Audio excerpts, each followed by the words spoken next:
Hey guys, what's up? Hope you guys have a great day today. I'm having an alright day today. So, pretty much my trip to the shops was like a lot longer. It took me like 30 minutes to find parking. And it was, like I say right now, it's a bit annoying actually today. But anyways, you gotta persevere through it. Sometimes you don't get all the luck in the world, and you take forever to get parking and get stuff done. And in the end, we got everything done. In the end, I got my clothes tomorrow and whatnot. And we got some casting today as well, which was pretty awesome. Now, we're probably going to do some more, trying to get some more journey stuff done. We do have a lot of living steel. I reckon we can probably go to tier 3 and do Grigor and finish that off. Or we can even do Grigor at 75. I'm not too sure, actually, because I think Grigor's going to kick my ass regardless. First things first is we're going to probably respec to Stormclaw eventually, I would say. We're probably going to look to respec to Stormclaw eventually. Because Stormclaw is a lot stronger than Lightning Shred.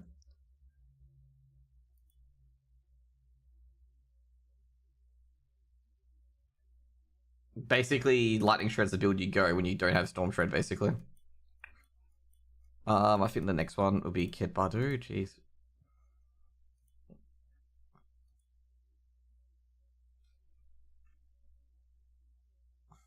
Where are you, Stormclaw Druid? Yeah, they are.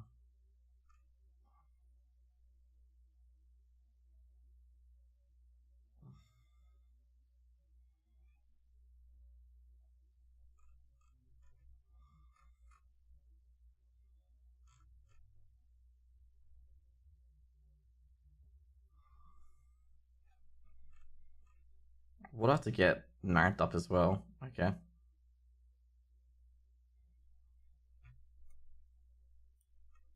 So pretty much we're going to be playing Lightning Shred until we get everything done. So let's go. We get the max HP potion. I think one of my friends got to max level. I was wondering, oh, how did we get to level 80 so fast? And I realized I'd been playing D4 for like 5 days. So it's just like, oh yeah, that's how they got there so fast.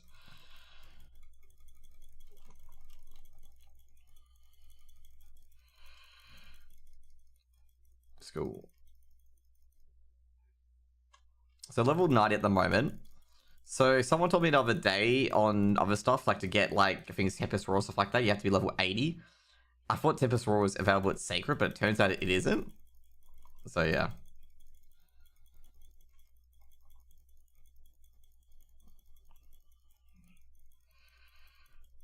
Okay, let's go.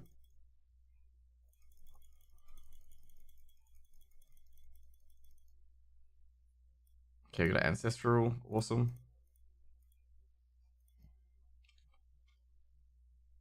I got a boss down here.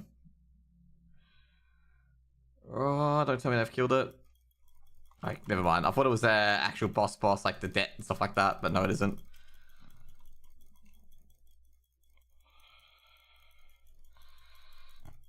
Oh, as long as we kill it very quickly like that, I'll be fine.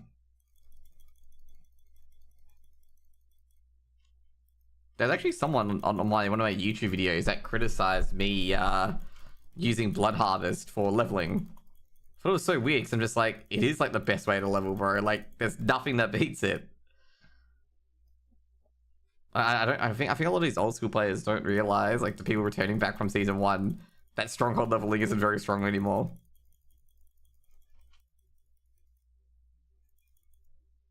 Ooh, that was a bit of a lag spike.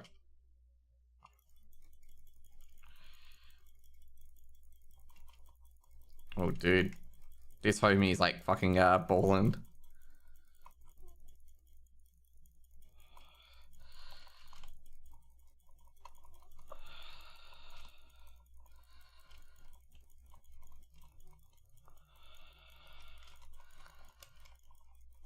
Yeah, I gotta say, I don't think this homie realized that we can't take all these guys on forever. If we could, it would be fucking amazing, but I don't think we could, yeah. Yeah, that guy was like trying to take on the world, okay? Should we take up some of the sacred legendaries? Yeah, I guess so, since we've already got the Seekers done. Like, it's only a matter of... Oh, did we get Seekers done in time?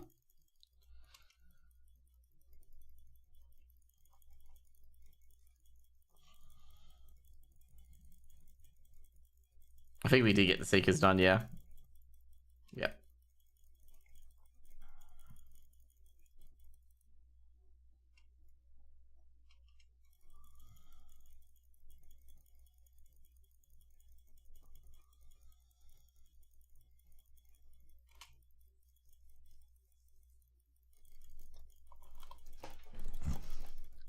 Oh, good. Treasure goblin up here. Okay, let's go. Hopefully, we can get some good loot out of here. And go after the treasure goblin.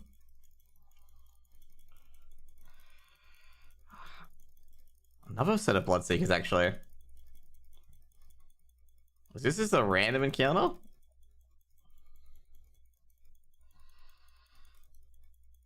Tornado Druid, by the way.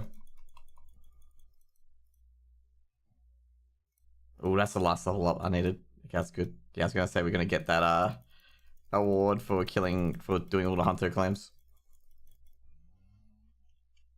Yeah, that guy wasn't kidding. That guy, like, one of the guys are complaining how they couldn't get hunter claim done. But I told him to hit 100, and some guy was like, bro, like, did you even like, how did you level to 50? I'm starting to believe that now, eh? Because, like, I've got it, and I've been doing a mixture of leveling, like, activities.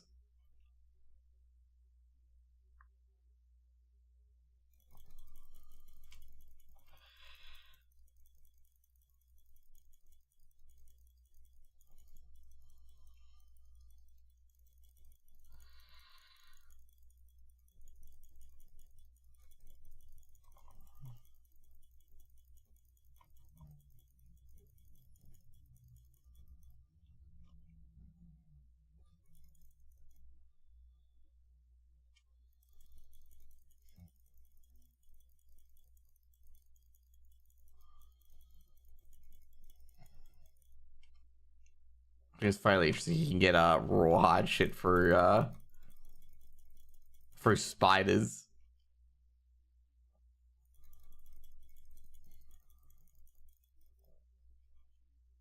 Okay, let's go.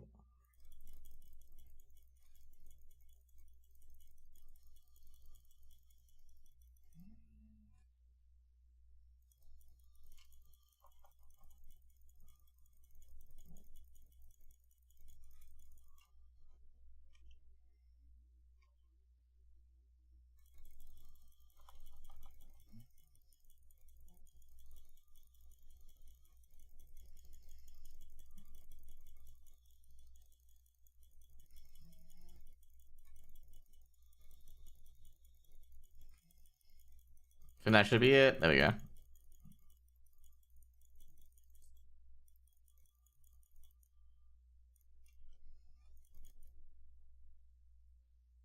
Okay, that's cool. Every time I see this, it reminds me of what is it? Of Path of Exile. Every time you see a shrine, there's basically more mobs at it.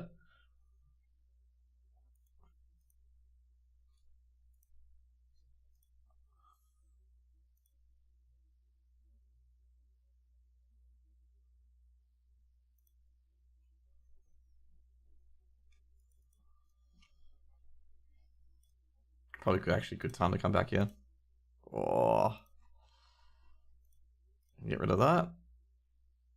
I have a feeling I shouldn't have got rid of that, but anyway.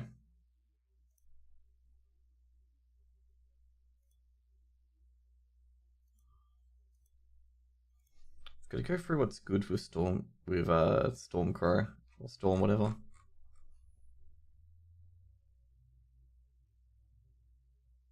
Oh, a lot of lucky hit chance. So what's the legendaries you go for? You go for skill, you got a damage reduction, unstoppable, lucky hits. Might applies to your storm skills.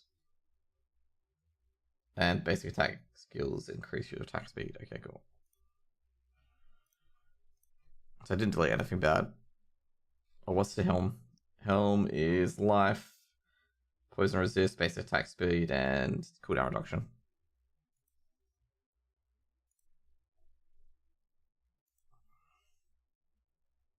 No.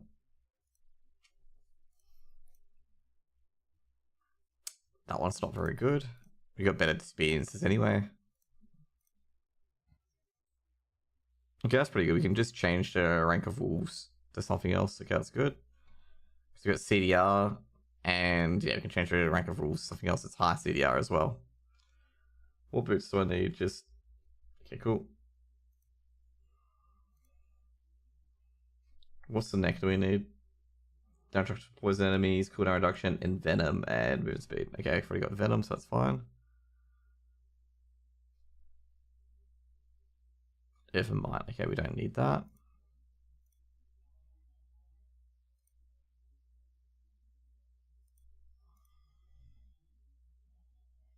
I think that's what we do need. Overload tiger for 3 seconds? Nah, it doesn't. It's not overload tiger for 3 seconds. Okay, cool.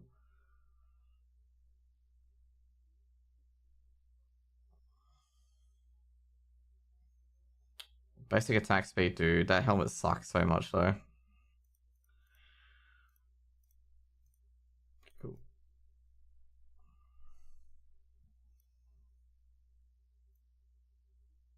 Okay, what we're going to do is put that helmet on, and we're going to have to... I think disenchant is the basic damage run. Yeah, it is. Okay. So first things first, we're going to get rid of wolves because it's not very good for us.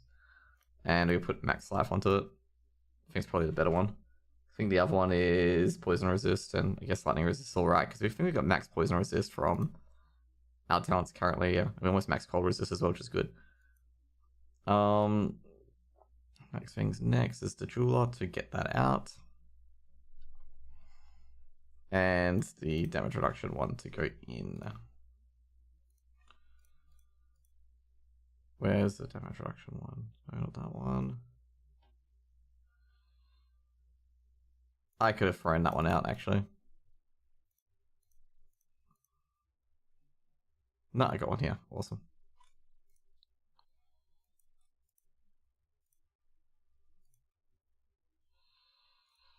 Cool. What's this one? Bloodhound and Hurricane. Okay, cool. They're not very good anyway. Let's put that in.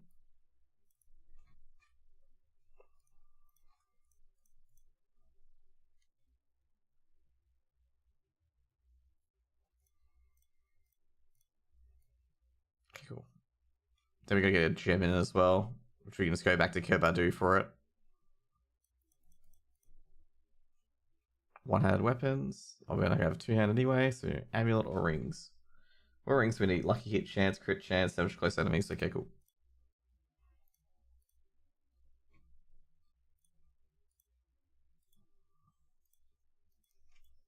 I just realized, I was wondering why nothing was coming out, and I realized I hadn't opened anything yet.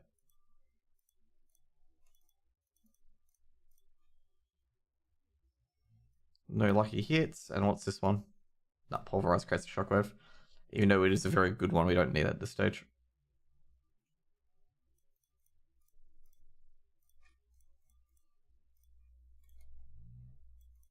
Okay, Kerbadu.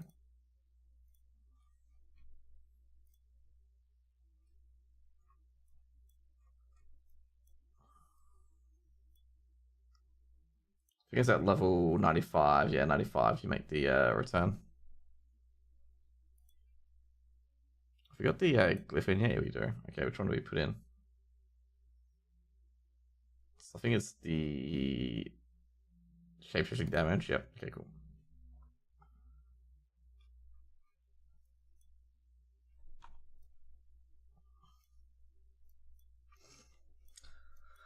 So most of the rescue missions are down here. So we're going to go down there instead.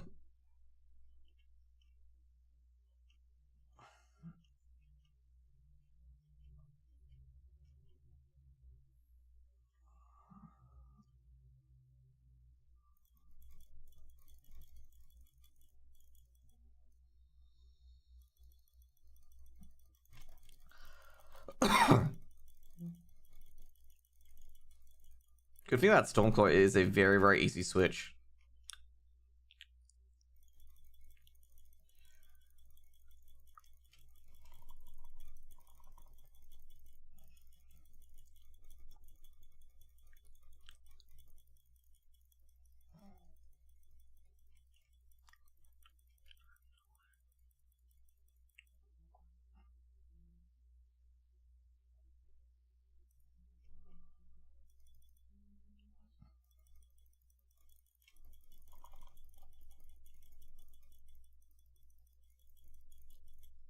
Is this one the rescue? I think it is a rescue.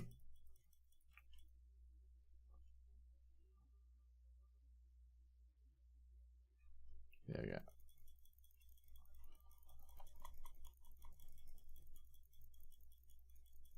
And of course, we get the shit one, okay? In other words, the one that's not a rescue mission.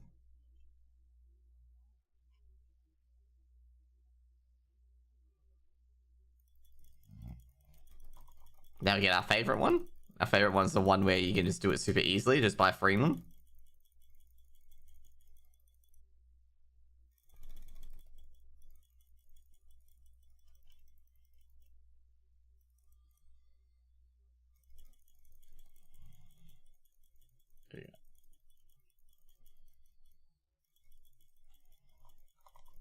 Oh, that guy's playing ball lightning. Jeez.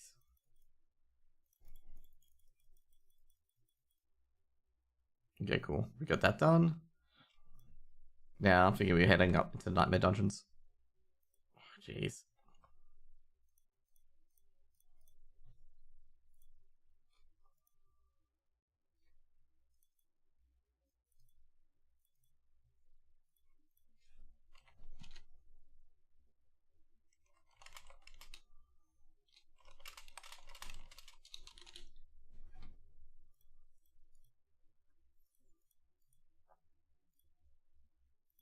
Two seconds, guys. I have a lot of windows open. Good old Google Chrome. Okay, Google Chrome is a absolute killer.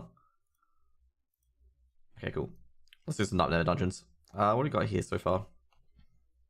Oh, that's right, we need to get a jeweler. I was like thinking, like, why do I have to come back here again? And I'm like, oh yeah, that's right, we have to desocket a few things. Sorry.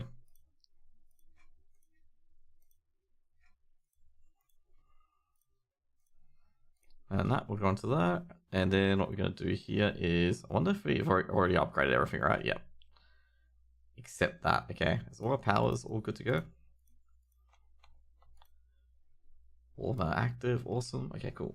And the last hunter to claim, and we're done. Holy moly. Just FYI, you actually get a lot of potent blood from finishing this, which is kind of pointless. Because the reason why I say it's pointless, oh, this is actually, is that the one that we need? No, it's the overload. Okay, cool. Unlucky here to do overload. Okay, anyways, let's just go salvage some shit.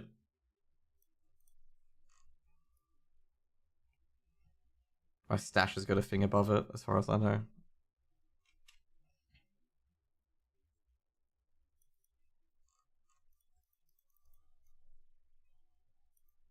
What is it my stash that's got the thing above it? Oh, no, it isn't. You can no longer get any hunter or claim because we're done. Okay. Not good. Armor and werewolf form. No, that's not good either. No, it's a weak one. That's weak too. Oh god.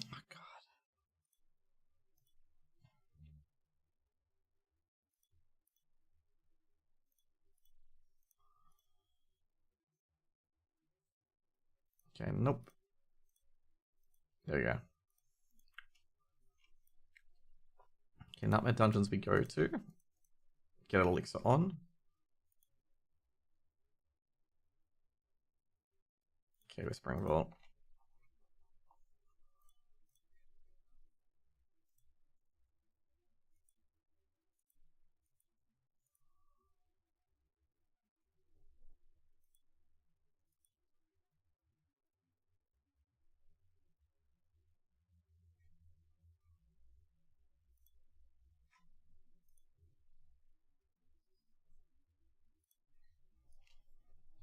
I have a feeling this is one of the dungeons that I may not like. Does that matter? Nah.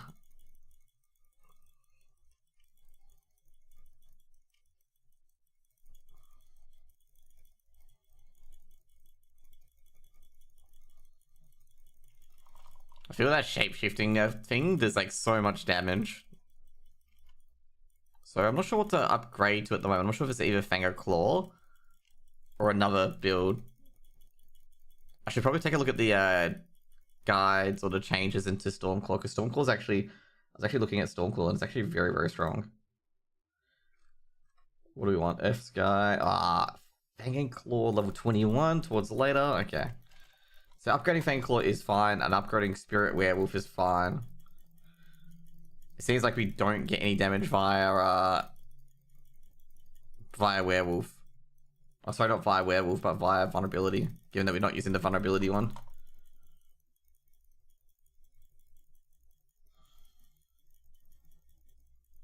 Oh no, you get F and Claw first, and you get Electrocution afterwards. Okay. Might as well start leveling up Electrocution, I suppose.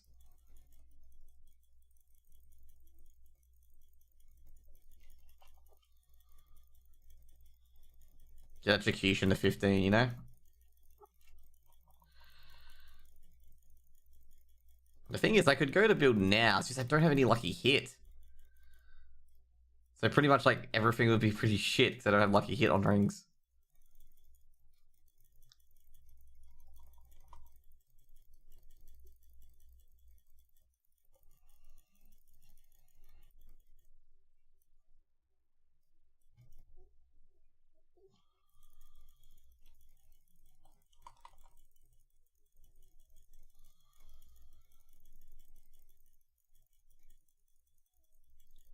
Yeah, if we gotta get the bolstering ad shit.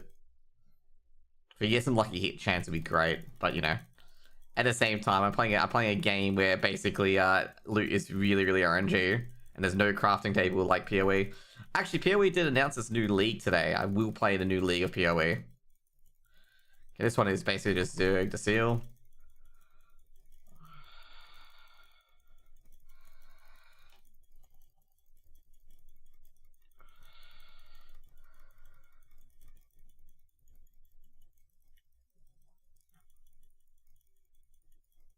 Let's go.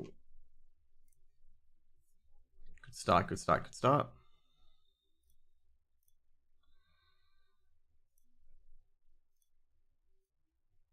Yeah, now let's go to the other side.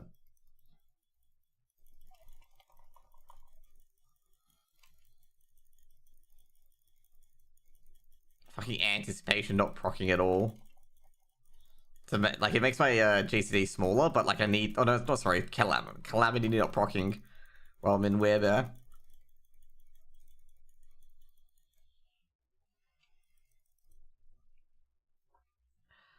I feel like this dungeon probably gets like, you know, a lot of downvotes in like being quick to clear. Given how it's going at the moment with me.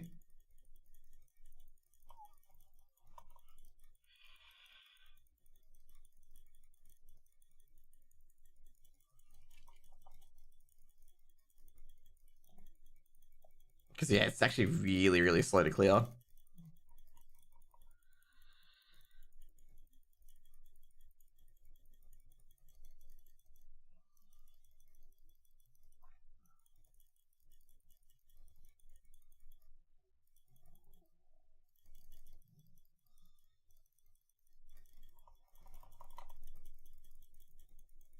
Did I get stunned? Yeah, I did too.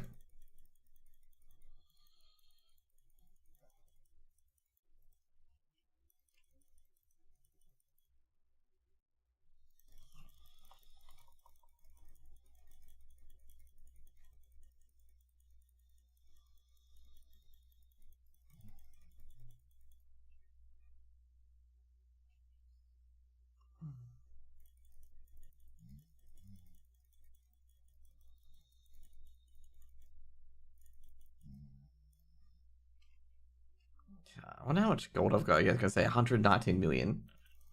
I've been noting a lot less like in trade chat. Like previously it was like gold seller central. Good to see it's like not gold seller central anymore.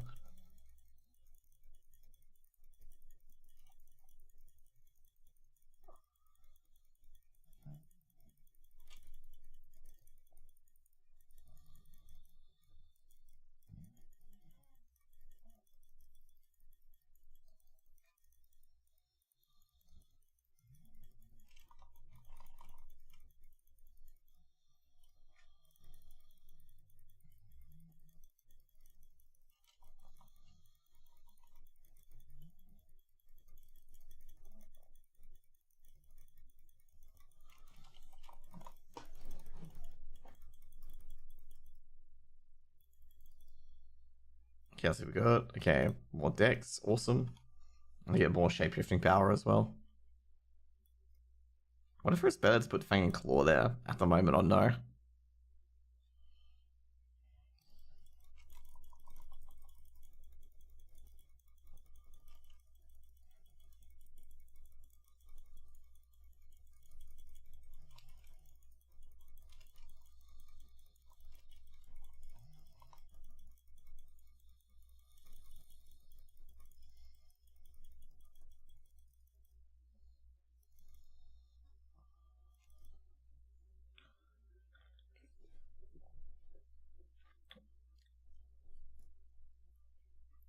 Let's go.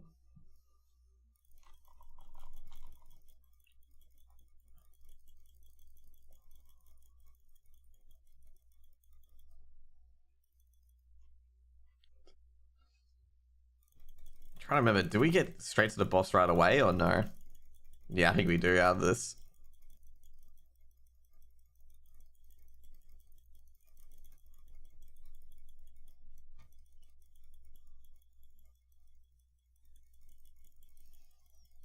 I remember the one time I realized that these bone archers move. I thought you could just like run past them, but no, I got killed by one because it just ran over to me and killed me.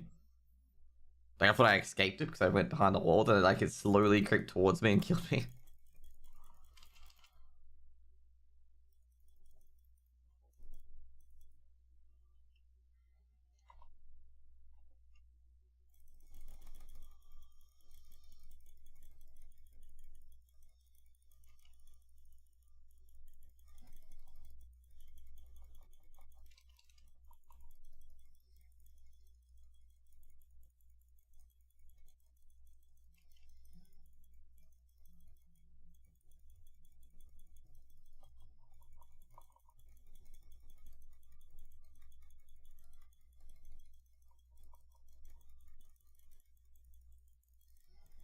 There you go.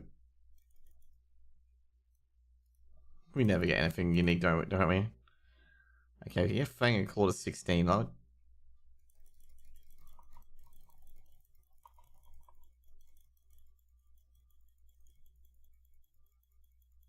Very interesting.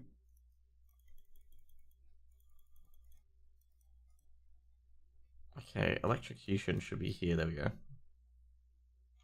Your lightning bolts and dancing bolts do 20% damage. Hey, Edgy, what's up? Electrocution. It says odd, like, what? Why would a Stormclaw build need this? Does Stormclaw play? Or does Overload count as one?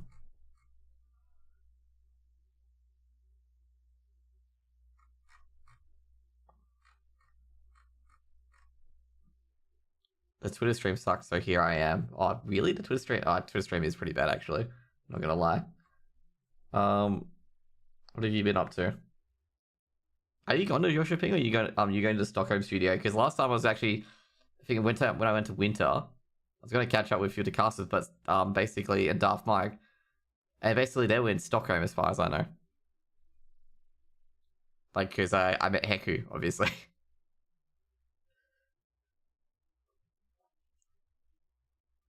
That was for ESL challenge. That was for Winter actually for Impact. Let's see. So I'm just looking at the guide on my right as well. Okay, so the Overload, the Electrocution, something else. Yeah, Stockholm again. I've never actually been to Stockholm. So yeah. Okay, there we go. So I'm playing a very exciting Diablo 4. Where I get to, well, my guy just teleports and kills people. Let's just put it that way, okay? It's just if you watched the slaughter earlier. But this is not the strongest build. The main reason why it's not the strongest build is that later on, like it takes more damage and it's able to heal back up. And it's very reliant on mobs dying, which is not a strong point at times when you have no mobs dying. So yeah. But yeah, go Yoshi. I played a little Diablo 2. Ooh, that means you have a soft spot for the Druid, right? And before you'd be like, nah, I played Assassin. Funnily enough, one of these builds is at the top at the moment, which is the Boulder build. It's a very humorous build. like one of the uniques for Boulder, and I did play Assassin. Yeah, Assassin is a fun, like Trap Assassin, especially is a very very fun build to play. Like where this all your enemies just die to traps, and just traps just killing everything on screen. Where's the stash? Around here. I forget what it. Oh, there it is. Never mind. So I'm gonna keep this because basically, funny enough, this is you get a unique where if you use Hurricane, you get six or eight boulders spawning around you, and you can just go anywhere and just annihilate everyone. It's actually so dumb but so funny. You're actually explaining Teemo. I know it's League of Legends. Teemo Assassin, Trap Assassin is very humorous, okay? And it existed before Teemo. The shrooms, yep. I play top lane. I know Teemo very well. I hate him, okay? Hate him. It's all you need to know. Absolutely hate him because I'm a Nasus player. And being a Nasus player and, you know, walking into mines every time because that little mushroom prick sets up entire mushrooms in top lane is not fun. To be fair though, it doesn't matter towards the end game where you just like hit R and you like just giant doggo and he can't do jack crap. Or you're laughing hard. Oh, at my misery and pain of dealing with Teemo. That's his OP in ARAM. He is, because you can just play spell build where you just have Spirit Fire and just mash Spirit Fire and kill people. But if you're playing the actual Nasus build, which is you just spam Q and just hope you kill mobs and you get, you know, plus 300 your Q and obliterate someone to Kingdom Come, that's a different story.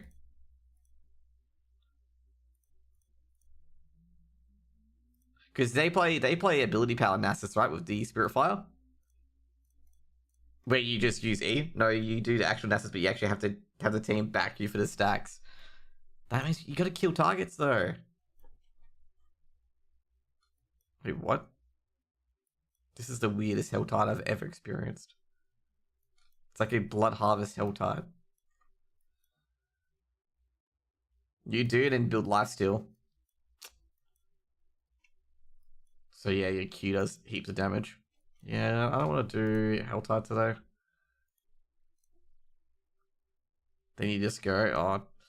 I remember back in the day when, like, this is when Ice Gauntlet existed, and all you did with just Q is just Sheen Ice Gauntlet, and then you hit it, and then everything's frozen on the ground, and they just can't do anything, they can't run. It's just a happy moment. It's like running up to a person and hitting them with a Q that does like half their health. It's very satisfying. And then, you know, of course, Nasus has no team fighting ability, so you have to go play another top laner. So you know what top lane I played? So Olaf, Jace, and all that stuff as well.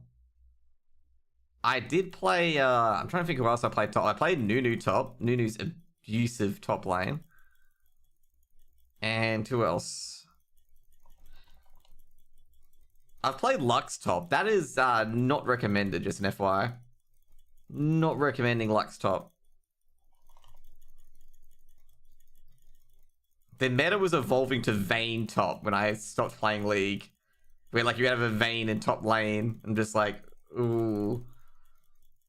I just don't like leaving Vayne by herself because just Vayne just gets absolutely stomped early game, and they know they have to target Vayne early game because if you leave Vayne to late game, you might as well just, you know, especially if she gets a third item, you might as well just, you know, die because she's going to absolutely destroy your entire team.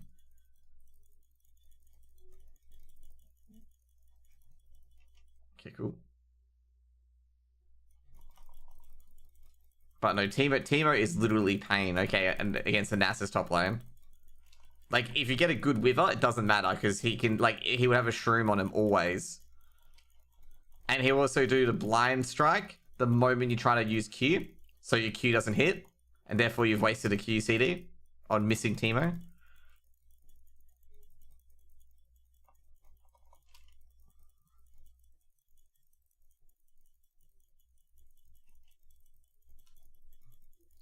Teemu's biggest weakness in current meta is that everyone plays control wards, so they can see the mushrooms and they'll kill them. They won't walk into them mindlessly. I'll let you pay half the stream on the background. No, it's all good. I don't actually... With this build, all I do is right-click and left-click. You gotta do some work. Ooh. I will meet the Game of Legion boys at the at your shipping, okay? So that'll be pretty good. Meeting a lot of my EU friends that I don't usually get to meet, okay? Don't usually get to meet too much. Because, of course, they're in Europe. And I'm in Australia.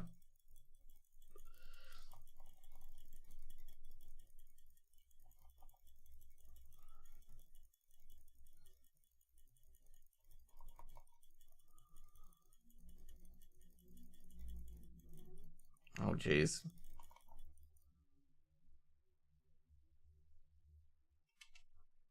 That was, hectic. So these guys also poison me as well. And I just use potions and that's it. Actually, where was the barrier? Barrier's up here.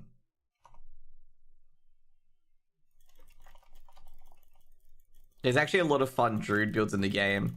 The funnest one is the boulder one, okay? The boulder hurricane one. Where, like, you have a hurricane of boulders, okay? Just following people, okay? Like, it's a circle around you. And then if you mash boulder, it just... anything that comes near you just gets annihilated. But the main build at the moment is Sorceress. And they've got this ball lightning build where they can just run to enemy mobs and just, they all die. Like, it can, like, I think it one-shot Sturiel or Lilith at the moment. Which is just insanity. And of course, I picked the only class that can't one-shot Lilith. We go? Okay, no. I thought that was Butcher.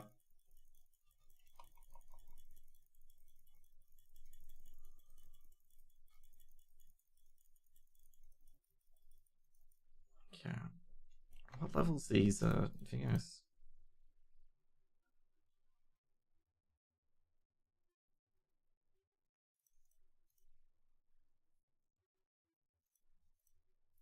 Okay, cool.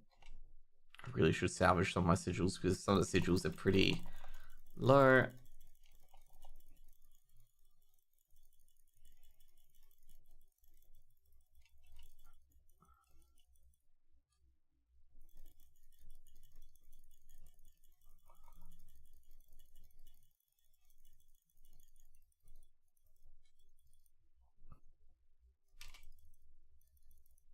That's not good.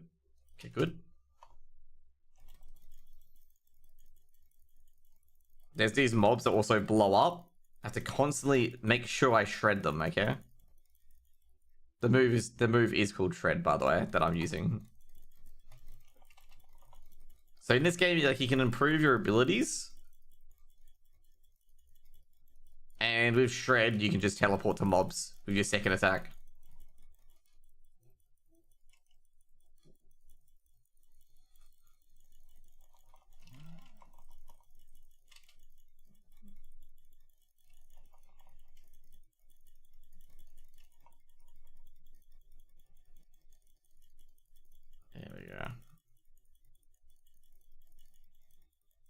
Oh, that's how I was doing no damage. There's this guy here. How full is my inventory? Not too full. Okay, cool. No, don't want that.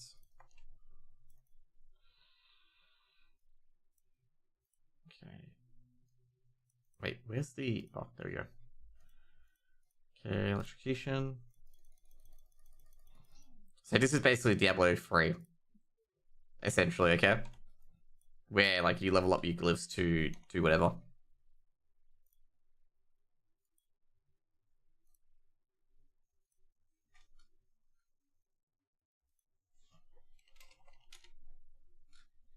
Wait, is my Twitter stream not working? It's actually legitimately dead. I hope not. Oh, that's right. Okay, yeah, Twitter's like... I guess Twitter's actually improving on it a lot, actually. Like, on its game. But like I say, it's not greater compared to Twitch. I try to stream, like, the No. I mean, I was looking at my Twitter stream. I was actually planning to put Twitter on like CS:GO games that I cast for advanced and whatnot. But yeah, for normal streams, I'm getting to the point where I'm just like, not gonna happen. Okay.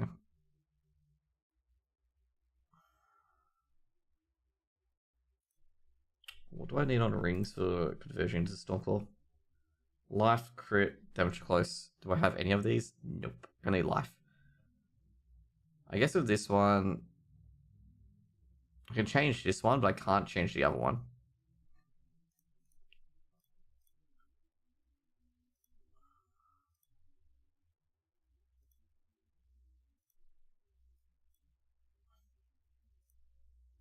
I read very... Oh, okay, good. That's what I wanted.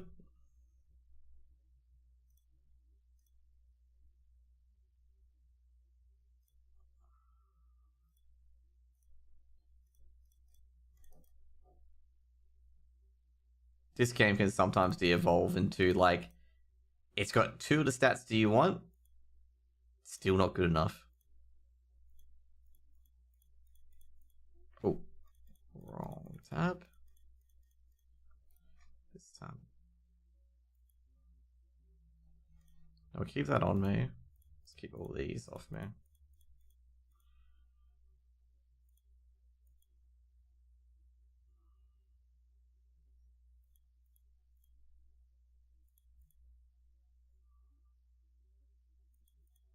Okay.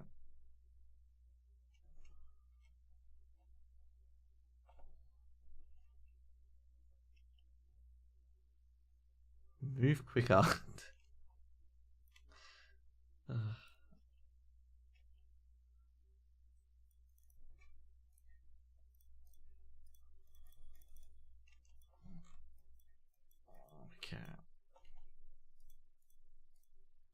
I do tell my horses to move quicker because that was like slow.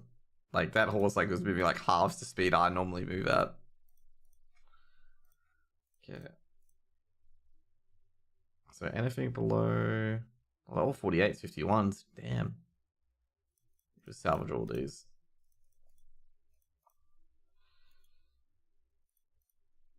Can we make any like okay? Glacial Fissure tier 31. Okay. You need to still fear. I wonder what this does. I think that's tutorial. I'm not terribly too sure. Basically, recently they had a new system where like if you get the seasonal journey done, you can do greater rifts to get better glyphs to further improve your character. And the glyph that you have is like stupidly OP. Like it's like 5% damage per point. I'm trying to remember what like per level, something like that. And like you have to do all the best content in the game. And it just makes the old content just so easy, like just unbelievably easy. I don't have that, okay, because I'm nowhere near the end game.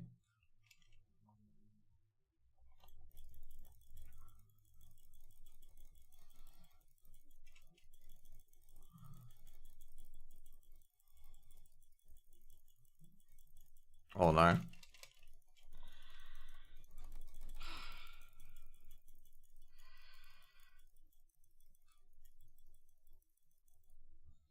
This affix is a very funny affix. So you get this little power following you, this little star following you, and like every 20 seconds or so, this little star will decide to call down a bolt of lightning, and you have to get into its thing, otherwise you get hit.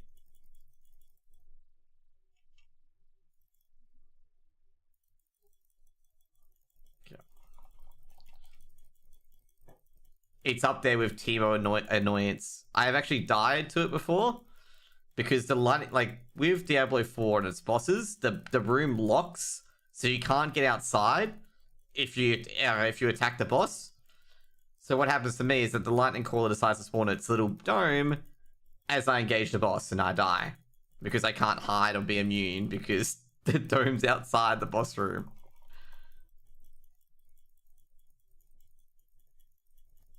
And I'm just like, just accepting death.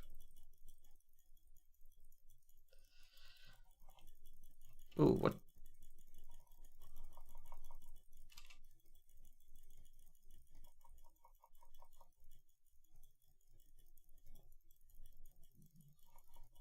I feel like I've killed an entire demon bloodline at the moment with the amount I've killed. Probably killed a demon's children's.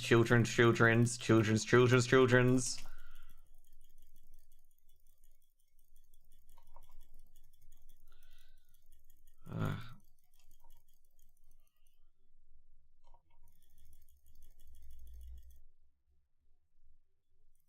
okay, there we go.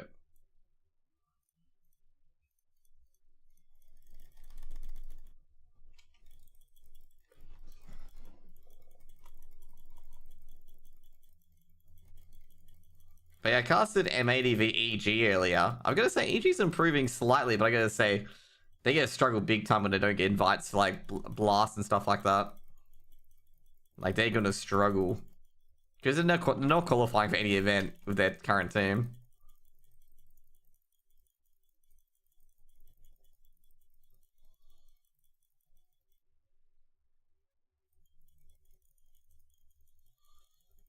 Unfortunately, they could just pick up M80 and they'll probably qualify most.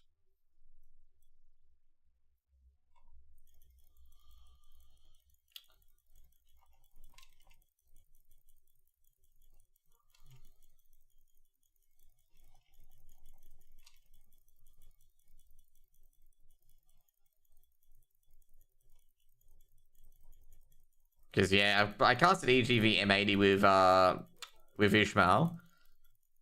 I gotta say overall, like M80 looked really good. I've never seen a team that trades really well like M80, like incredibly well. It's actually really refreshing to watch where like basically the team is just feels like one entity. But then again, it loses bits of its flair as well because the team's operating so well.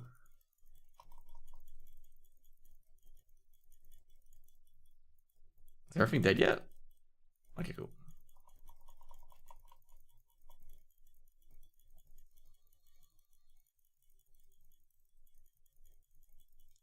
Jeez, I'm just streaming for leveling at the moment.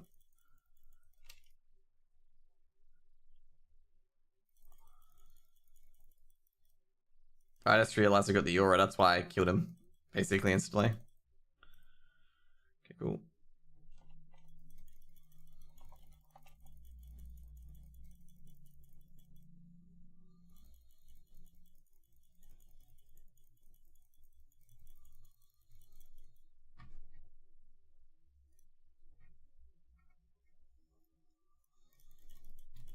I feel like I'm missing points somewhere.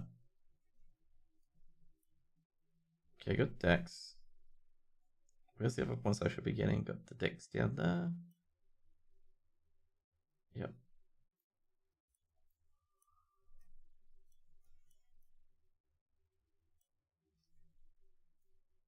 Or was this where I meant to respec?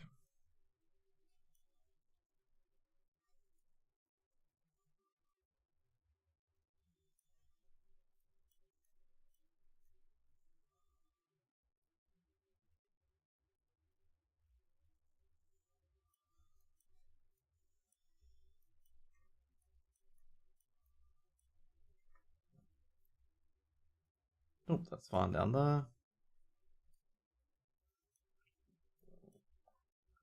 Let's go down there too.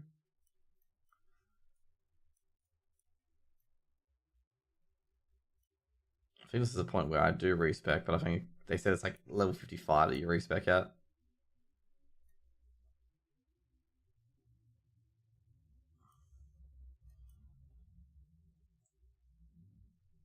I guess I can go to overturn while I wait.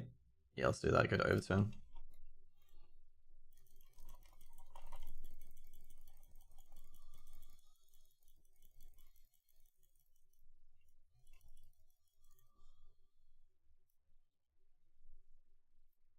Some of this stream will be me like completely rebuilding my character. Like completely rebuilding it. Well, not the leveling or whatnot, but just like rebuilding into a better build overall. Oh no.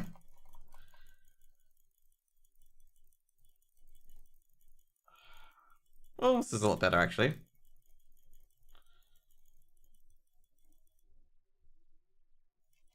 Okay, cool. So this dungeon's a very weird dungeon. This dungeon, if you want to complete it quickly, you just basically rush through here to the final boss, and that's it. You don't actually have to kill any of these bosses that I'm attacking. But I'm just doing it so I get EXP.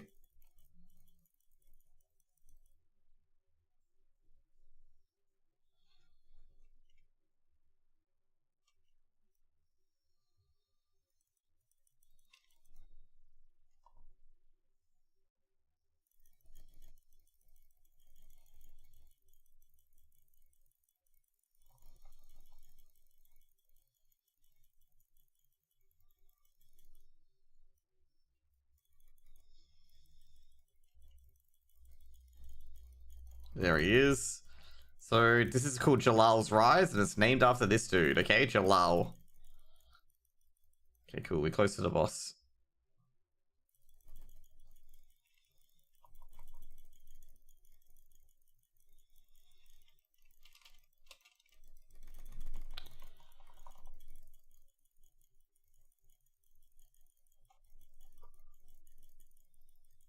Okay, good.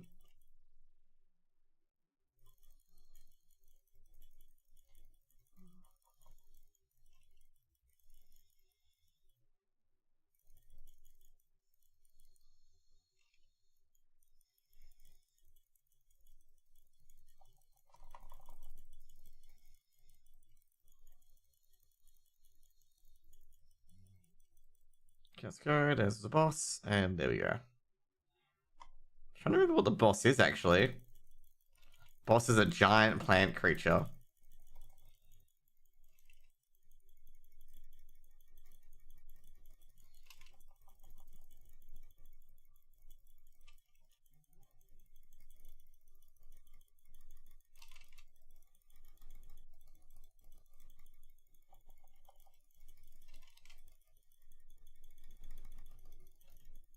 Thank you for the raid, Soupy White Tea. Really, really appreciate it. How did your stream go today? I'm playing Lightning Shred Druid until I can actually get a Stormclaw build running.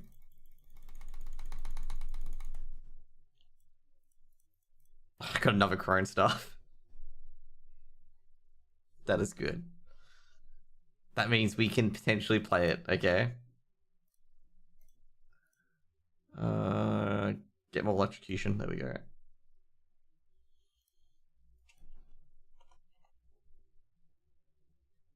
I wonder if that's better than the crone stuff that I've got. That's what I'm really wondering. Is it better than the thing I've got? Because the crone stuff is quite good. Obviously, it makes the Stormclaw build. Still need a lot of lucky hit though. I can probably gamble rings and hopefully I get a lucky hit. Nothing much, Superman, nothing up. Nothing much. I got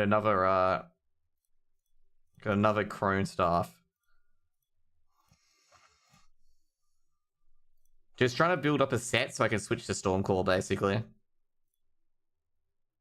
Or when I can switch to Stormclaw. Go super unique. Did he get a what super unique did he get?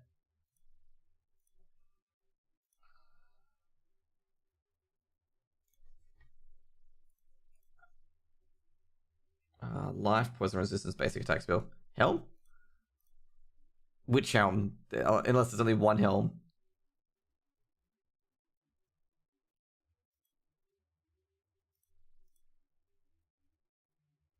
Okay. Do I need willpower on this or no? No. How? Oh no. I was thinking Shakos for a second and I'm like, I'd be a bit more excited if it's the Shakos.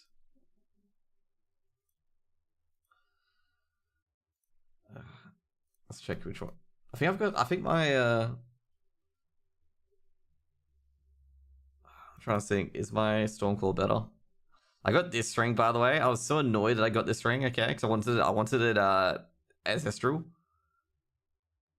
Okay, like look at that. I wanted ancestral. I got a top end, like a lot of top end rings, but no. Which one's better? Ah, yeah.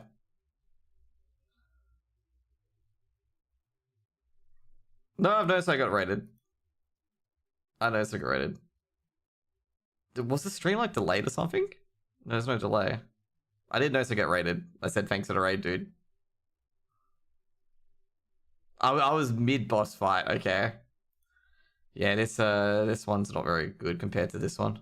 Actually, no, this one's actually a lot better. It's just the stats. I guess damage close enemies is pretty high. All good.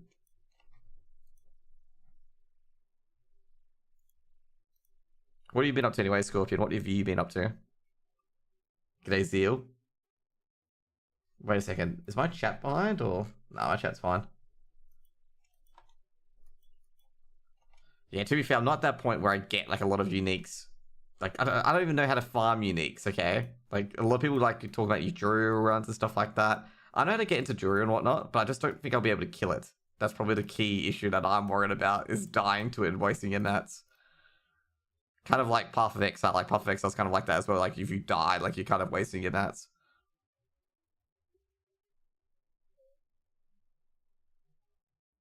Well, at least, well, I couldn't kill Grigor at tier 4. It's just Grigor did so much more damage than I could out heal, basically.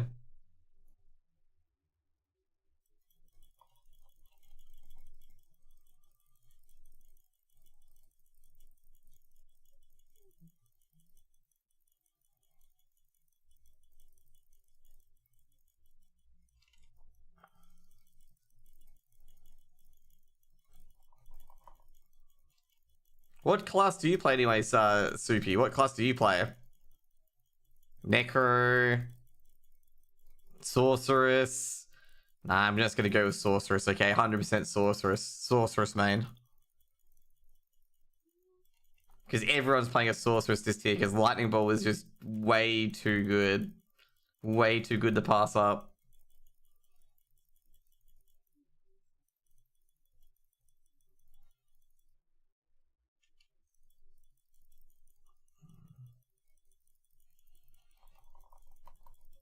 Oh no, I got the blood pimple. Affix.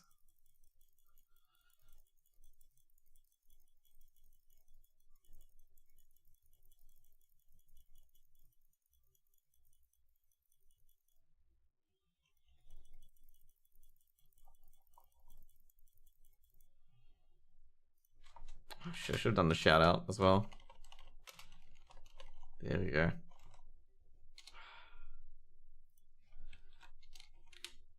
Of course, I get sniped by one of these guys.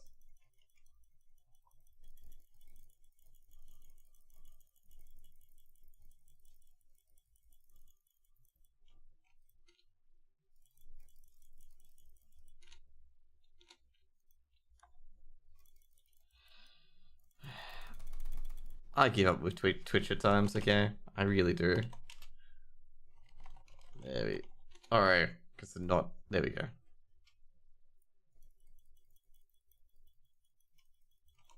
This dungeon's pretty chill. Like, this dungeon's very, very chill. It's got a lot of mobs in it, but all you want to do is just literally just charge through to far left and far right, and you get the stuff needed, and then it's boss time.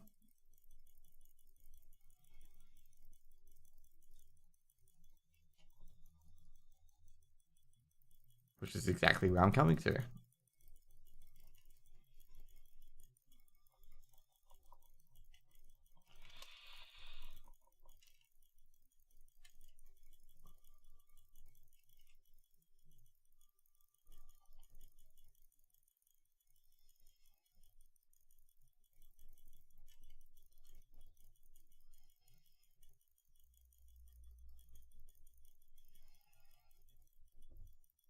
This is a downside of my build when it doesn't kill things that it needs to kill.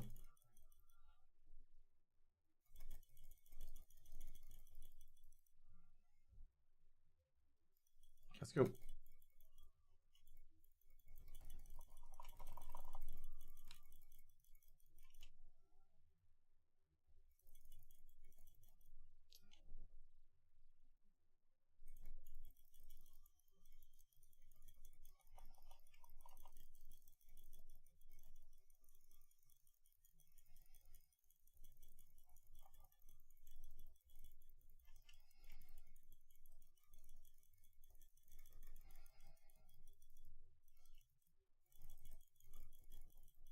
worst part about me almost getting frozen there is that I have like almost 70% frost resist. I didn't even get a single resist in that. That's a bit tilting.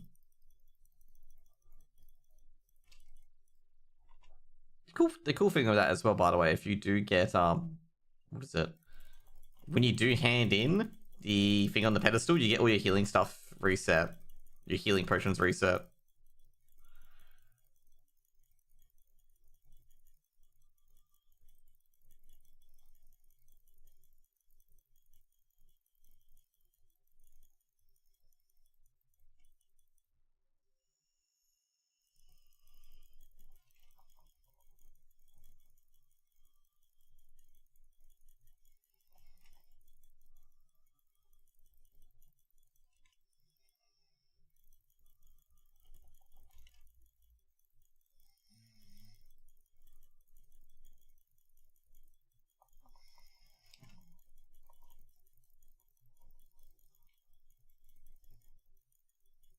Jesus, so much.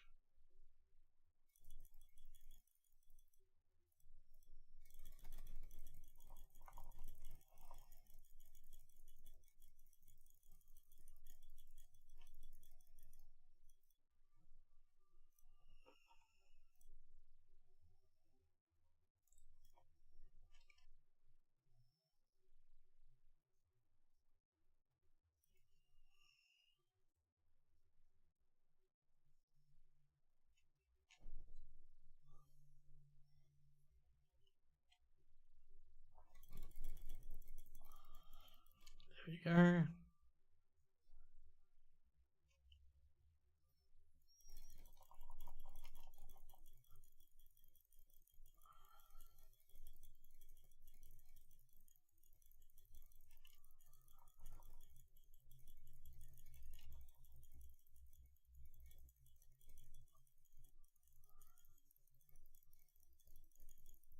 I just love it when I lay down like a big crit, like a big 100k crit. Basically, if I nail a big shred, it just crits and hits anyone within like 2 yards, 5 yards, not 5 yards, not 2 yards, about 10 yards of anyone getting hit. So this will be the boss coming in.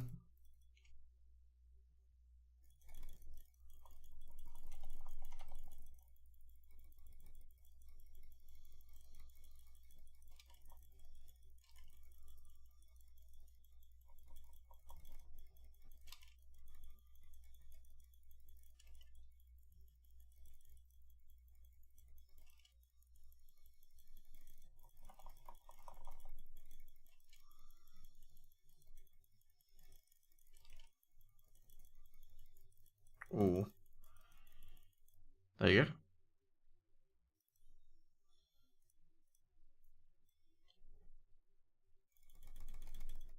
Okay, cool. We get electrocution up again. Okay, let's see what we got here. Okay, we do need that. Okay, cool. So pretty much with nightmare dungeons, you can quickly get like glyphs and stuff like that and items as well. Like it's one of the ways to get items in the game.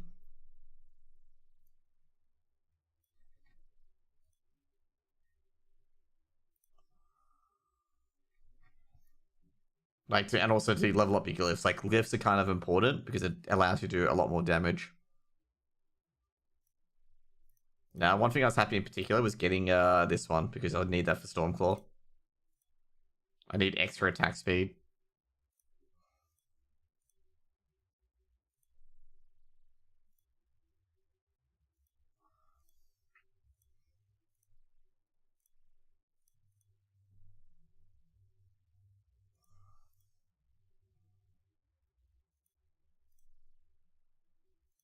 It's such a weird one. Previously, I needed to have an ability on it. Now I don't need an ability on it for it to be good. Okay, we have to get rid of that.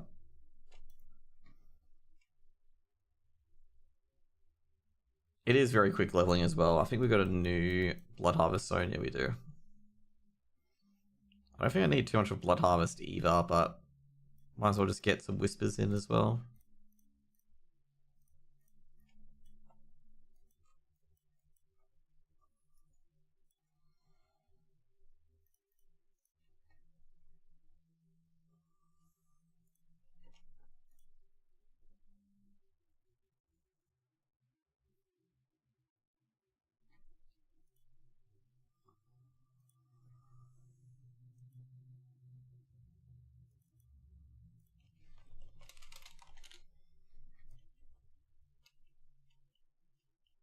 So basically at the moment, Coldplay, this is random as hell.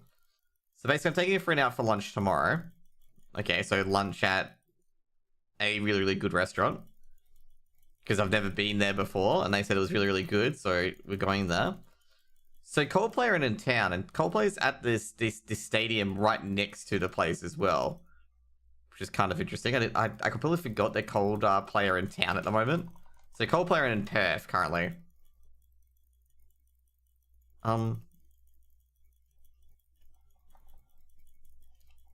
Never mind that. But yeah, so Coldplay are in town at the moment. So I was wondering why yesterday that flight prices to get into Perth were like about 2 to 3 times normal rates, okay? Like it was over $1,000, which is insane, okay, for going to Perth in general. Going to and back from Perth. And it's because Coldplay were here. And apparently Coldplay did like one of the big concerts in Perth, which is kind of amusing because like Perth is not exactly a big city like Melbourne and Sydney. Obviously didn't like Melbourne and Sydney. Don't blame them, to be honest. Perth is just a much better place.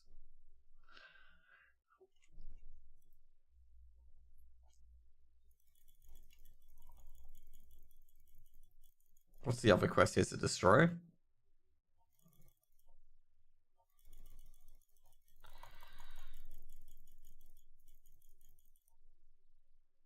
Okay, it's destroy. Awesome.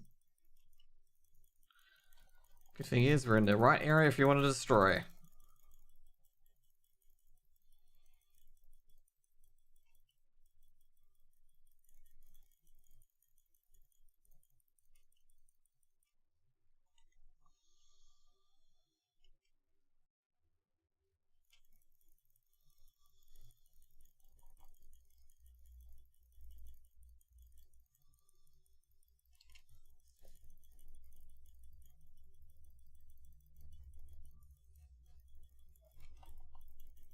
Smash this up.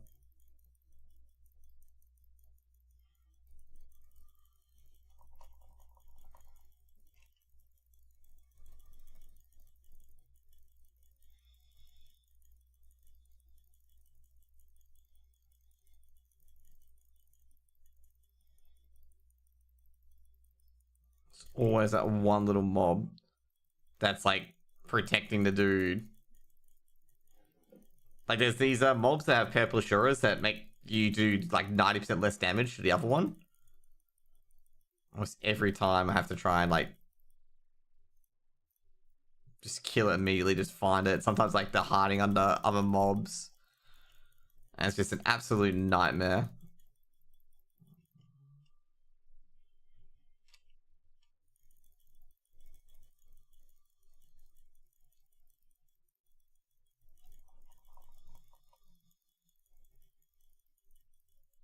The vampires are hunting me. At this stage, I'm gonna be like, good.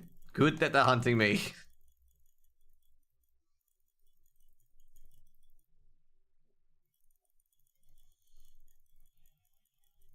Oh no. That was not good. But anyways, we probably will kill more later.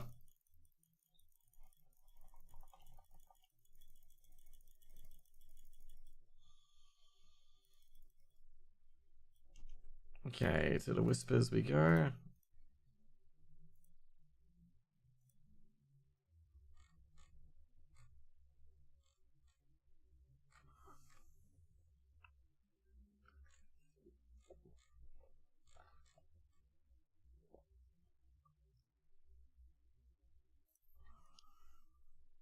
Okay, so we got a few, what is it? A few thingos. And none of them are any good. All of them are just going to be vendor material. So basically this Tree of Whispers like is equivalent of dailies in WoW, or dailies in general. Two-handed, boots, chest plates. I think chest plates would be the ones we want. Because our chest plate is... Oh no, our chest plate is actually good. Oh well.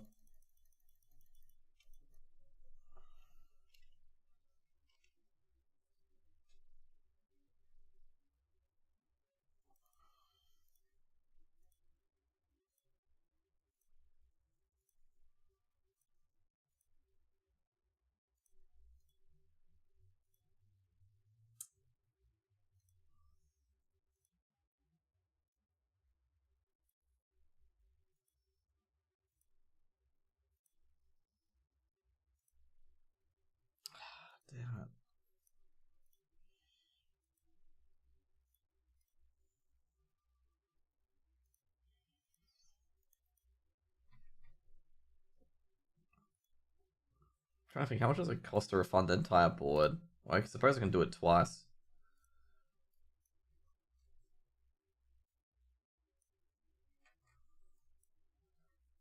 This is going to be this is going to be like the most weird respec I have ever done on a tree.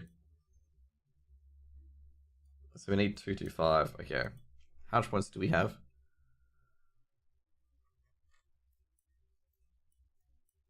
So points for refund 197.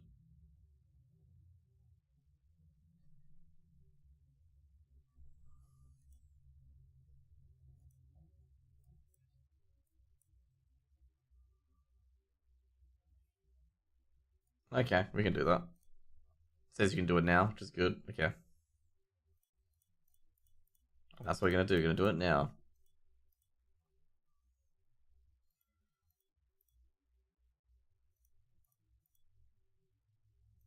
So which one's gonna be in here? I believe it's territorial.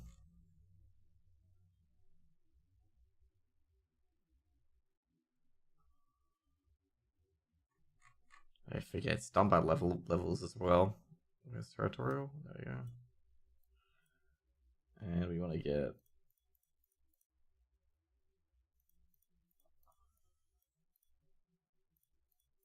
okay. Next up, we're gonna put Titan Malice.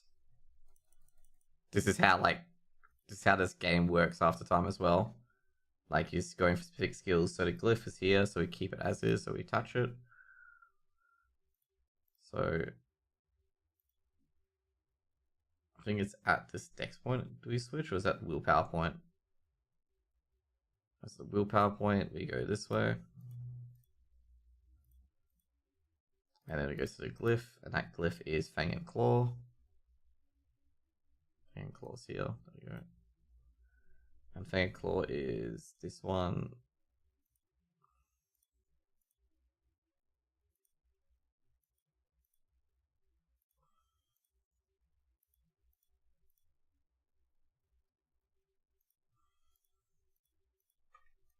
So next board, we've got Inner Beast. Okay, with Inner Beast, we've got Undaunted, so we've got to rotate this. So what's at the bottom here? So Glyph Socket's here. Is that Slayer? Yeah, okay, cool. So it's here. These boards have been very easy. Like half the time I like rotating all of them to make it work. And I'm like, do I rotate it this way or that way? And it's just, it's refreshingly easy, this one, okay? Tenacity. Okay, cool. And then we go bang, bang, bang. Get the glyph shot, gift slot, and that. Cool.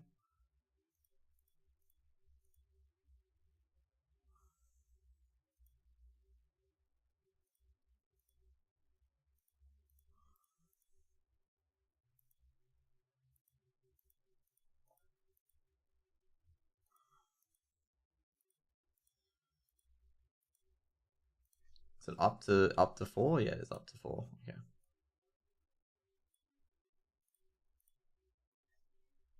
And this is Undaunted, just the Fortify one. Do I have Undaunted yet? Or haven't I leveled it up? No, I haven't leveled it up. Now this one is Thunderstruck, which we put, I think, Thunderstruck close here.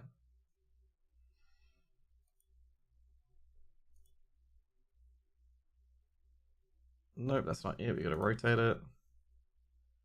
I think it's to get to Deluge, I believe. Yep.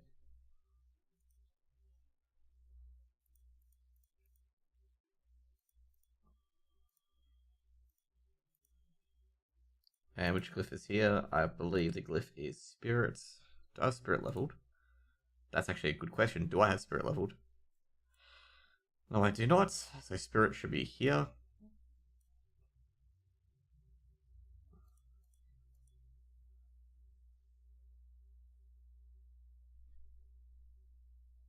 Do I go get Stormclaw? No, I get the Willpower Dex node though. Yep. And then we get Deluge, and then we go back down To number 5, which is Lust for Carnage, where we go down. So from here, we get this one.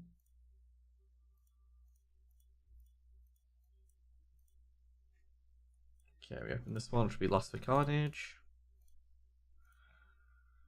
Now for Lust for Carnage, what we need here is particular spots here, so we touch the board like that.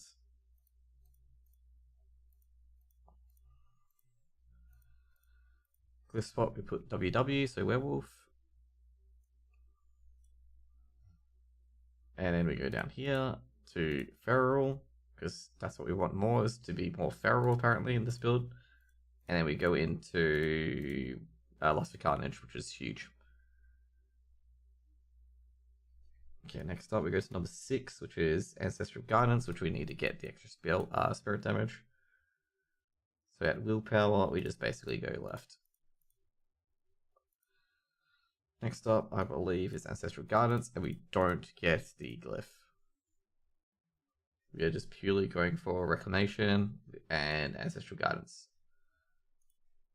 Yep, which is... Some of these talents like really, really strong. This one in particular is very, very strong. Because it makes you do like 30% extra damage. Yeah, 30% extra damage.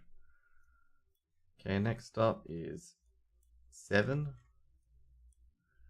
Which is to go to the right.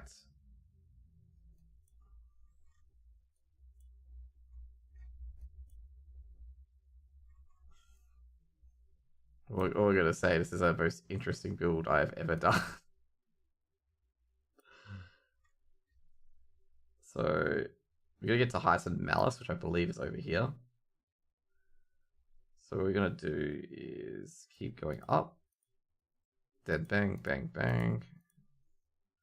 Overturn.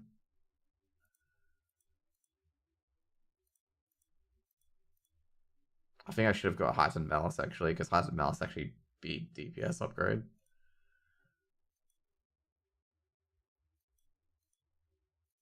But we could just slowly go to it.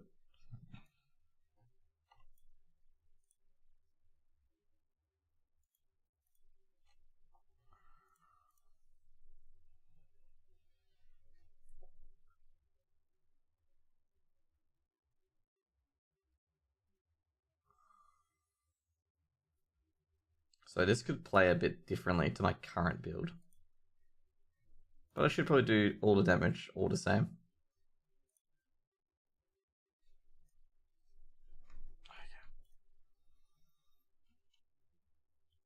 If it doesn't do the damage I want, well, I'll be suffering shortly. No, it does a bit better. Then the biggest letdown is not having Heightened Malice yet. But I'll get that over time. Basically, Heightened Malice is that if I poison 3 mobs, I deal 50% extra damage to it. But this is feeling good.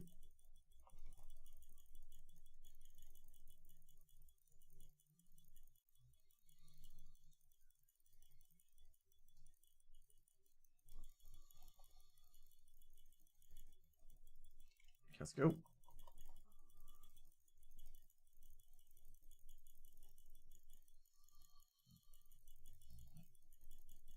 Oh, I remember this dungeon. This dungeon's cool. It's a bit long, but it is very, very cool.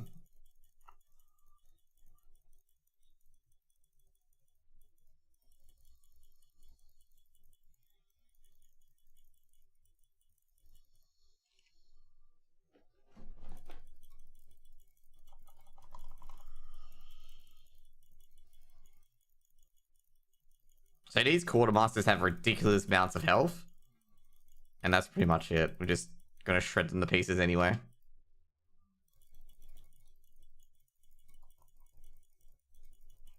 As I said, we get these Paragon points very, very quickly. So I believe it's up to this one. Oh no, it's not yet the end.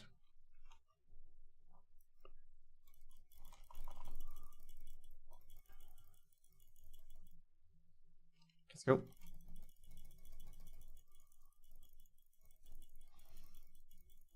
There's actually the funny thing. This little boss here, this guy here that we're trying to help out, it used to be an unnamed event. So you had to be paying a lot of attention to know whether this person was the event or not. And I've never seen an event where a person living or not depends on how many mobs I kill. Which is,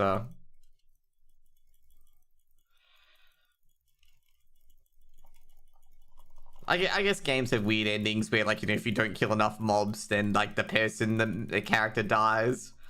And it's sometimes you understand it, there's other times that you don't. This is the one where I don't understand. It's just like, it doesn't matter how much mobs we kill, they don't attack you. You just get inspired when we kill lots of people. Maybe.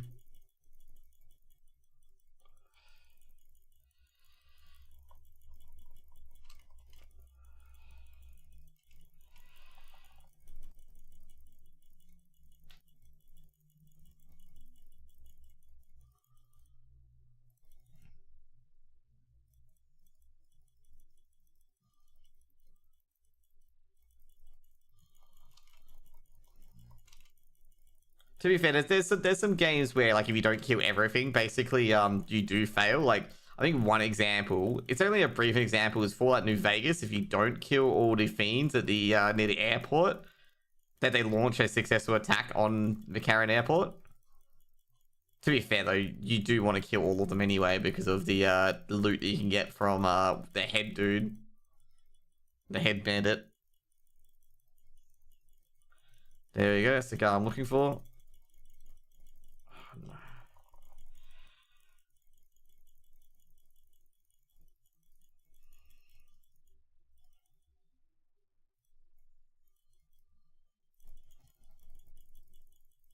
These nightmare dungeons sometimes remind me of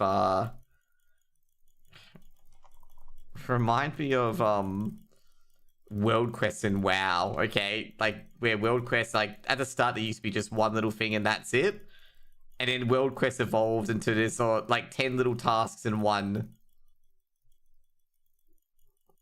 And I'm like sitting there going like, oh, just please end, just please end.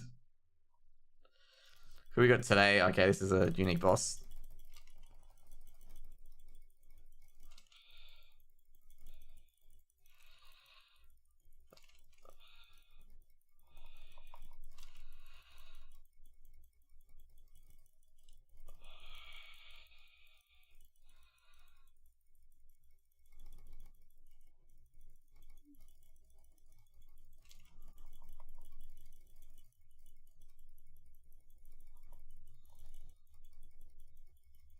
There we go. Done and done.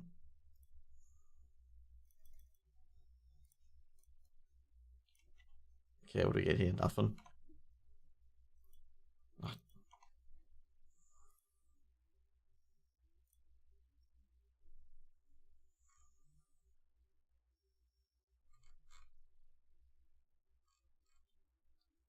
Sometimes I've got to say, why do people record this sort of stuff? Okay, someone's put a thing on YouTube called "Loudest Dog Barks King Sound Ever Recorded Ever."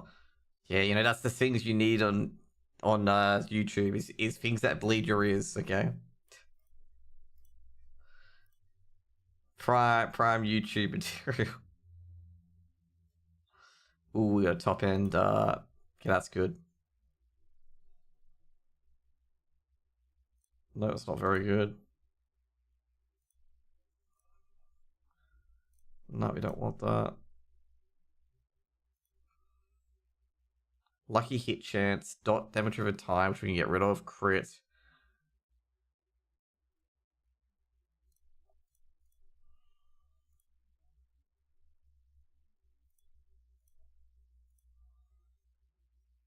Too many lucky hits, like when there's like a lucky hit on a lucky hit, I just get nervous because I'm just like, yeah, that's not the thing that's good. Okay, so rings, what do we need for Stormclaw? Ring, I believe, is crit, close enemies, lucky hit chance. Okay, so we've got 2. Or was it 3? Yeah, I think I can probably get a better ring than that. And also, it hasn't got damage to close enemies, which is what I want, and I'm not going to be stunning any enemies anyway. The other one, though, Did we do the harvest ones already? No, we haven't. I only did half of them.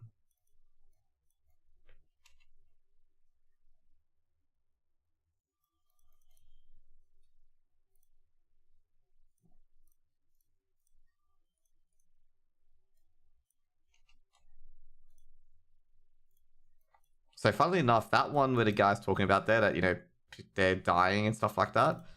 That is the prequel to Diablo 4 chain.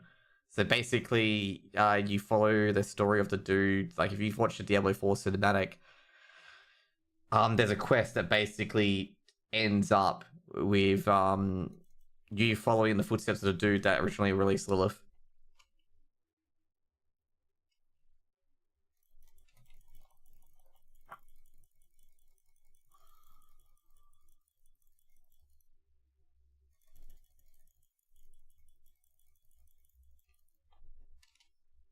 So yeah, so pretty much like he was forced into it. Basically, he didn't want to do it, but he was forced into it.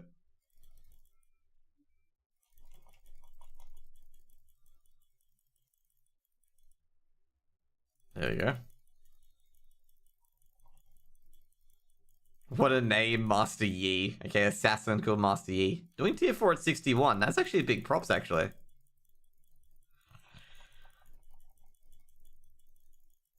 Tier 4s for like level 70 or above. So he's pretty ballsy coming in here at 60.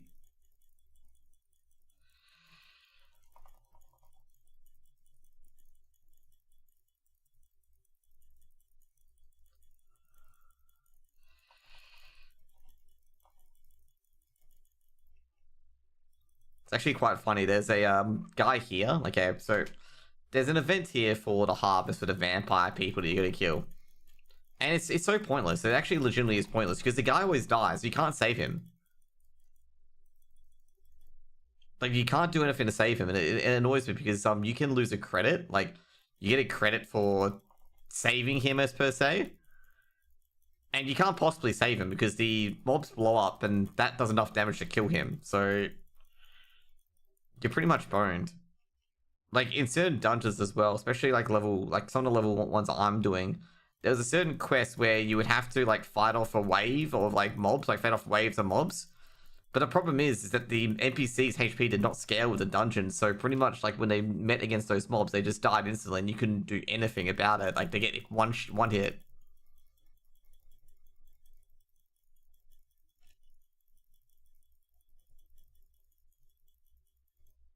There we go.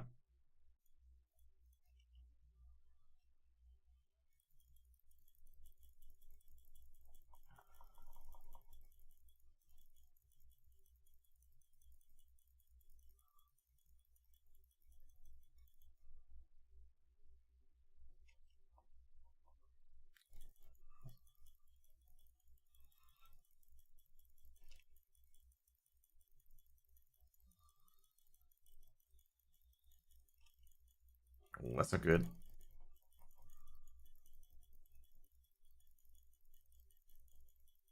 That should be a body part dropped.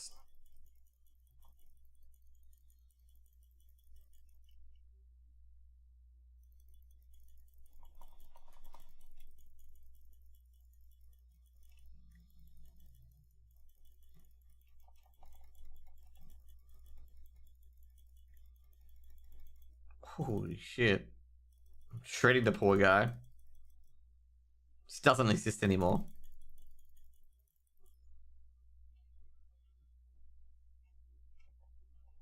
He definitely wasn't feeling good after that one, okay? I just basically decimated him into nothingness. There we go.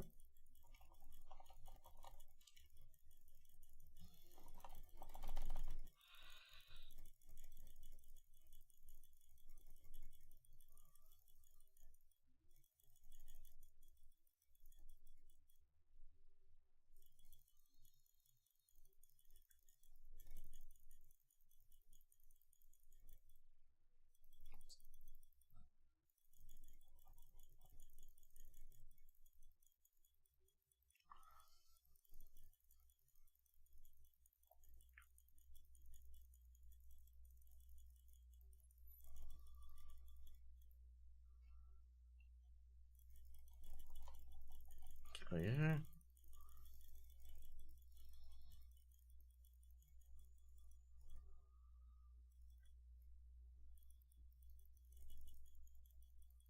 Okay.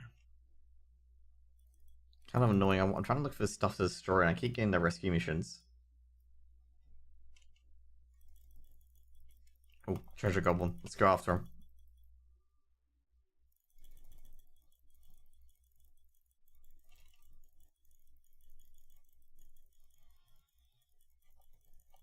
The treasure goblin literally ran into my area, like ran to me.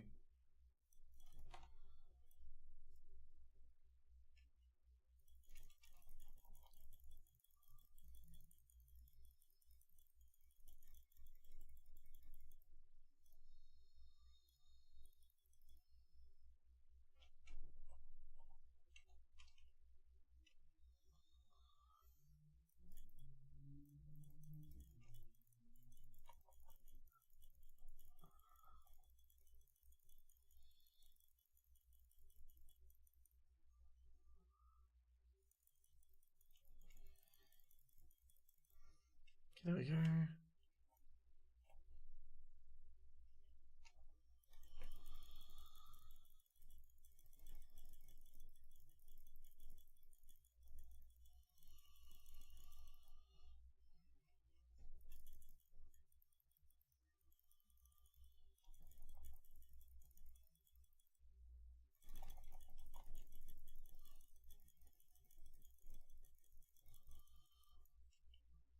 Try to get one more to finish this off finally.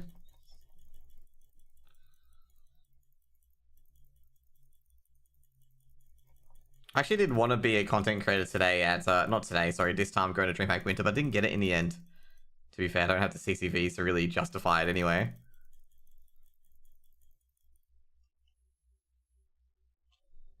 Okay, we're gonna go to the Grim Reaper, or Grim, the Tree of Whispers.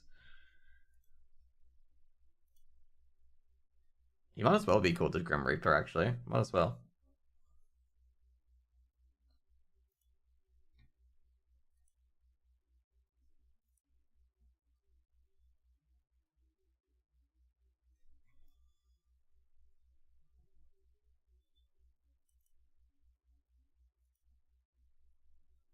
I love reading some tweets, okay? This tweet is from... The reason why I like reading this tweet, because this tweet's from, I believe, Naori Mizuki, okay?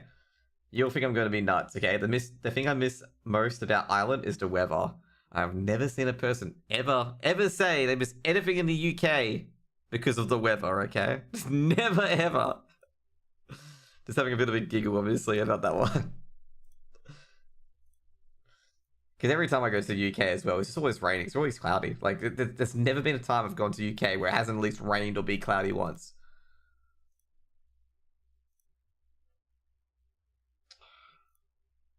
Can I, like, not get a terrible,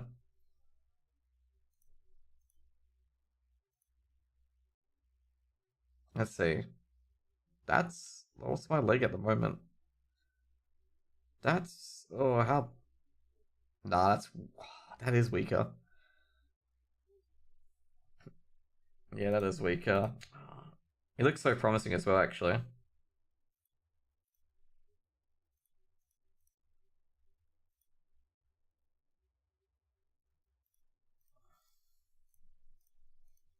The RNG was not strong.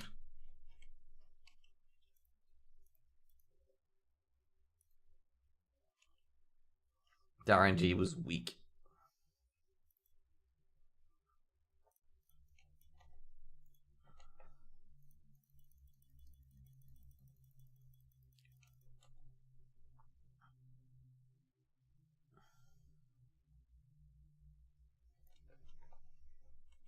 Chaos is one of the better ones to loot, like in general, but that was a really, really bad Chaos. Okay,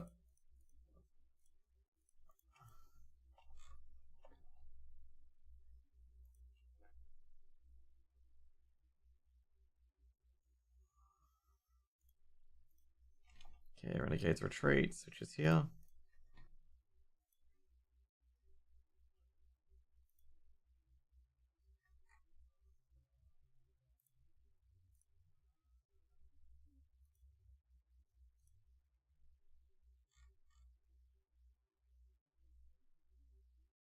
Oh, that's golden from another game. I thought it was golden for Fnatic looking for a new team.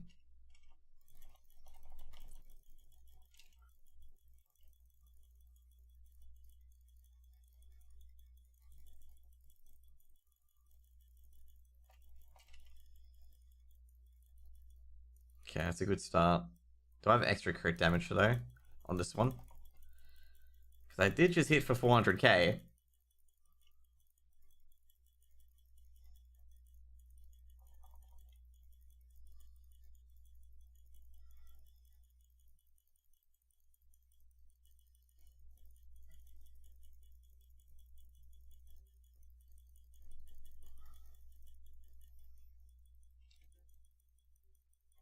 There's actually one of the really weird dungeons when you look at it. So basically, the bandits and the knights Pantheon have been at war for ages. But it's such a weird dungeon because they team up together to try and kill you. Which is strange. Because like the biggest enemies are each other.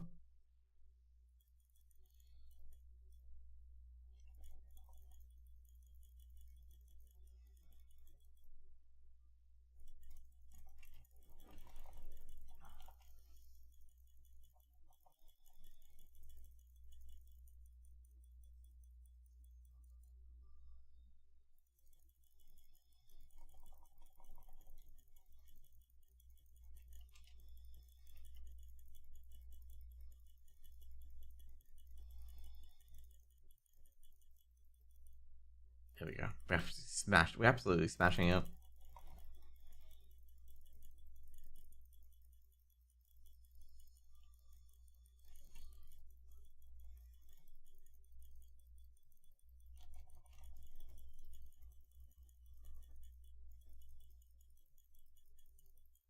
Okay, one of the keepers are here. CC changed the names of champion chokers.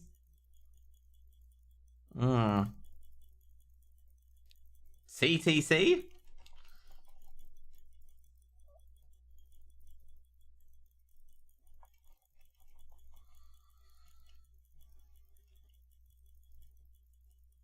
I actually wonder how much CCT pay now for casting, actually.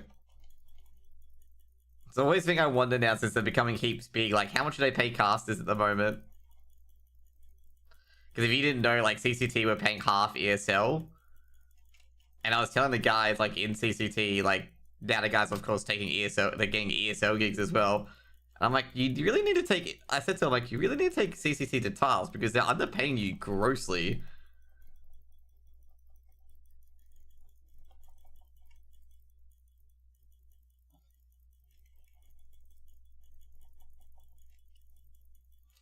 I think one guy, like, I'm trying to think who it was having to do deliverables and was getting paid like half an ESL caster, and I'm just like, mate, like, they're like, you're doing more than any ESL caster ever does. It's like you gotta demand a bit more for deliverables.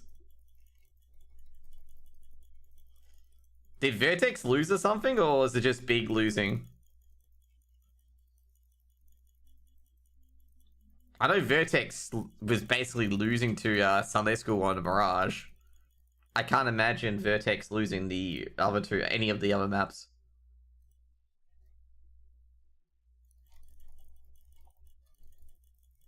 Oh, geez, Vertex, they're struggling against Sunday School on Overpass. Well, it's 11-11. Who's on CT side? Let's just check that one. It's probably the most important part. Vertex is on CT side on Nuke. Wait, Vertex came back to win Mirage? Oh, dude, that is bad. How did Sunday School lose that? Sunday School had, like, Vertex over a barrel. I'm not even joking. They had, like, Vertex down, like, 11-2. Sunday School is... Big and Preezy basically won their opponent's map picks. Don't tell me Preezy lost, okay? Vorberg's coaching team, he lost again?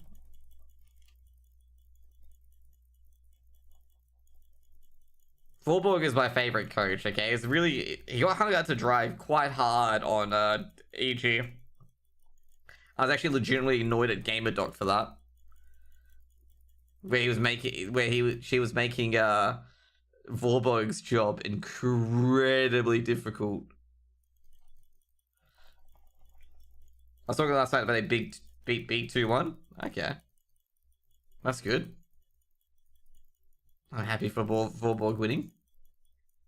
That's what I want to hear more of.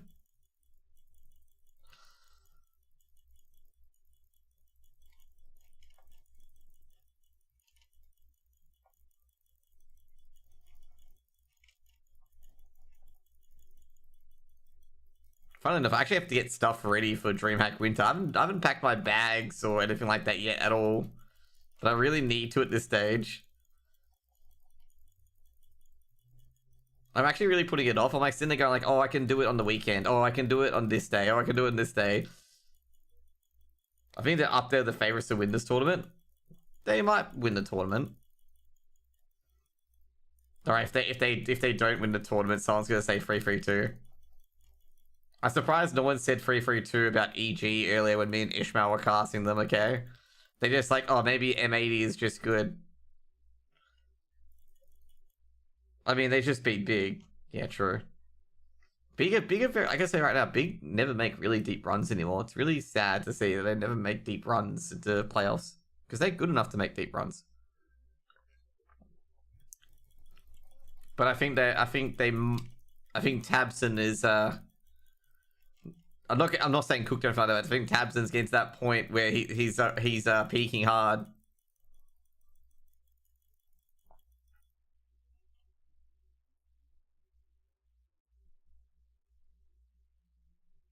Or has peaked.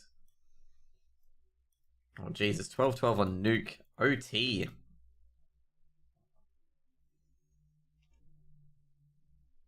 If Sunday School win this, okay? If Sunday School win the second map, win Nuke, it's gonna be a glaring indictment on how they did not win Mirage.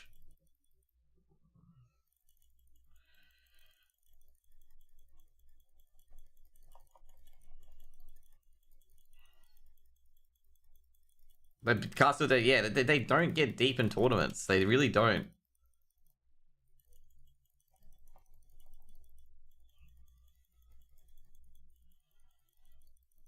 Like, they start off well, but just get they don't do anything. That's the biggest issue I have with Big. The worst is they lose to nobody. They lose to themselves. Yeah, I guess you could say that.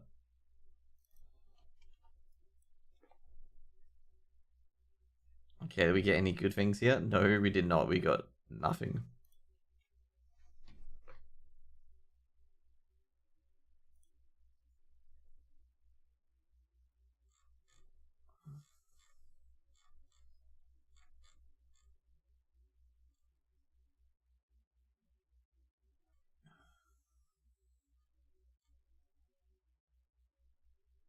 So we get overcharge for Mariners. Okay, cool. We gotta do overcharge. Have we done Mariners Vet Refuge before? Since Goes Glen.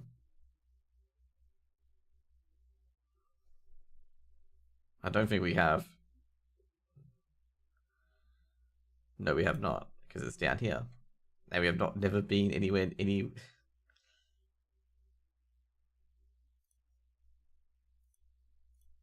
I mean, if they lose to lower tiers, then you assume that they only beat to proceed. They'll beat only to proceed to win against those that they shouldn't. So you say that the Tottenham Hotspur of the CS2 world, where like they should win against teams that they shouldn't, and they lose against teams that they shouldn't lose to. Maybe that's why they make it so deep to the majors, because like they're versing teams that they shouldn't beat, but they do.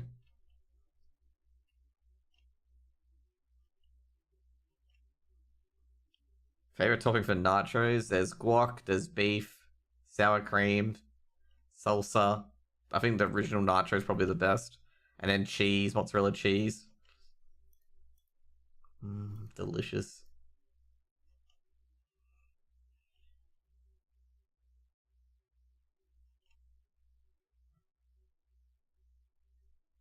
I think you can. I think you can put sweet chili in nachos, but I'm not sure how well like sweet chili goes with nachos.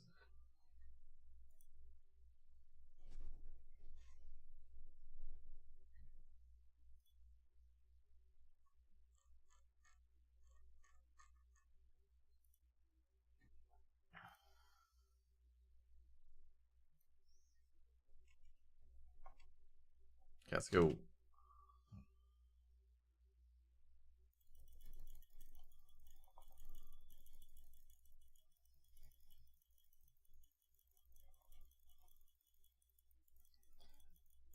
The chips, I feel most of it because the chips are bland. Oh yeah, definitely.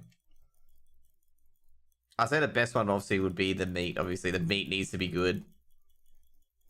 Like you need to have beef, chicken, or pork on it.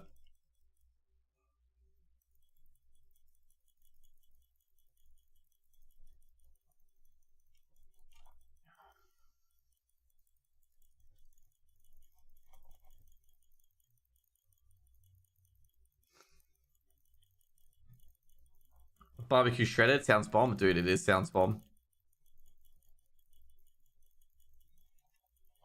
The halal snack pack, what I get usually is just I usually get mozzarella cheese. What else do I get on it? Usually get it with chicken and lamb.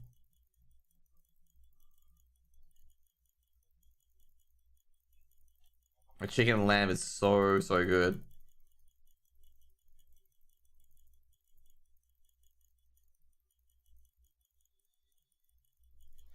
And then you get sour cream, sweet chili sauce, and barbecue. Pringles and anything else to eat with it. You gotta like literally dig into your condiments drawer and see if you got any condiments. That's pretty much it. It seems. That's all I'm hearing at this stage.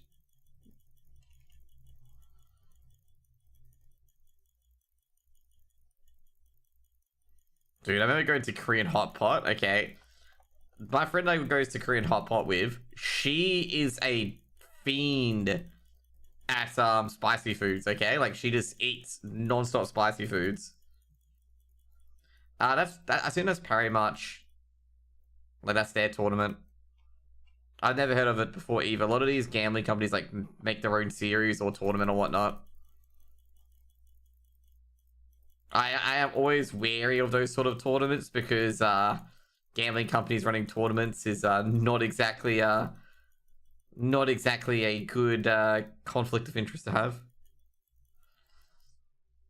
I don't know why it gives me vibes of that Bulgarian tournament where they like rigged it, like where it was legitimately rigged and like one of the teams in the tournament was cheating and it just progressively got worse.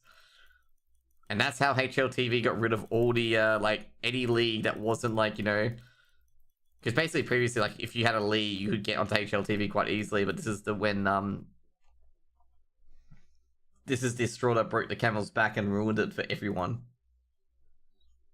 But yeah, I like spicy food, but I can't tolerate it like my girlfriend does. You know the spicy noodle challenge thing? She buys like two. Oh my god.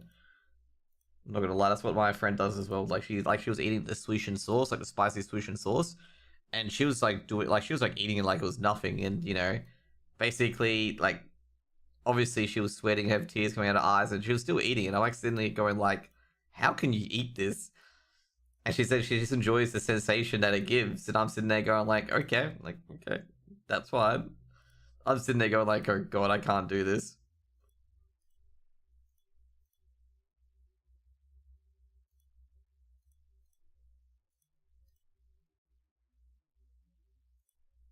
I like spicy, I like good spice, but not a sense where it makes it easy. Uh, yeah, where it's not too spicy, where it doesn't like completely affect your taste buds.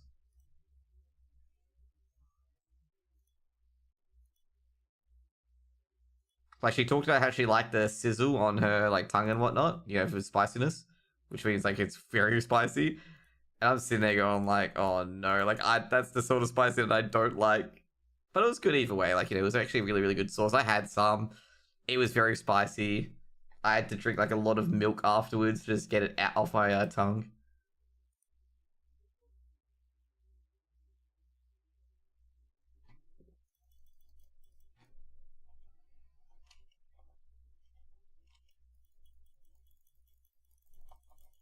It's also the worst thing is if you eat spicy stuff on an empty stomach, because then it gets worse.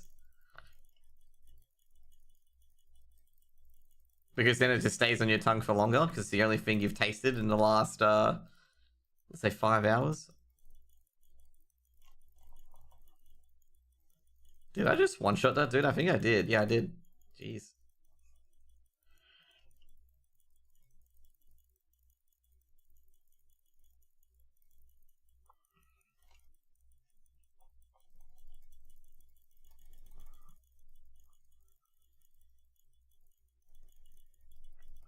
Hit it for 305k, by the way.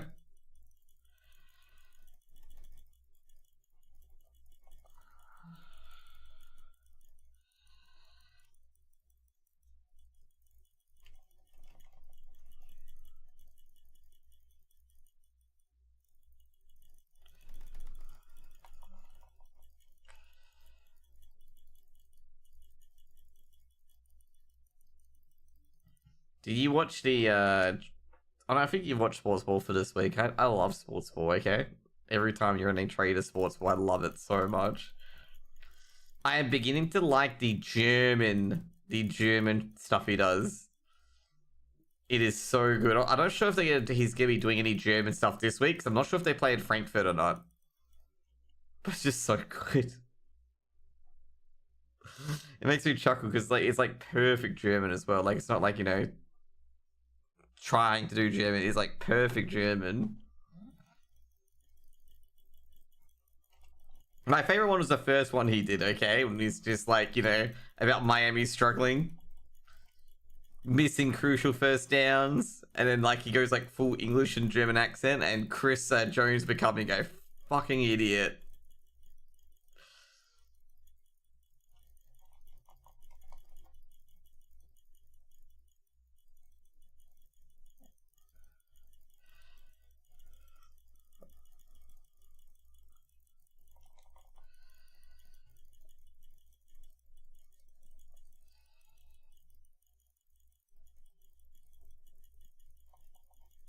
I was going to get a burrito today. Usually I walk like 20 minutes to go to Zambero's near my place. And I was going to go get a burrito. Like it's super, super close to me.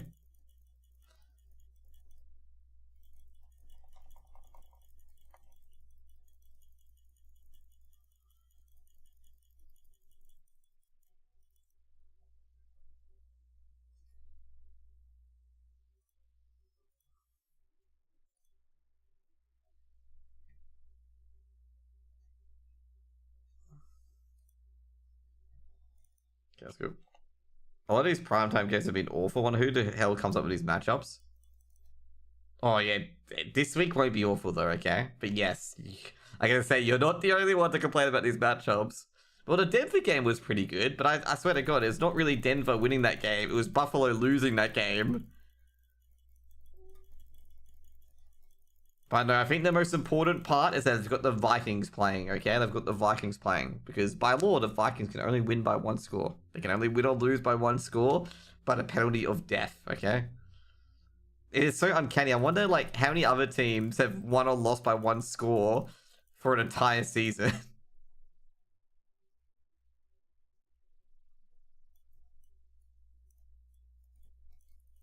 Wait. Where do I go?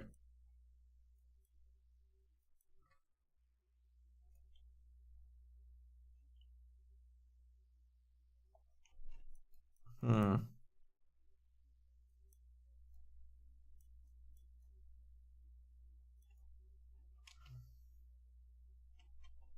Maybe the Siren's Chamber's back at the start?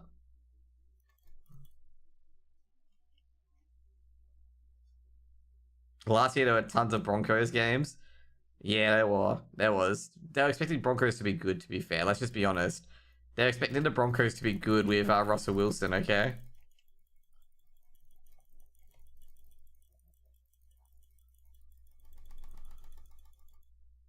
And Russell Wilson was not good. To everyone's surprise, that Russell Wilson was not very good. Okay, we got Caldera Gate, which we can do later. Then we get Mighty Storms, which is farming stuff. But, you know, Vikings playing the Broncos is going to be a close game because Vikings can't beat the Denver by more than one score. It'll be close.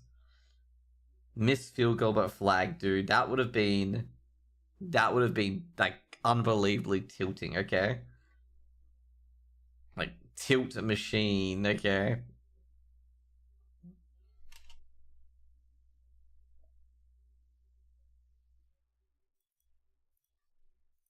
Like that's what I expect from the San Diego Chargers, okay? that sort of stuff. Like if you want to know a team that I suspect that sort of stuff to happen to is San Diego, okay? People aren't happy with the NFL and the Bengals. Why are people not happy with the Bengals? I know Joe Burrow's out for the season.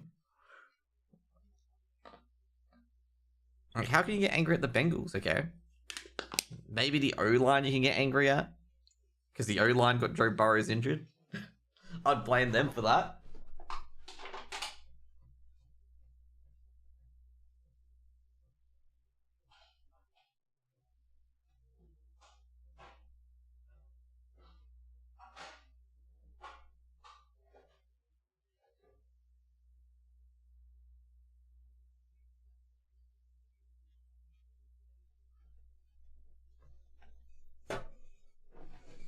Like I said, I don't think people are happy with the Vikings, okay? If anyone needs to depend on the Vikings to get a result, apparently they knew Joe Burrow's injured before the game. A photo popped on Twitter which they later delayed. Oh, that is bad. That is bad.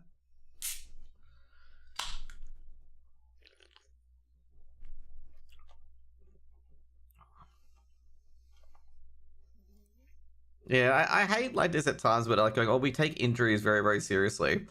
And they like have like, you know, Joe Burrow's like clearly injured, but they want him to play. It's like, come on, dude. I do care about player welfare or not. It's like if you're like, this is the worst part. It's like you got your superstar quarterback who's clearly injured, but you keep playing him and then be surprised when he gets actually injured. It's like, dude, like there are quarterbacks on the market, okay? Well, not any good ones since every other team's taken it before you, but like, come on, like.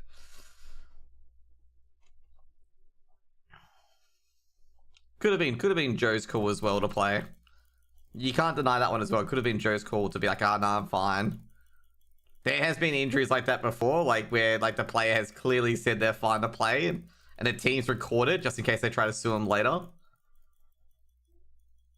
It's like, yeah, you should, like, I gotta say right now, like there's, I know the Bengals were going on a playoff push with that, but like, is it the playoff push worth racing your entire future for? Because obviously Joe Burrow now is going to be out for the season.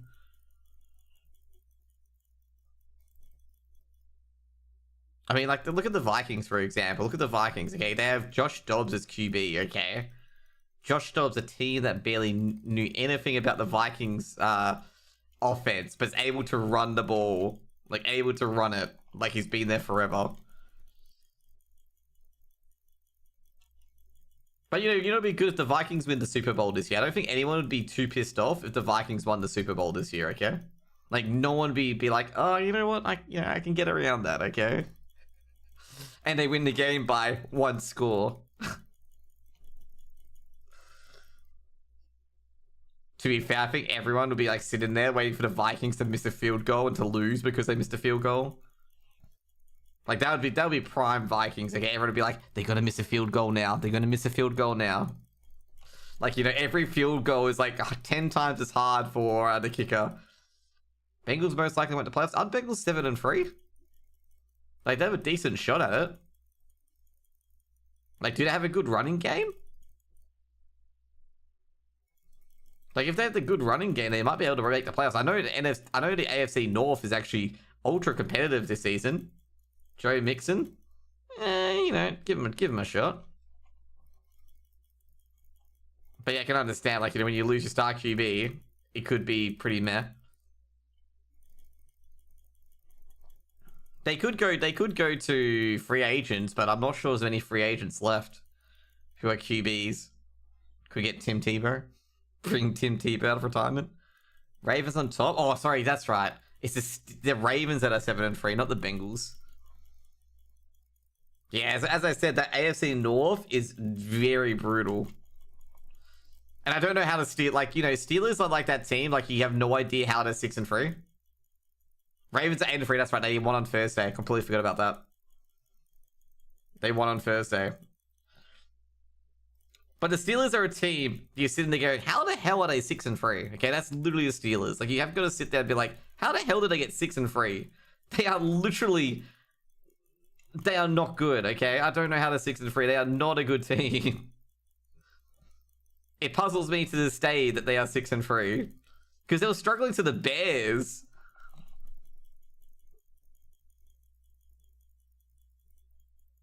And I'm just like, how are you positive and you can't even beat the Bears? I think they beat the Bears actually, but they was struggling against them.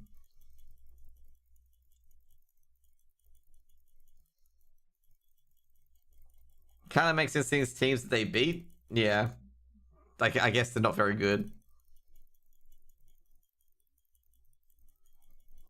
You should see like the end of the season. Like the NFC North won't be decided until probably like the last 3 weeks. Like, if you've seen the last 3 weeks for the NFC North, it is literally Vikings versus Lions, and then another game, then Vikings v Lions. They beat the Rams, Raiders, Browns. So that yeah, they beat on really crap teams. Holy moly.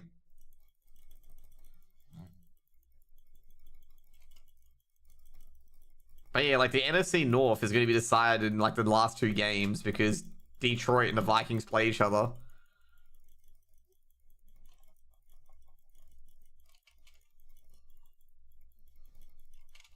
Like on week 5, I think it's like week 16 and week 18 they play each other. So it's actually going to be like a really crazy playoff scenario for Detroit and the Vikings, unless Detroit or the Vikings completely fall over. The only good team they beat was the Ravens, but Jackson had a really bad history against them. Yes. I believe you are right about that. That Jackson never plays well against the Steelers.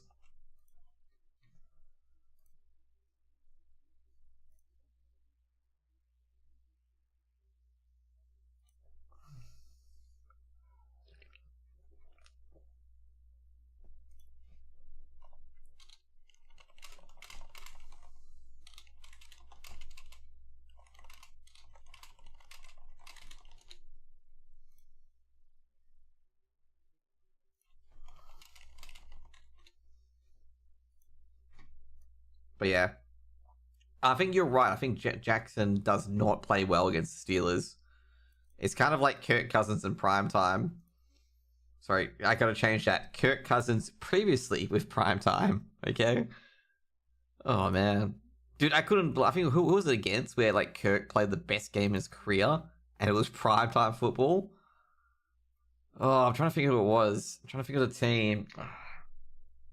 I think it was the Packers because that's when he got injured. And he like played one of the best games I have ever seen him play. But then again, he's played very well this season in general. Like if you look how well if you look at Kirk's stats, man, it's insane of how well he played before he got injured.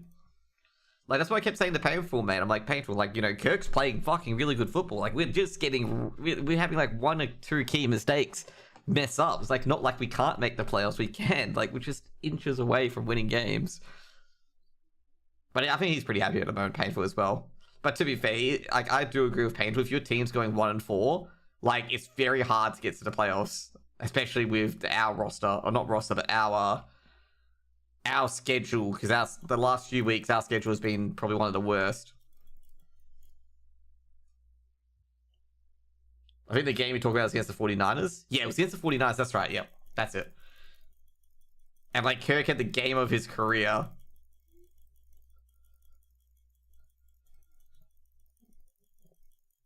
Wasn't the Packers one. Packers was more of a defensive effort, actually. But that was like, But yeah, I think it was because we were versing the 49ers and we were 1-4. And like he was like, yeah, we're probably like this is probably a dead season. Because, of course, going to the 49ers, the Super Bowl's favorite, expecting to win, is not really is hard. It's a hard negotiate.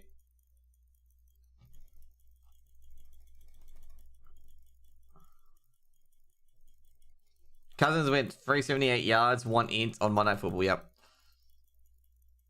Like that's incredible stats. Like I think I know teams. I think Bill Belichick would conjure the dark side purely just to get Kirk Cousins. Because someone Tree has said, like I think also as well, I think Painful has said, I think the Vikings have said, or not said, inadvertently said that they're gonna probably move Cousins on. And I gotta say, like, Cousins, I believe, is like 33. I think they're a bit too hasty to not renew Cousins, but if they're gonna renew Cousins, he'll be at a lesser salary. Even though Cousins is playing well, like, he's slightly overpaid. Well, I guess it's a good thing for the Vikings that their QBs are only slightly overpaid, considering considering Denver and Russell Wilson.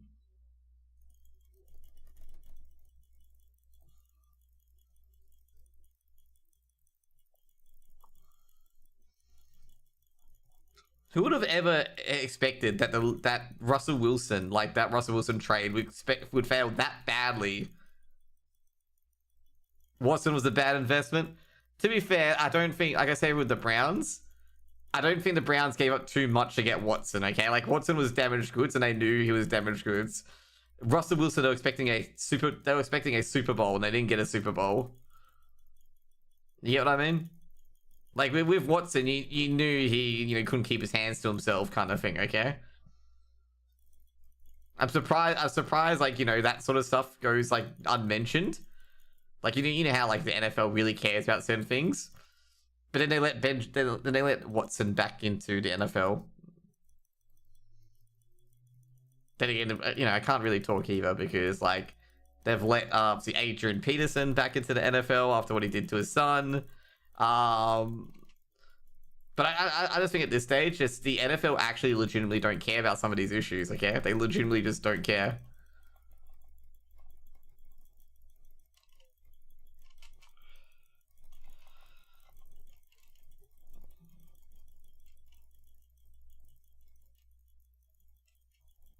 The running back committee. Well, to be fair, the main reason why the running backs were getting super concerned is because they're always getting franchise tagged, so they couldn't be traded and couldn't negotiate a bigger salary.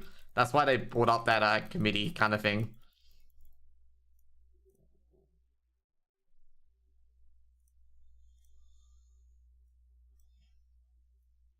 Ooh, that one could be kind of good.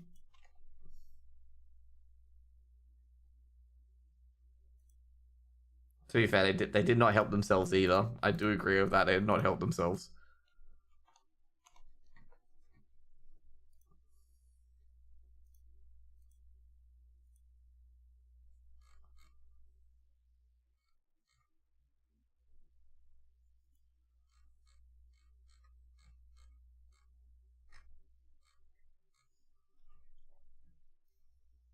To be fair, the Vikings can't really talk too much about running backs, given our best running back is Cam Akers and Matheson.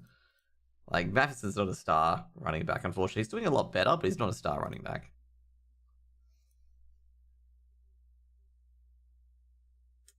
Shohei Ohtani's odds to win MVP last season was so high that I wouldn't even listen anymore. Don't tell me he got injured. Only way those runs end is if he gets injured.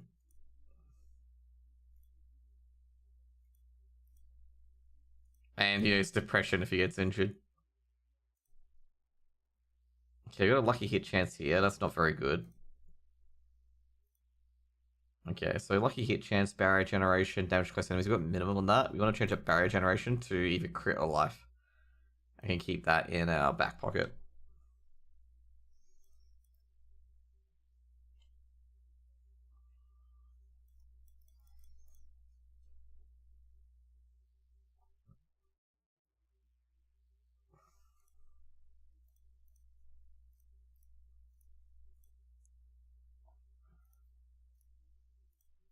He won Unas MVP back to back. Damn, that's quite good.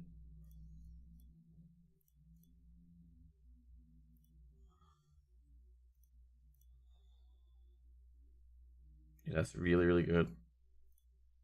It's actually really, really hard to do that sort of stuff these days. Okay.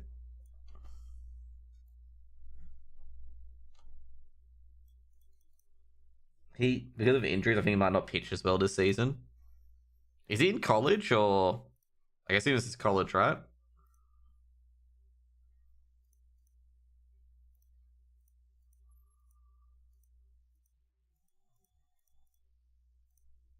They plays for the Angels. You're talking about baseball.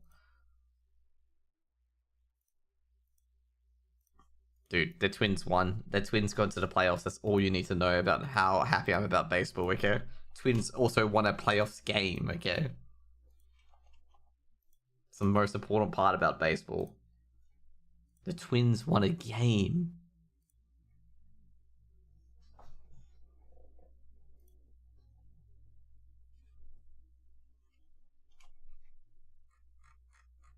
Okay, this is actually an interesting question. How can one of the MVP teams, like the players, um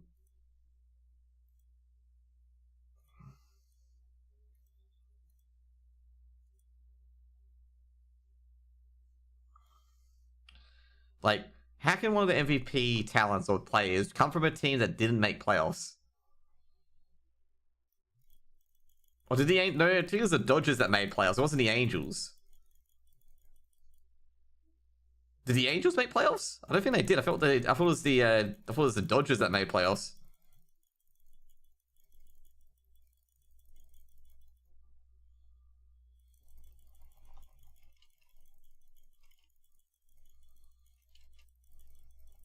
Oh jeez, this is gonna get really, really dicey. Or it's gonna work as intended. Working as intended. Angels are shit. That's why. Okay. He needs to go to a team like the Twins. Okay. You know the division's bad is when Minnesota win it by default. Let's just put it this way, okay? Like when Minnesota win a division by default, the team like is a really bad division, okay?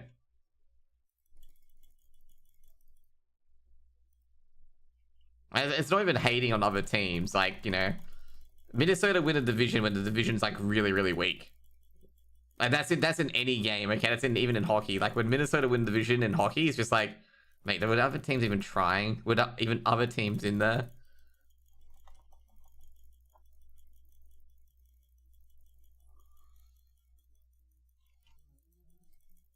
Regular season MVP is different. Okay. I was just laughing so much when Minnesota were beating what was it? They were beating well they beat the fuck, I forget what team they were versing. They're versing they're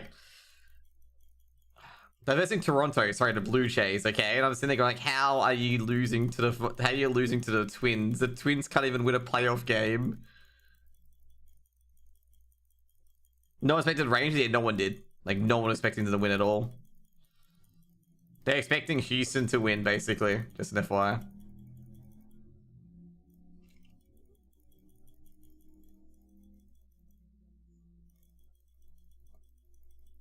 I think it was really funny that I think it was the Orioles, not the Orioles, so the Braves were complaining about the playoffs. No less than Diamondbacks. Dude, Diamondbacks got lucky because every other team that could have gone playoffs, like, fell. Like, I was watching that playoff push, and, oh my god. I found it funny when the Mets got eliminated from playoffs contention. The Mets outspent the Yankees, by the way, and still didn't make playoffs.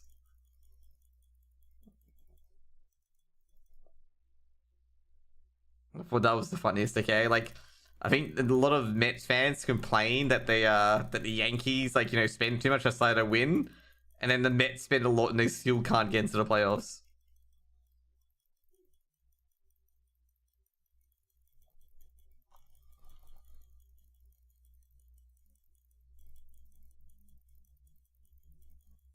They don't out a loan to pay the team.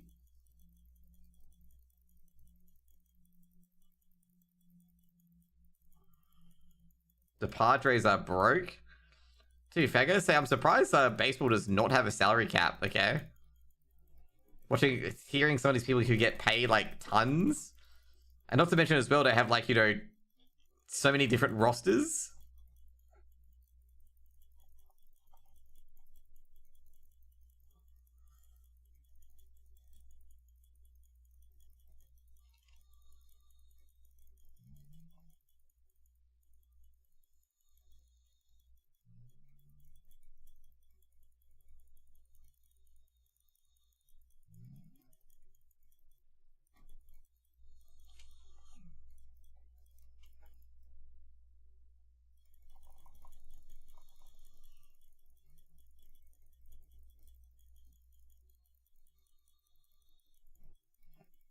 Okay, there we go.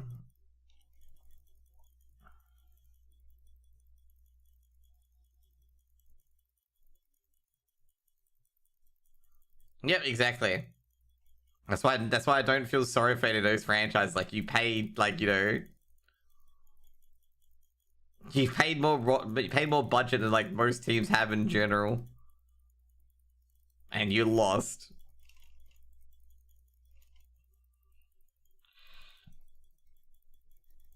There we go.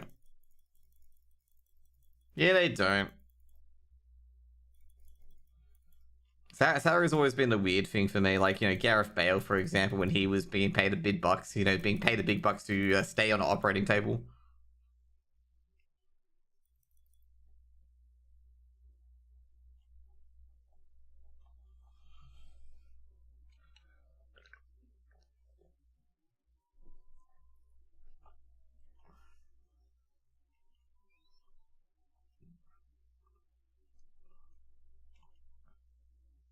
He was just out golfing all day, Gareth Bale.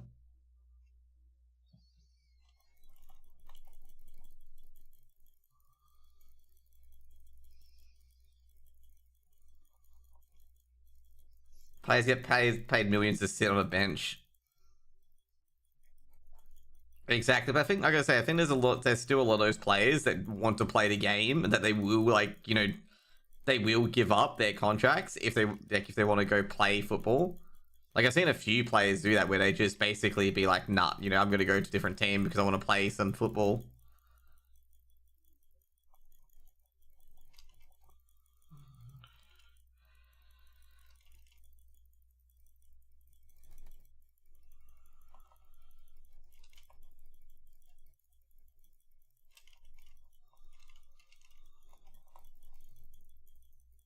There we go.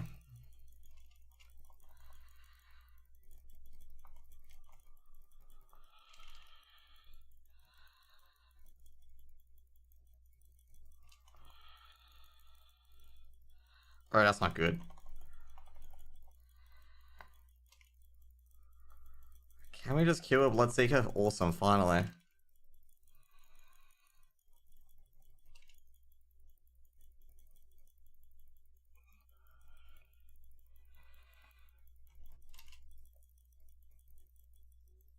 But how do you know if you're inducted in the Hall of Fame but you're considered one of the greatest, right? Yeah, generally. Unless, you know, you use roids, then you'll be taken out of the Hall of Fame. Hello, Barry Bonds. Holy shit.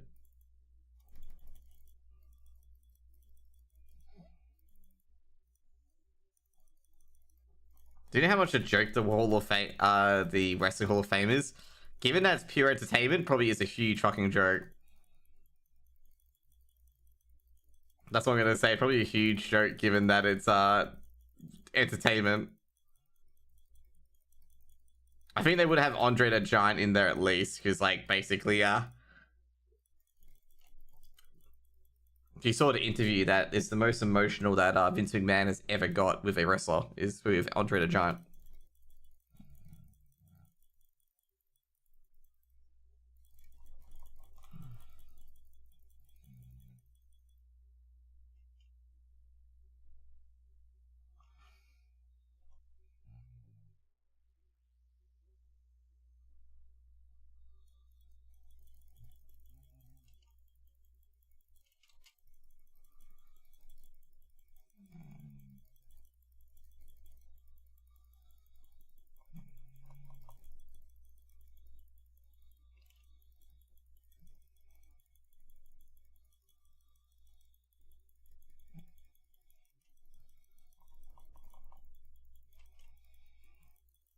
They got like Snoop Dogg. Oh, dude.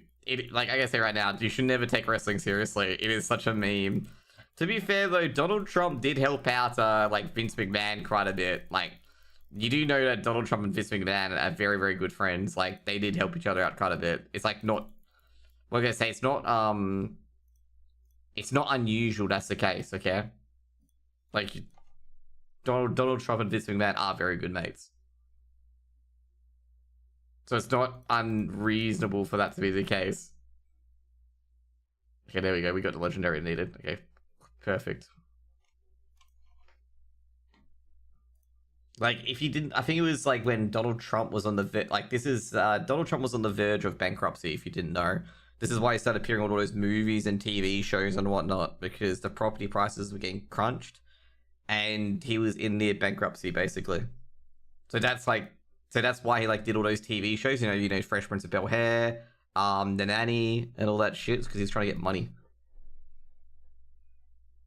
Like, he didn't want to say it to anyone that is bankrupt, but he was like near bankruptcy.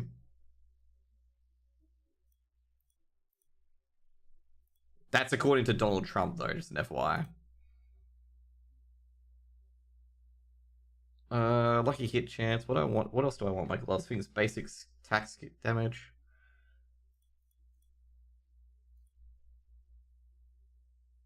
Oh, that's actually some. Oh no, dodge chance left.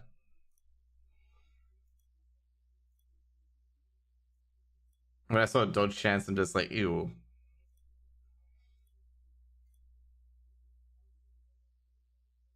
Yeah, a lot of people as well tend to forget that. Like, when they go like, oh, why is this McMahon giving stuff to Donald Trump? Like, yeah, because they were good friends. Like, Donald helped Vince out when the WWE was struggling, by making it a bit more relevant, and vice versa.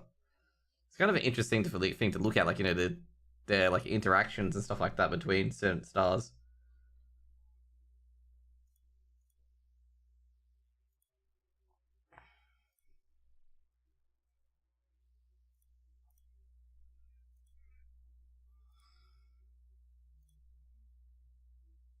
Okay, critical strike damage. No, that's not what I wanted.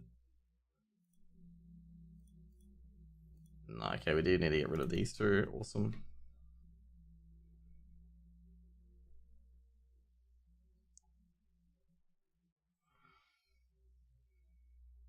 We're gonna get Earth and Sky to like 15 next, which is gonna be funny. Okay, there we go.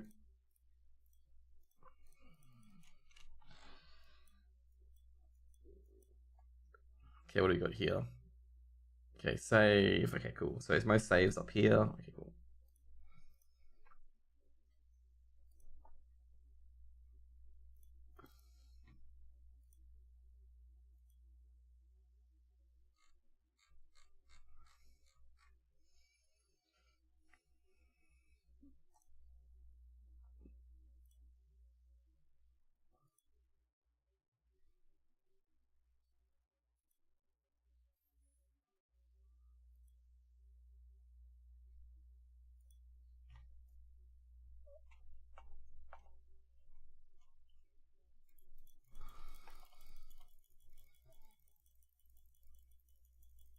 I think it's vampires today, right? Yeah, it is vampires today.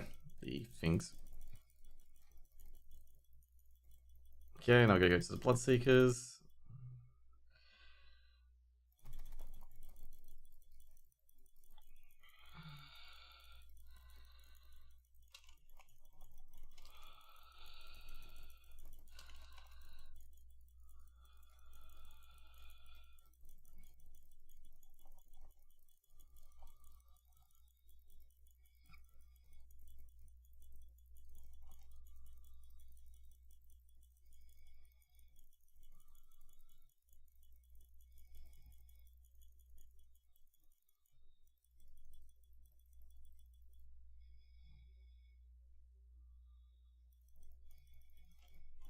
Okay, that's cool.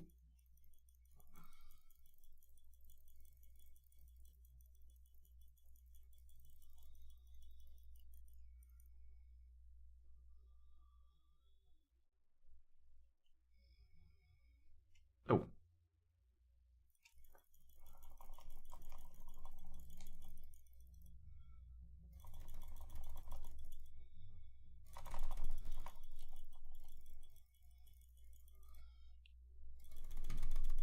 There we go. He must be finished with those guys. Yep, he is.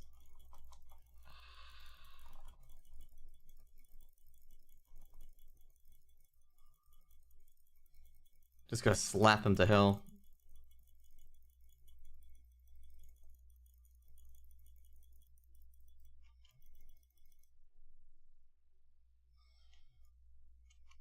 I'm gonna say typical lightning ball sorceress.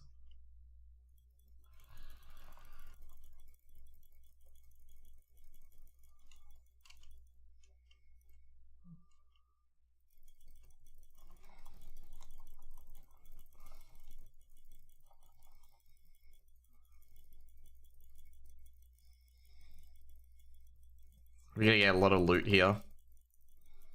You can farm so much loot here.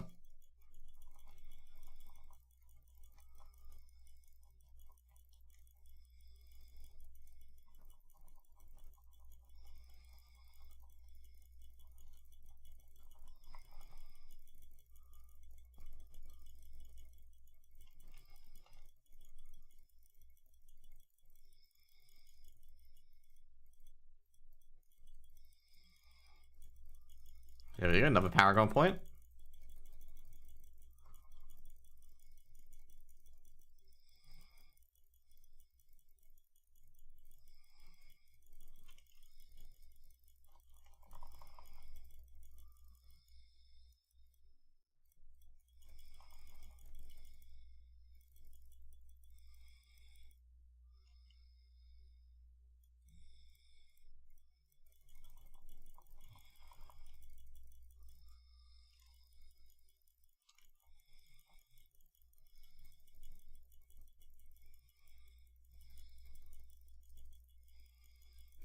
There we go.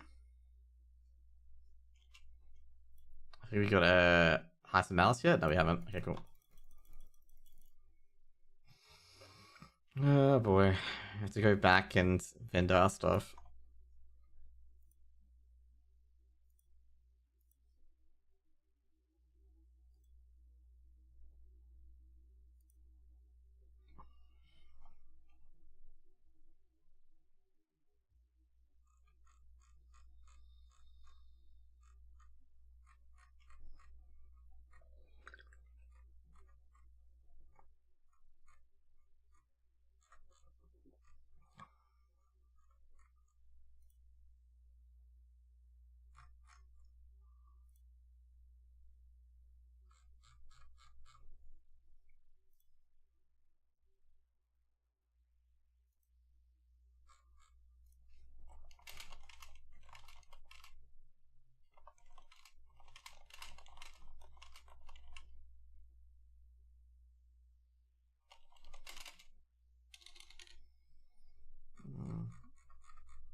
Okay, that's good.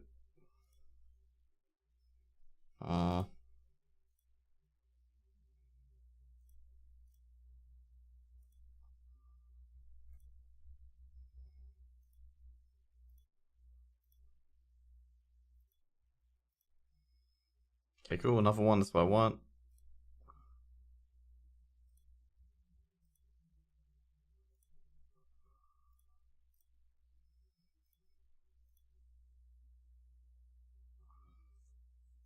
I remember having that legendary one. Like that legendary one that heals you. And if it can't heal you, just fortifies you instead.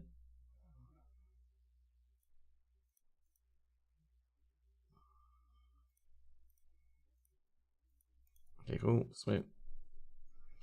There's been a lot of like scams going along with like content creators and whatnot, where the person will DM you, be like, "Oh, I want to be friends and whatnot," and then they try to get you to try one of their games, but it's a scam, obviously.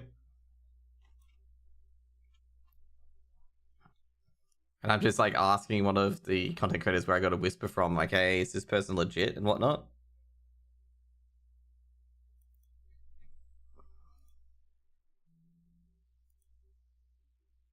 Because like like I say right now, there's a lot of like attempted scamming and hacking and phishing and stuff like that, and I just want to avoid that because like it's kind of like out of nowhere this guy is DMing me, and it's just like, is he like legit or is he like trying to steal my account kind of thing?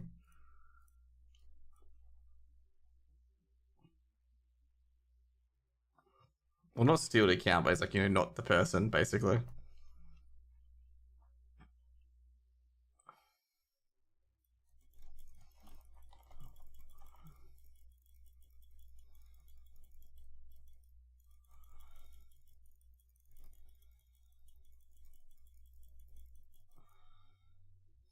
I've had like people impersonate my brothers and whatnot. And I gotta say, it's actually kind of hilarious. Like someone was like trying to impersonate my brother, and I'm like, oh yeah, what's his what I said was like what was it?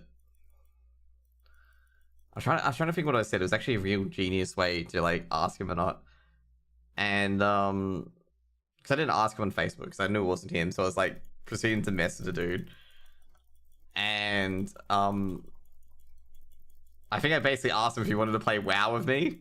And he goes, "What's WoW? I don't play such kid games." And I'm like, sitting there going, "Yep, definitely no, it's not my brother then." This is before my brother quit WoW, obviously, okay? My brother's actually is like being so tilted and not interested in playing WoW over the entire guild merger, like what happened after that. Like he wouldn't want to join. He didn't want to join my new guild. And I'm like, yeah, I can understand, bro.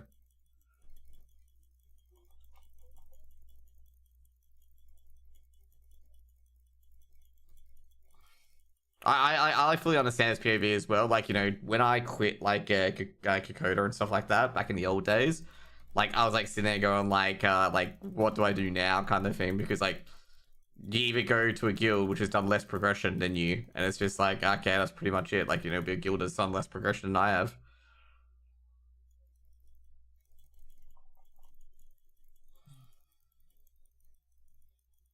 And that's pretty much it, because like sometimes like that's what happens. Like, you know, if you get into a really top hardcore guild and you're not like top 1% DPS, like stuff like that as well, where you're not being poached or anything like that, you're gonna have to go to a guild that's, you know, less progression wise.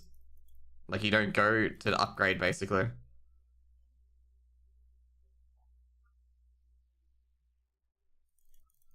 I just say I still stand by it though, as I said before. I'm like, you know, I don't know like what went on in the old guild, but it just felt weird. Like it's just so weird the way that that was entirely managed.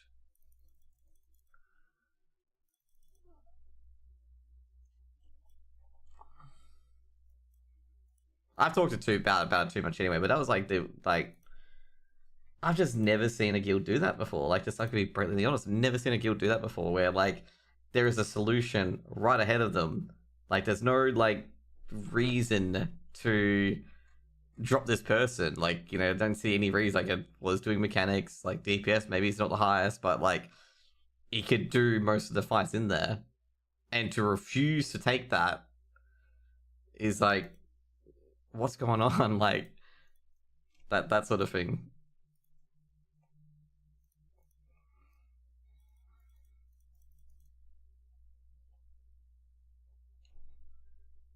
My brother said it's nothing to do with me, and I'm like, yeah, it was just like so odd for my POV, because it's like out of nowhere I get this, like, you know, people not wanting to be like, think about it this way, okay, like, you know, everything's all good and stuff like that, and then suddenly out of like nowhere it's like a complete 180 where like you're being told to go find another guild and whatnot. It's just like, what happened here kind of thing. And like, you know, like you're being like, oh, you know, just move me to the weekend, and they don't move you to the weekend. Like they make every thing to every opportunity to not move you to the weekend, right? Where like it is much better for you in that timing aspect. And this is the other part as well, that they needed a 3% damage, which would be a rep paladin. So that's why it was incredibly strange. It's not like, you know, that I wasn't good or anything like that. It was like they needed a rep paladin in that group. They had me, but they didn't use me. If you get what I mean? Like it just didn't make sense. It's like you got that rep paladin there, like pick him up, and it's like, no, I don't want to pick up this rep paladin.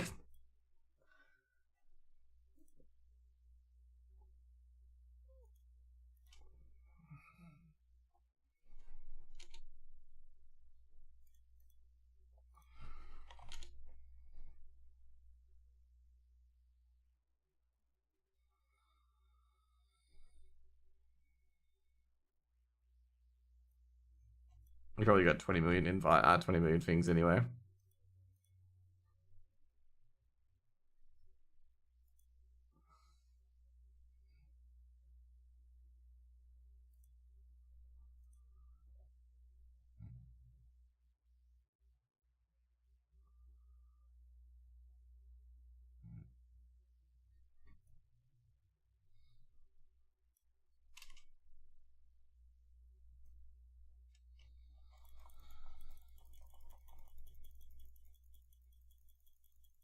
Oh, that guy didn't check his DMs. Oh well.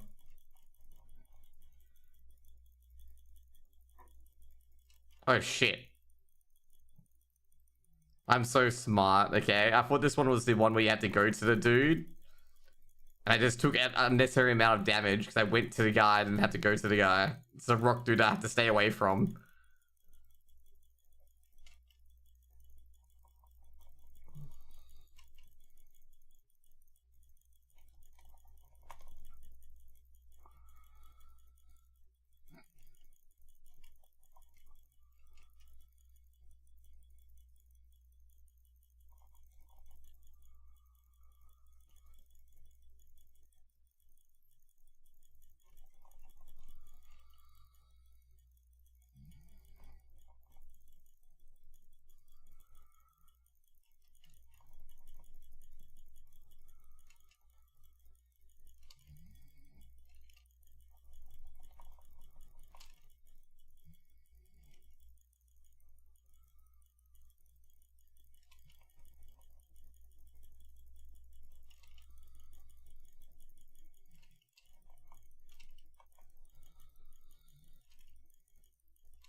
Wait, what if only defeated 2 out of X waves? Oh shit, this is a cursed shrine.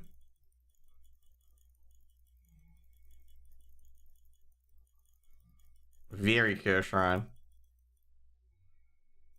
Incredibly cursed shrine. What?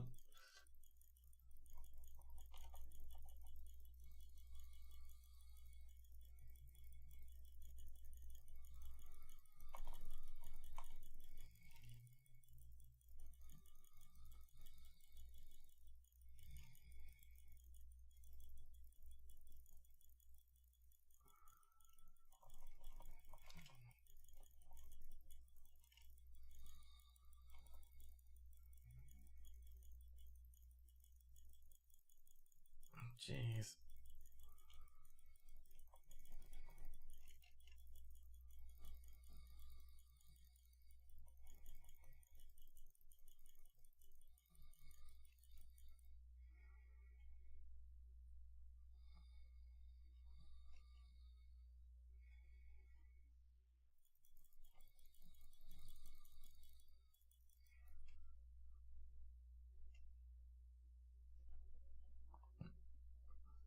It's kind of weird. I gotta say, like, one thing weird about Twitter at the moment, we have Twitter follow suggestions.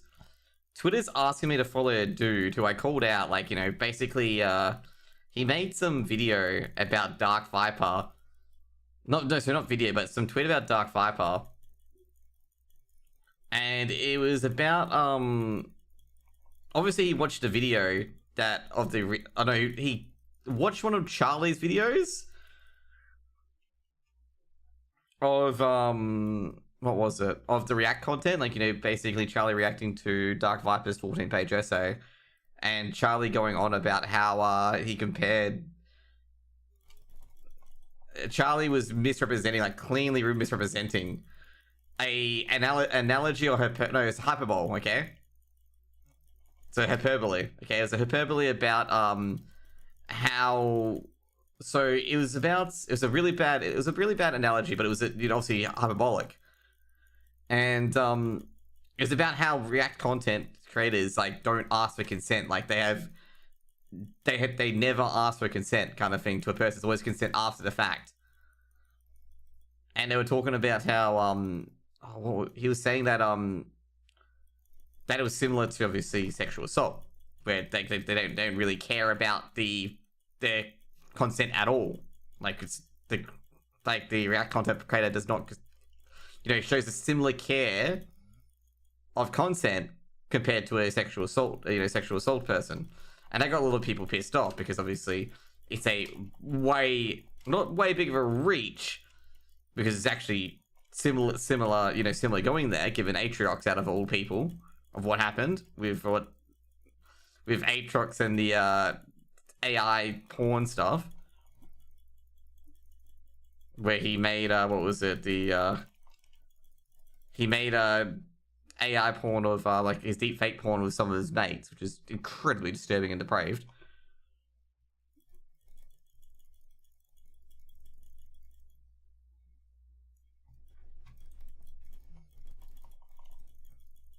But yeah, so like this person literally like grandstanded that comment, like the thing that most critical, i.e. Charlie mentioned, okay, ages ago, and was grandstanding it that Dark Viper should never get any brand deals or anything like that because of that. Like he was trying to like, you know, cancel Dark Viper for saying that. And it turns out that this Kasuma Kip or whatever, oh no, sorry, the Kasuma Kip or whatever, the guy that's being suggested to me, is a person that reacts to videos, like his main content, like other than his own content, which none of it's popular, is literally all react videos. So pretty much like he reacts to like big streamers videos where he just occasionally pauses and whatnot. And like he's one of the content creators that Dark Viper's calling out, basically, okay? And Dark Viper was wondering like why he was like tweeting him at this, and then he just watched like 3 of his videos and that's it. And he's just like, well, you know, you're the exact person that I'm calling out with my comments. Like, you know, you're going at me not because you have a point. That's what he said. He's like, not because you have a point. It's because you feel guilty and you want to feel justified in doing what you do. And Twitter's suggested for me to follow the dude after I wrote a scathing reply to him, being like, bro, like, because he was trying to say that Dark Viper wasn't right about him. And I'm like, bro, all I've seen with your YouTube channels has been you just, like, your original content getting, like, 100 views, but your React content getting, like, 2 to 3k views and, like, 10k views. And I basically said, and also not to mention as well, that you always upload your React content every day, and your original content takes, like, weeks to do. And one of his top, like, content things, like, is a clip, which no one understands why it's popular, but it's like got a whole bunch of views on it, but not much watch time. And like he calls like virtual mode or whatever it is, which is the most, I don't understand it. And like people were going through his I'm like, dude, like,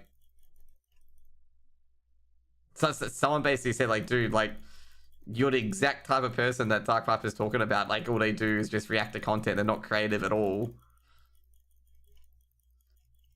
And I've been actually, funny enough, I've been getting recommended a lot of React creators. I got mentioned this guy called Ezar or something like that. And all Ezar does is literally react to other people's videos, okay? And one of the videos was that, what was it? One of the commenters, okay, this is like the biggest self-awareness check, okay? I think he had mentioned it in the description that finally he can react to escapist videos without getting copyright struck. And I'm like, isn't this like a self-awareness check that you shouldn't be doing this if you're getting DMCA'd? Like they were acting like a escapist DMCAing him was like a bad thing, basically. And I'm like, that's what's meant to happen. You're not meant to copy other people's videos. Because like I was trying to get Yahtzee's new blog thing, you know, fully Rabomatic, you know, the first video, the first video.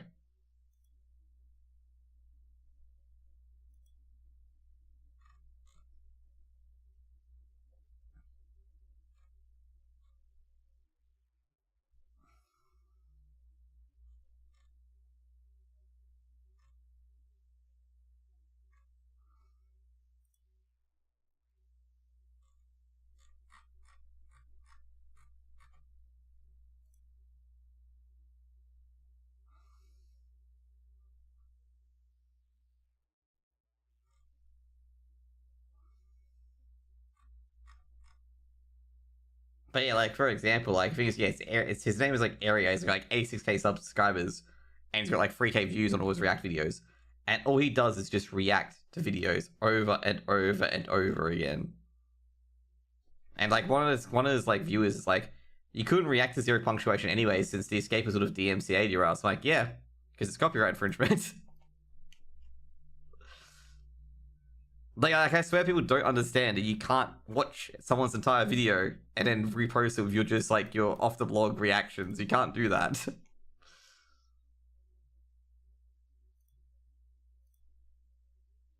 I've actually had someone like argue with me, being it's fair use.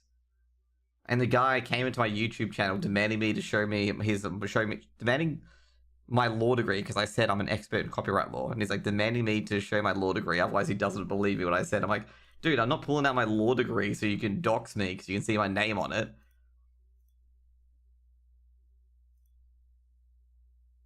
Because you know you're deranged and don't understand that it is copyright. You can't do this sort of stuff.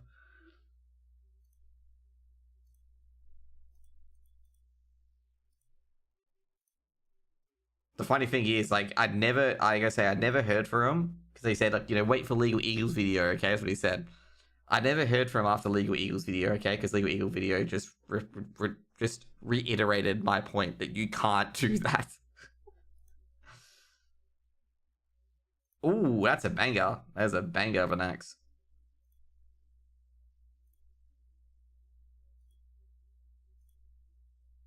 Dude, there's a new girl that I had my job. She had the ones who forgets that they often can't make it.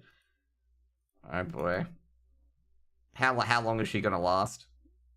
That's a good question. How long is she gonna last at the company?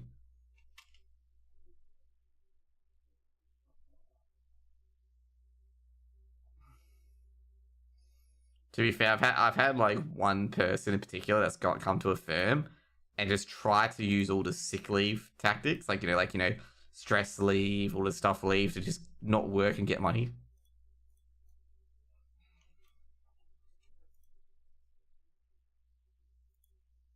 Like basically, I think it was like after 6 months we just let her go because it's like she had used all leave and like had used the other sympathy leave and whatnot. So yeah.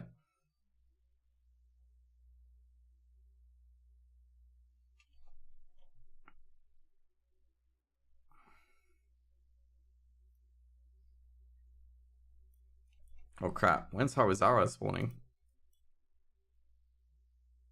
10 minutes. Can I complete this dungeon in 10 minutes? We'll see.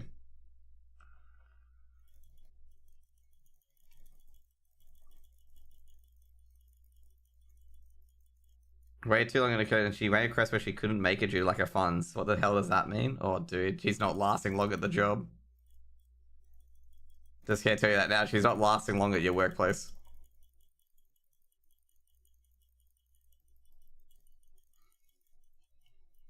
Just guess what that is. Means she doesn't have enough money. But she's not lasting long if she doesn't show up to work. Generally, employers see through that stuff very, very early on as well. Like, if a person's, like, not going to turn up to work and stuff like that, they generally get fired very quickly.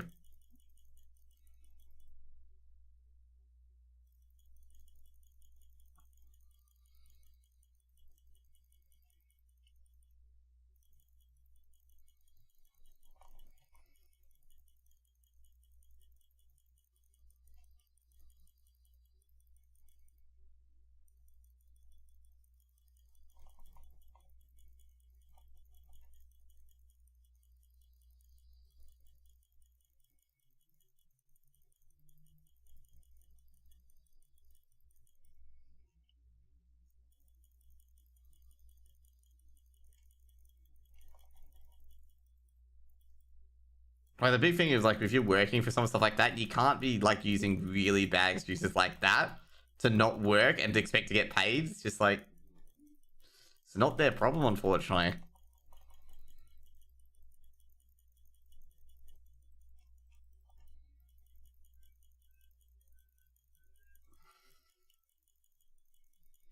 I think the worst part, like, talk about that as well, like, they can also be the opposite direction where the bosses are just super unreasonable. Like, my fucking ex-boss demand, like, this is the worst part, because I actually disclosed this later in the YouTube video. My boss, like, basically, I got home, we had COVID, of course, like, I wasn't feeling that great. I said, like, before I went home, like, I don't feel like I've got any energy, like, pretty much, and DM's not like, I think I've legitimately got COVID. Because I felt, like, kind of dead at the end of the day. And, basically, my boss basically says, "Oh, I want a medical certificate that you have COVID." And I'm like, mate, I just got tested today. Okay, like I can't give you the medical certificate. And I basically said, like, this is the worst part, okay? Because it's end of financial year, okay? And I'm like, I legitimately got COVID. So he's like, not believing that I have COVID. And he's like, oh, I'm going to go around to your place. I'm like, you're not going to go around to my place, okay?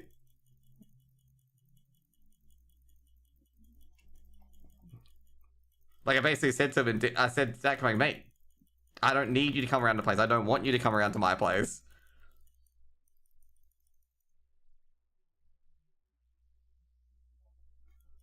So basically when I got test results, I gave him the test results, and he's like, I want the full thingo. So I gave him the text saying I had COVID, basically, okay? So he said, I want the full thing. So I got the full thing that I had COVID. And I'm like sitting there going, mate, like, why do you not believe that I don't have COVID? Like, fucking hell, bro. Like, because like towards the end of the day, like that day in particular, like I basically said I felt like I was out of energy. Like I think when I left at like 5:30, I'm like, dude, I don't think I can work any longer. Like I'm like out of energy at the moment. And this guy's thinking I'm fucking faking it. And like basically I've worked for him for like 8 or 7 years at this point. And dude, like even the person that was messaging me about it, like on his behalf, because he doesn't know how to work a phone, was like saying I believe that you have COVID, like, you know, that sort of stuff. Like they basically said that I believed I had COVID. Like he was the only one that didn't believe I had COVID. Like basically the person who was texting me, she said to him before that he doesn't lie. Like I do not lie at all. Like we'll tell you what I exactly think about it. It was just so like messed up, bro. And I was like basically I think it was like 4 or 5 days in, and I'm like, yeah, you know, I can work now, I feel better. And like they were like after 3 days they were DMing me whether I could work or not. I'm like, bro, like this is like when I was like half full energy, half not. I'm like, nah, I really feel quite de-energized and whatnot. And the day that I came back, I'd streamed the day before. I'm like, yeah, sure, I'll come back, but I can't work, you know, obviously in the office because of COVID.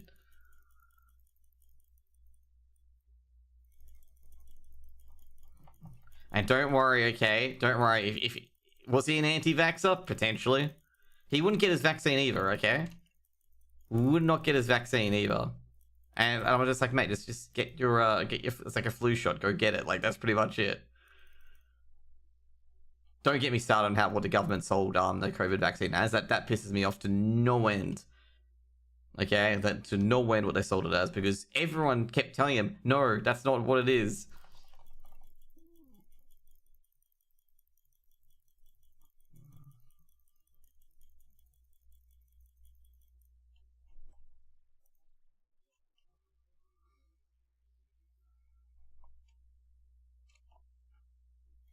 Where's this last keeper?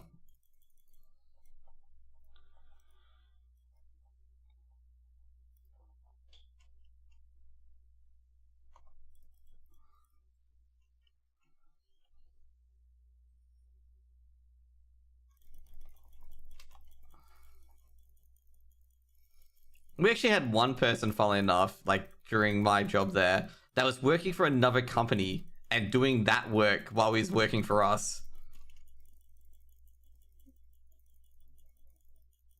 Most interesting thing I've ever seen. Like this guy was working 2 jobs and then using, like basically he was not working from home, but he's taking he got the idea to work off site for another company. I think it was with a friend or whatnot. And I was sitting here going like, holy crap, this guy's actually legitimately stealing checks.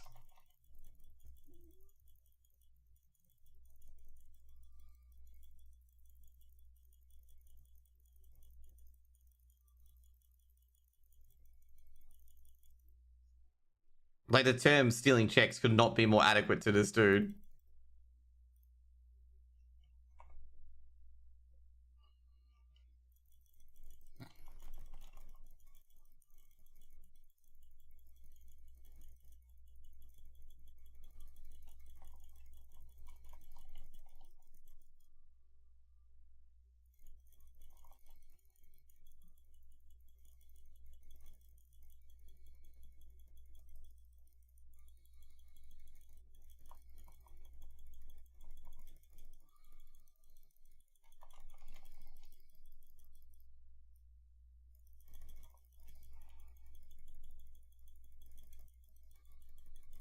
There we go.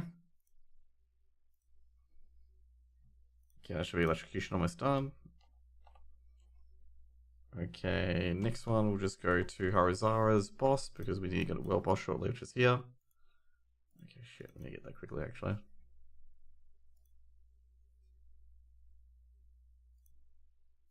Like, what the dude would, like... This is the worst part as well. This dude would go into the bathroom and make calls to, like, other colleagues and whatnot. Like, in the bathroom to work for his other workplace. And we let him go. And, like, this is the worst part. He's like, oh, like, why am I being let go? It's like... Bro, you got, like, 3 people who've caught you working a second fucking job. Like... You're being paid to work here and you're not working here.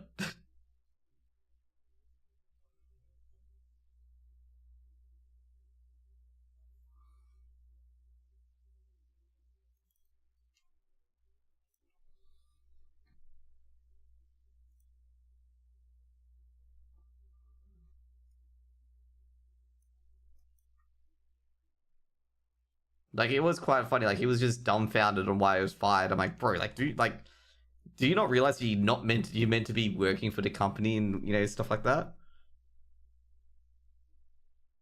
There's one person in particular that I have no idea, for some reason they paid him like double my I know, I think it was 1.5 my salary, then mine and my co-workers, okay? And this person had no idea what they're doing, and not to mention as well, like, you know, we had to train them up while they're getting paid more than us. And what was it? So after 6 months, they were like even though we've, you know, told them what to do and whatnot, so I was drafting up an SOA and I'm like, oh, okay, you know, you got to do the SOA, stuff like that. You know, it's a simple SOA. It was just like, you know, keep the pension as is, just review the age pension, like, you know, should be eligible for it soon and whatnot. And this person, okay, this is like after 2 to 3 weeks, like after 2 weeks or so, and I'm like, oh, how's it going? So he sends me the SOA, okay? It's still the template, basically, okay? Like, we have an SOA template. It is still the SOA template, and it's only with like half the details filled in of the opening pages. Like, we have opening pages of the information and whatnot. It is literally only those things open. I'm like, dude, where's the SOA? Like, you've had 3 weeks on this. And he's like, oh, no, you meant to do the rest of it? It's like, no, I asked you to do it.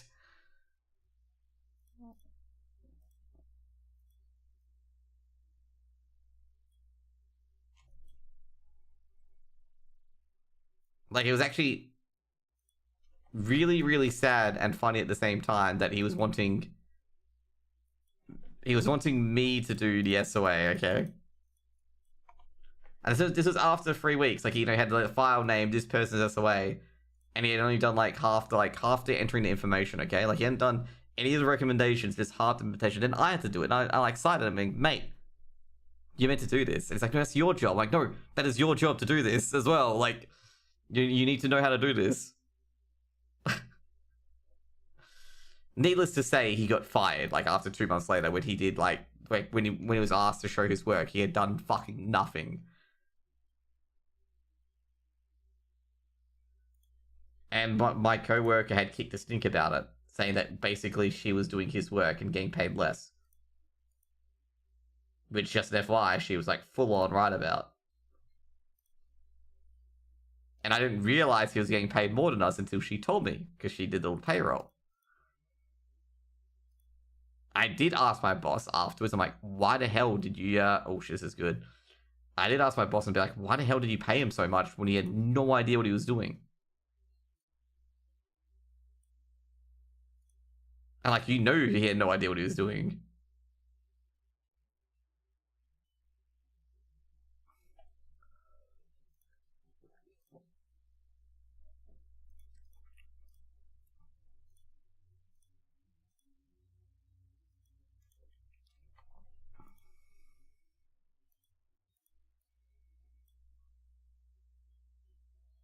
Okay, lucky hit chance.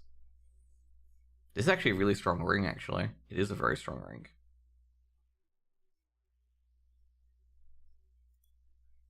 We just need, I guess, for this one, I think we just need damage to close enemies, yeah. This one we should got to get rid of lightning critical strike damage or damage to close enemies. That'll be really good. What do we get in this one? Boots. We get movement speed, armor, and then resist. Yeah, that's gone. Gloves, I believe we get attack power, lucky hit chance, crit strike, which I think dexterity should be fine. Just need to get attack speed. Okay.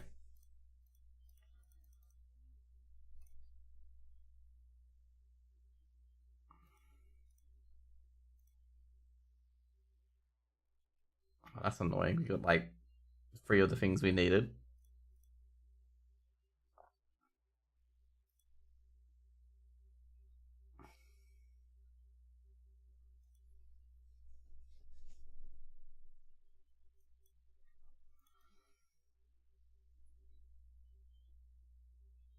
I think that was like one of the fastest straw, like one of the first straws that my colleague was into quitting the firm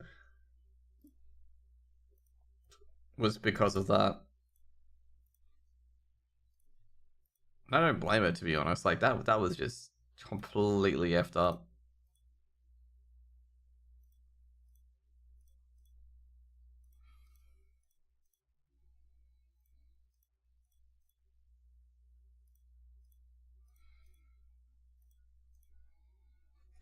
So basic attack speed or attack speed? No, it's attack speed. Awesome. Okay, cool. I think at one part, like he was like, I think at one point, like when she confronted about it, like he tried to defend. He tried to defend him. He's like, no, you can't defend him for this. Like he's doing things that he should be doing things, but he's not doing them. You can't defend that, bro. Like that's gonna have your employees walking. Okay, what I'm gonna do is I'm gonna get some dinner. What I'm gonna do is that we do have a 10-man. Like I have a 10-man in about. When is a 10-man? I think 10-man is 9 p.m. tonight. It is. I'm gonna go get my WoW stuff done. But what do you know? Is this the same message from this guy? It is. Okay.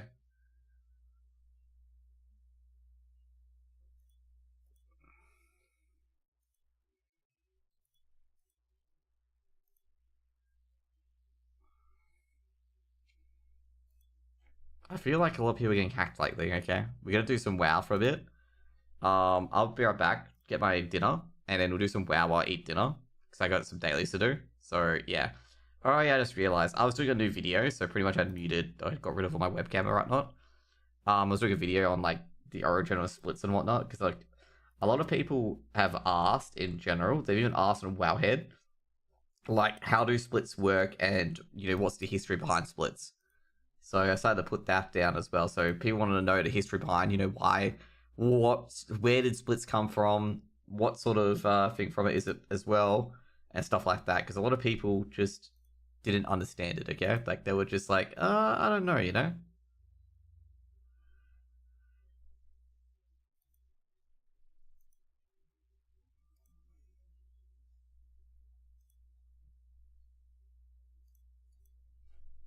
Dude, it feels so bad with WoW being like, you know, so we're just gonna put, you know, dinner and dailies. There we go.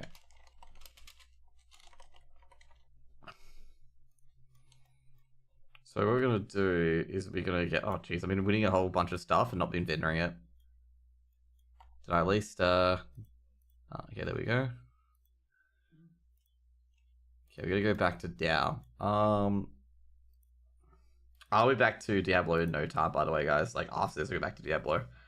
The guys at Dungeon Dojo thanked me quite a bit, by the way, for like the connections and stuff like that I got for them. They said this is the thing that they said, because I did ask about it. Like, oh, dude, I thought I was gonna be like helping cast out. Like, no, they said no, they already had their casting lined up, and that the dude that asked me wasn't running the entire thing. So pretty much, it was like kind of a friend sort of deal. And I'm like, oh, okay, I did not know that, but I just thought like it was a sort of thing for like, you know, I felt kind of like, what the hell? Like, I felt like I got used for something. It's like, no, it's nothing about that. It's about Like, they were just explaining to me what it was about. They said, like, we had asked, like, other people, like, was seeing if someone knew someone. But they said, like, they would think about us next time if they needed a person to cast and whatnot. Oh, yeah, that's right. I got a new thing for Tank King. I got this. Is green going to be alright for that? No, I don't think green is going to be alright for that. How much? I think that puts me at hit cap, by the way, as a tank. No, it doesn't. I think I put a stamp trinket in that. This is prot. Yep, cool. Yeah, I think I put a stamp trinket, a stamp thing in there. Zircons, we do have enough for a zircon, so we're all good.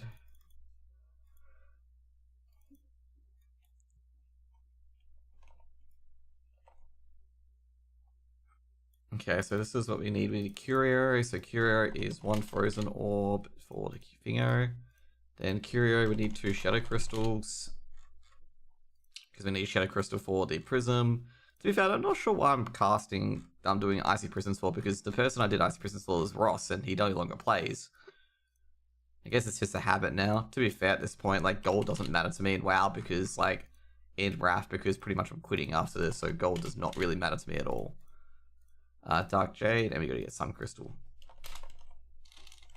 The next up, I'm gonna get my dailies, and then we're gonna start the dailies. We got 8 flasks. How many armor indestructibles we've got? We've got 49. That's good. What's our gear score? That's even better. Okay, we got to go to the sewers to get my stuff. I'm like verbalizing all my directions and what I'm going to do at the moment.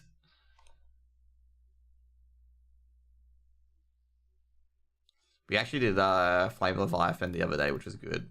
Did I do my dailies yesterday on WoW? I don't think I did do my... Oh, no, I did. Yeah, I did it in the morning. So we're going to get 5 more today. We're going to get more. I'm not sure whether we're going for badges or not, but I will be able to get 4 set by Rep Pally, which is pretty huge, actually. That's a bit of a drag. We did get a Dragon's Eye, which is pretty good. But yeah, I'd rather have like an Epic Gem. So I need to get 20 for Stam, or could get 10 for like Stam Hit. Do I have Stam Hit? I think I do have Stam Hit. It's a green gem. Nah, I think I prefer Stam, because 9 Stam's better than Stam Hit. Yeah. People, like I said, people really overrate like as a tank, like hit and expertise and whatnot, because I feel like they overrate it quite a bit. Like, it's very rare that you are going to get killed by a parry or a parry haste kind of thing, unless the melee is in front of the boss kind of thing. It's very, very rare that you get killed by that.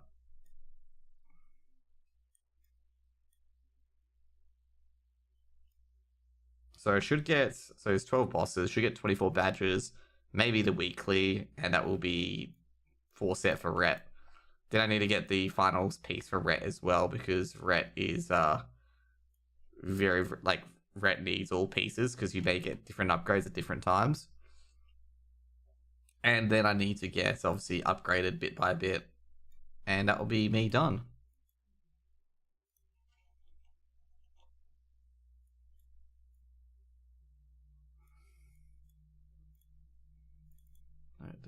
There he is. Majestic Zircon. I think I've got a Majestic Zircon already on me. Oh, that's annoying. I do. So blue, and it's solid. There we go. Okay, we do have a Frost Resist set, which I'm going to have to clear up an item rack. So Frost Resist, because they'll need that for Cindy. We'll need to change that to that. That's that. Yep, and that's that. And that to Pills of Might. Yeah, that's that. So you want to put Vein Crusher. Ice Bane is fine. We need Titan Frost Rank, yep. Do you have better? I don't think we do have better. No. Okay, cool. And then we got a neck, cool. We got Cancer Endurance, yep, that's best in slot. Yeah, and I got Hero, I got that, that's fine. We don't have that anymore, we do have that. Yeah, cool, that's the Frost Resistance. Gotta check Cindy, gotta make sure I've got my...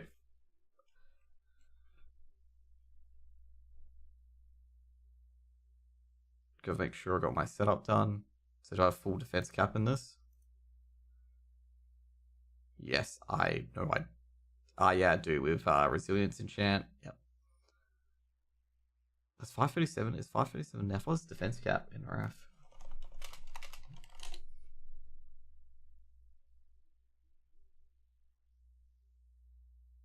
Okay, it's 540. Okay.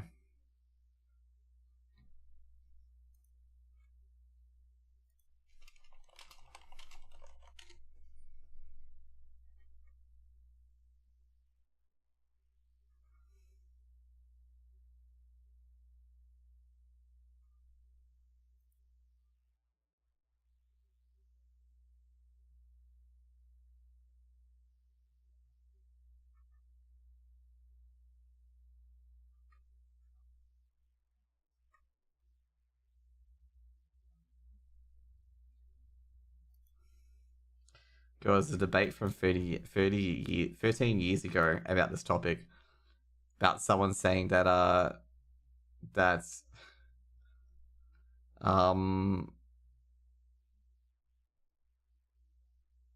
that defense enchants don't matter.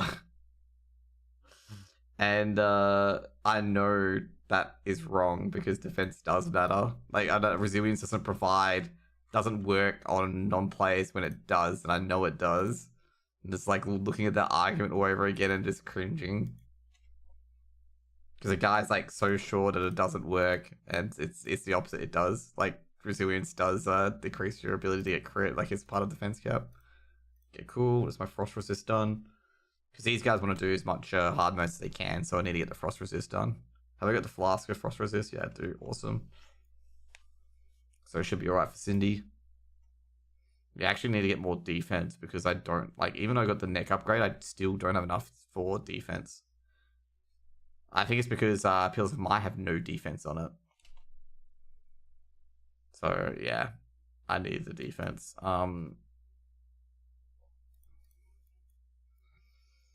So yeah, okay. So let's get back to my old tanking set. That's my ret set. Oh. There we go.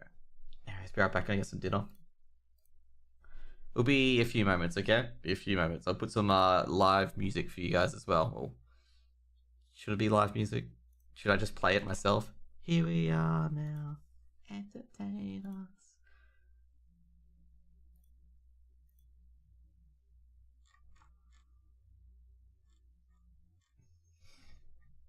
Be right back, guys.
Okay, I'm back. Okay, let's get this done. Let's get this shot on the road.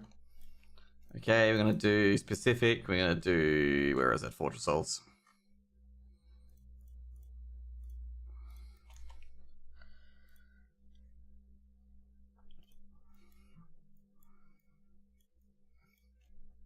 So looking for these guys for the curio.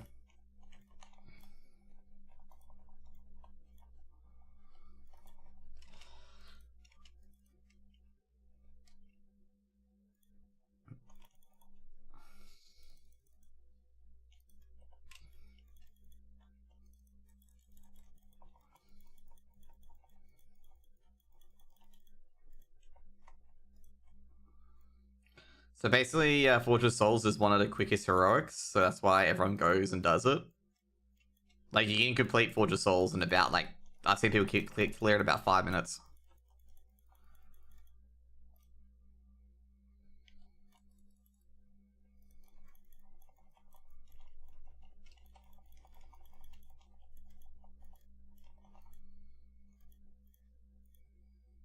There we go, and we're gonna get into it now. Done and done.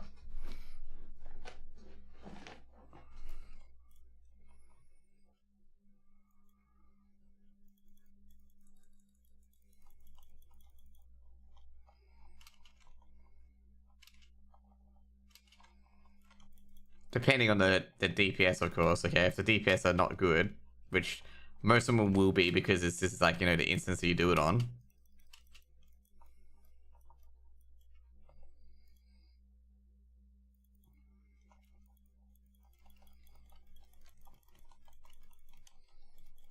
Just Seal Command, yeah, they're awesome.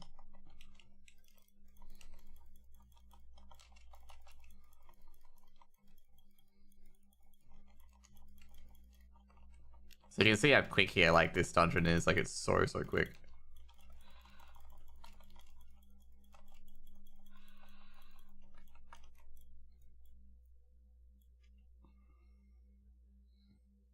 I should have used the thing here.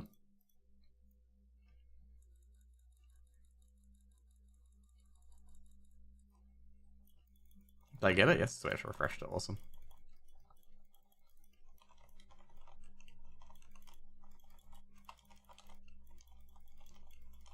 So here, what I've done is you can just AoE him down like this, and it's just like bang, bang, bang.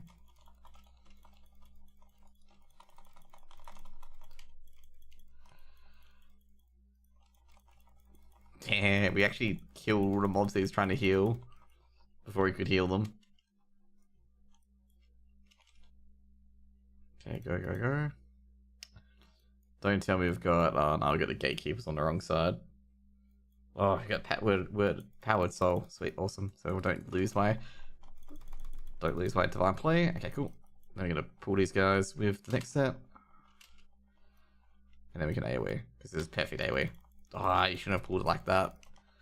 But it doesn't really matter anyway. Now I've got Holy Wrath as well, so that's even better, so I can stun them for a bit. And cool.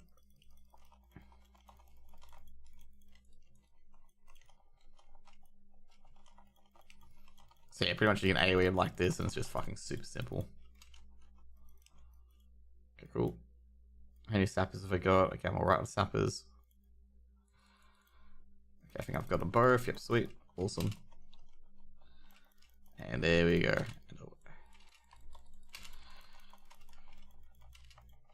You and I, leaving everyone behind.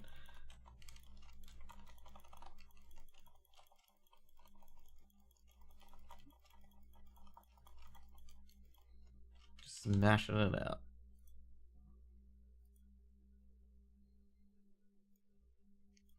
Okay, for this one, it'll be the repo on a pool.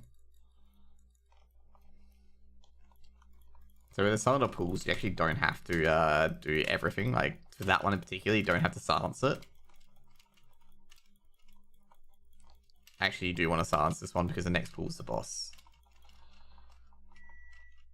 So that's 5 minutes. We're actually almost halfway through already. Basically, you have to kill Bronze Jam, and then you're halfway through. Because basically, it's only 2 trash pools, and that's it.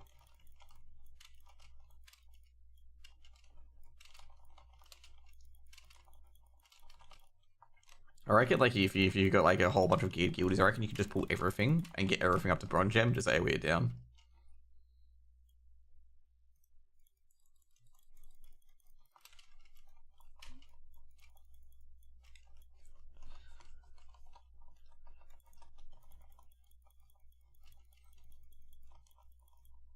Oh, I thought I was being healed by a Disc Priest, given I had Body and Soul, but now I'm being healed by the Holy Priest.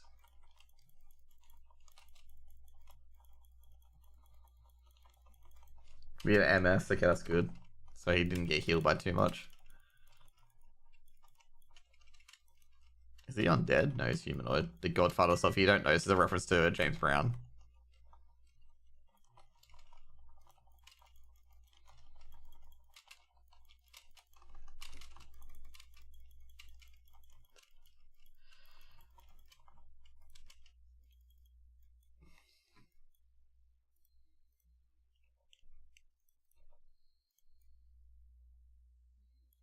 So this thing in particular, if the mobs are close like here, you may have to pull them.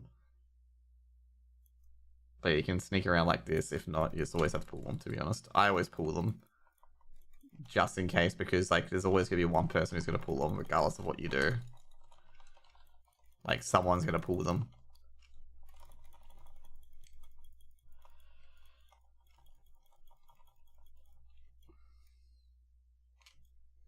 Okay, cool. So pretty much as I said, like you've got from the first boss, you have 3 trash mobs to the end of the instance.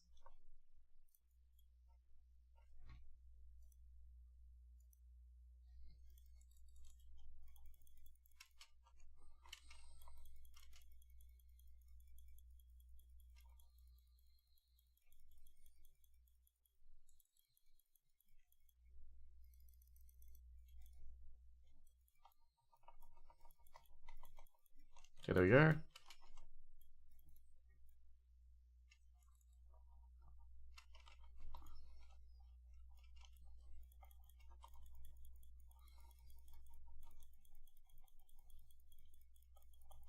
I actually got to do VOA as well. I completely forgot I got to do VOA. See if I can get pro Aurat. Anyway, it's all done. This one you gotta be super duper careful because you could easily get killed here. You can easily kill a person with Devour Souls. Especially if they've got that on them.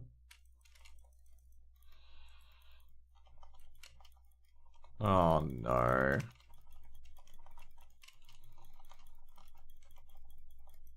This is one of the worst ones coming up where you can often kill players in this one because you're also getting attacked by mobs as well. So he's gonna bop the healer just in case. Because usually what happens is the healer fucking gets it.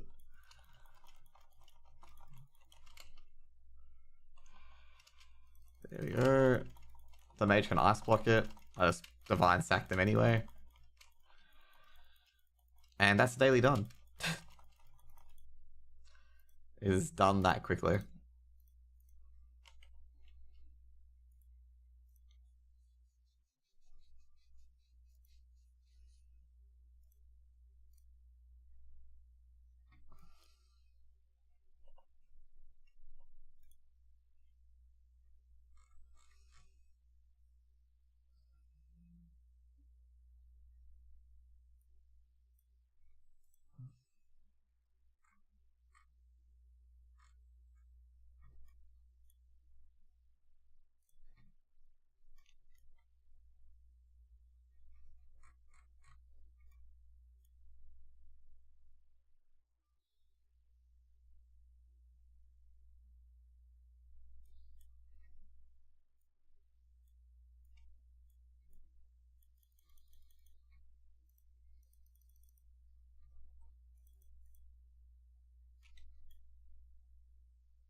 So that's that part done. We're gonna get back into Diablo 4 though. Okay, let's go back in.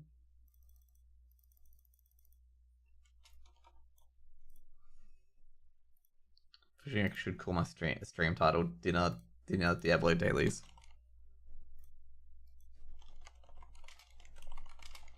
Dailies, drops, you name it, we got it. ICC 10 later. Yeah, as I say that, by the way, you know how I said earlier that like there was some random dude that just friended and DM'd me? Some other dude just friended and DM'd me the exact same message, okay? The exact same message. So I think it is a scam, but this time it's from a different set of servers. Oh no, I just realized. I always forget when my audio breaks on stream that I have to go in and just change everything again.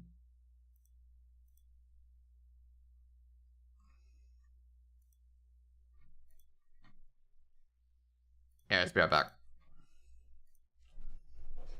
Like, what happens is that the audio goes to a different track, and it's just so like.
So I got sent something just then, okay? So I got sent something from Twitter, okay? So I have a few journalists that are like one guy is like always contrarian and whatnot, but like he can be annoying at times. So what happened was so in court, a lot of the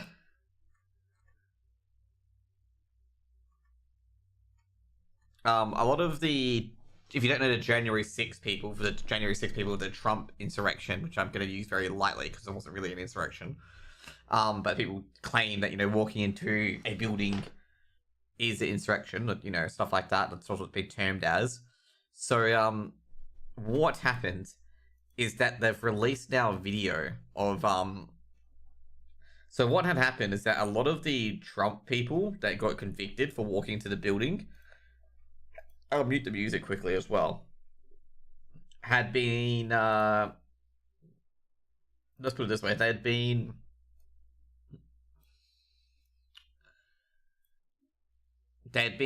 had said they alleged that a police escort let them in, and they didn't arrest them or try to push them back when they got in. And they said there's video out there showing that because of the security camera, and they alleged that in their court cases. And a few of them have already been convicted already. So, of the thingos, basically.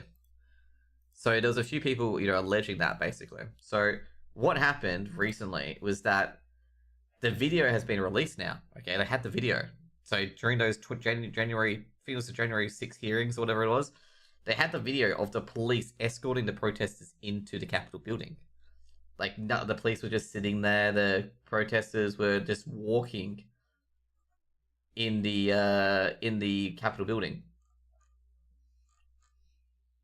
and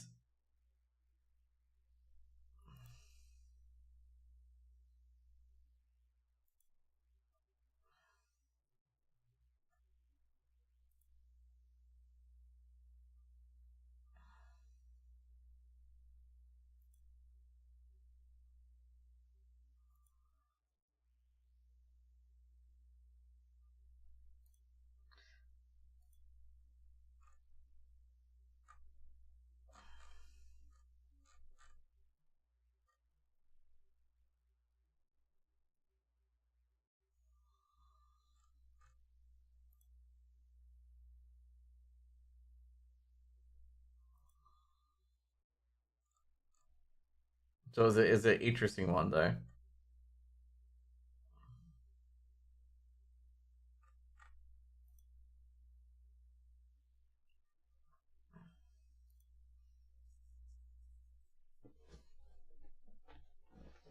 Like a lot of the Trump supporters that got done for this were saying that the cops let them in, and there's a video like looking like the cops have let them in.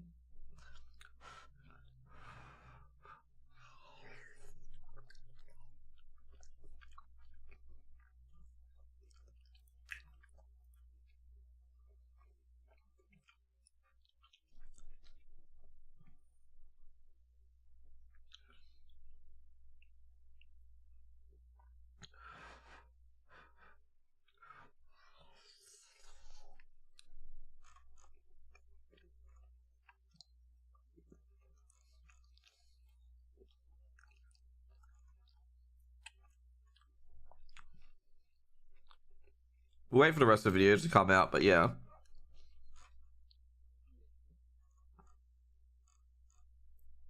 But yeah, it's basically like a video of the Gen 6 people just being led either in or out.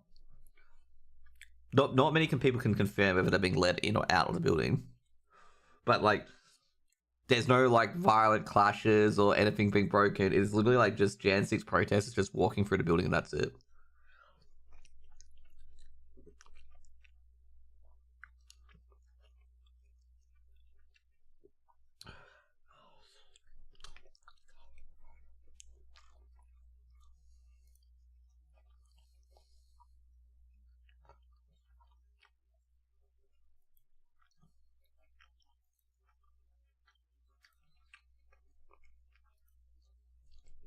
So I thought it was quite interesting that that video didn't get released, but all the other ones with the violent clashes did. But you know, that's typical news for you.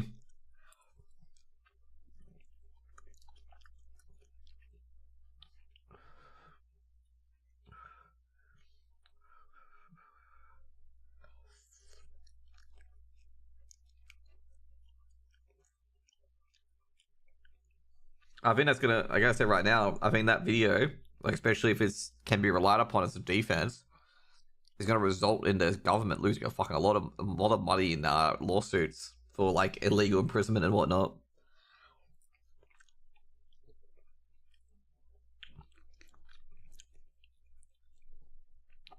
Kind of crazy to be honest.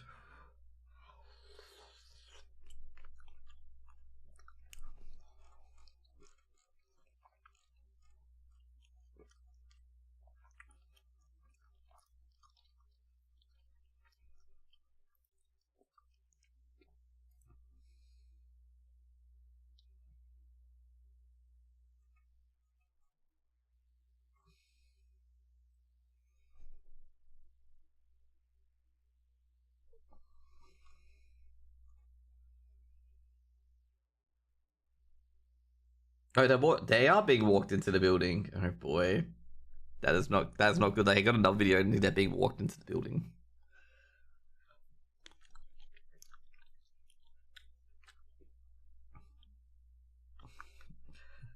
Somewhat, I love the jokes because like this is like basically you know when cars were being turned over, there's like fires behind the person. It sounds like it's been a mostly peaceful protest. That thing always makes me chuckle. Now, if you guys haven't seen the meme, okay, if you guys haven't seen the meme, I'm no friend to Trump or anything like that. Okay, like that's been done dusted. But like the meme of mostly peaceful protests and this guy like there's fires behind him and whatnot, and probably been destroyed. He's like, oh, it's been mostly peaceful protests. Like, mate, the fucking scenery behind you doesn't think it's peaceful. Okay.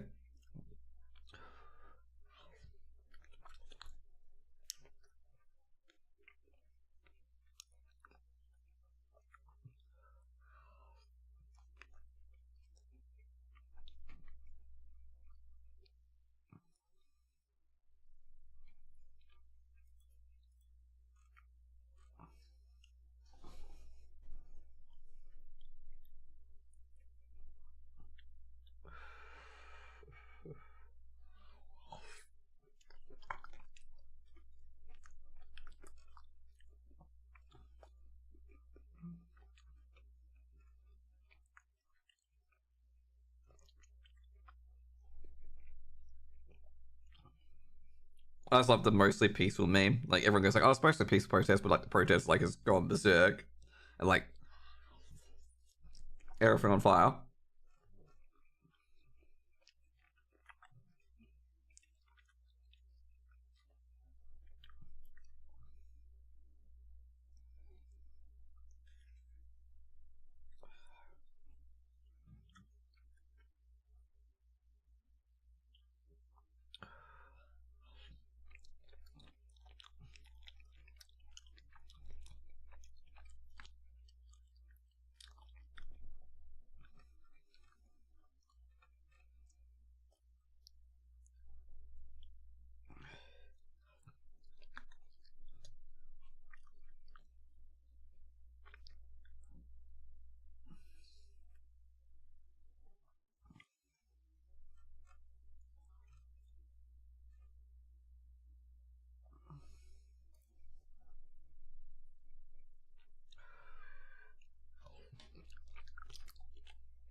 Yeah, so let's get back to it. I just finished my dinner.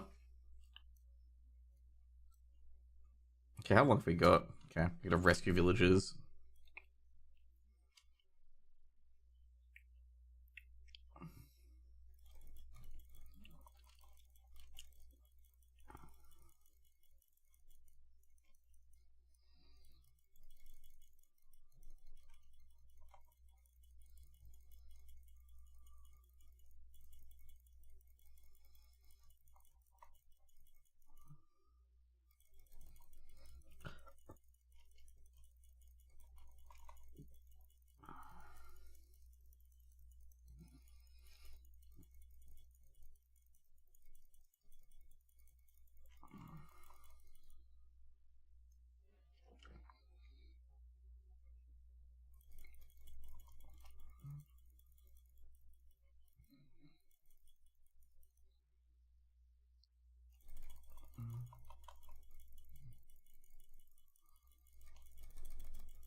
There we go. Good on. Awesome. See what I mean? Like, it's really impossible to keep him alive because he gets hit by all the attacks. And they also all charge from him as well.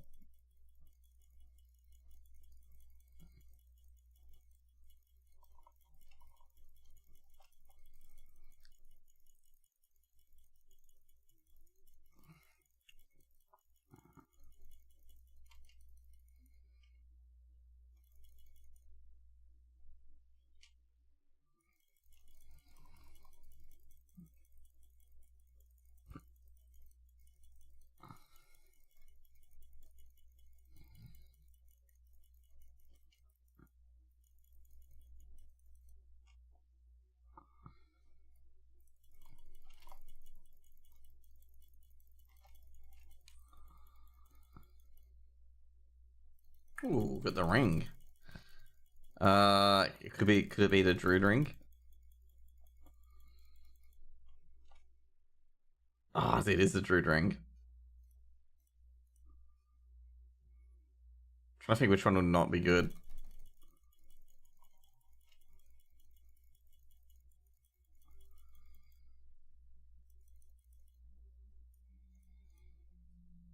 Pretty good actually. Damage to close enemies, lucky hit chance, ultimate cooldown reduction. I wonder how good that would be for finger.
Okay, I've got the vampires done.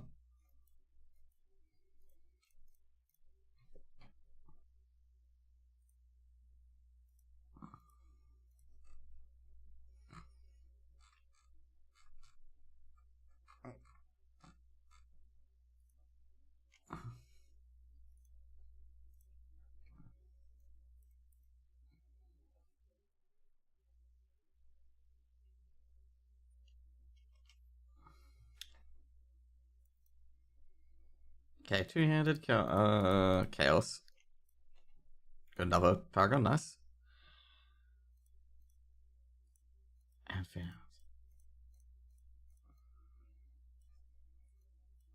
Let's see what we got. Got the core fortifier, that's alright. Where do I put my points here? Oh yeah, it's straight to the end, yep.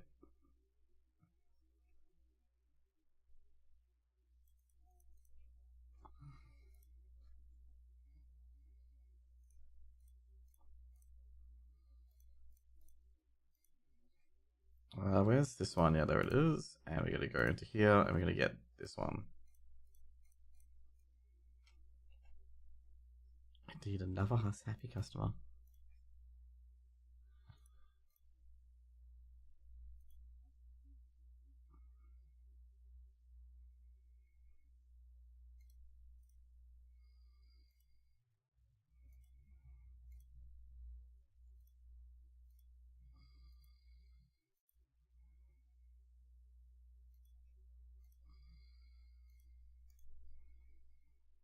What is the better on any of these? Oh, dude, that only has 6.9% resistances, and these have like 10. The cheese.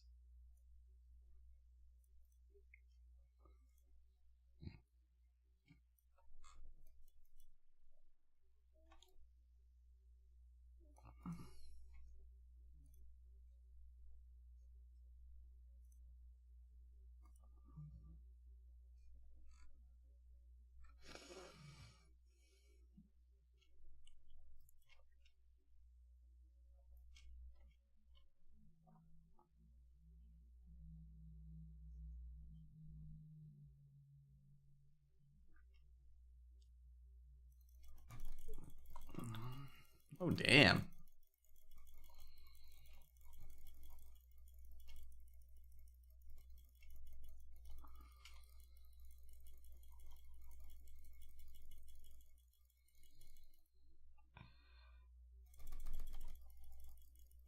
Of course he dies before I can heal him. Oh no, we got him in the end, nice.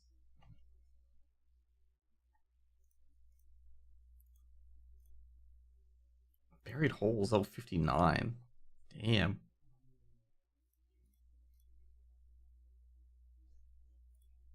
Can we do a level 59 is the big question.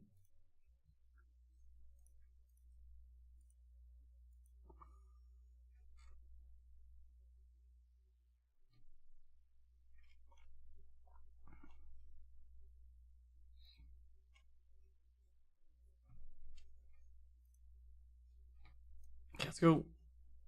Buried Halls, free 5. Okay, that's right. This is the one where the prisoners, you don't free the prisoners until afterwards. Like, you go through the entire dungeon, but, like, this is the weird one, okay? Like, you think you free the prisoners in the first hallway, but you don't. You free it, like, a lot later.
So yeah, first, for example here, basically, yeah.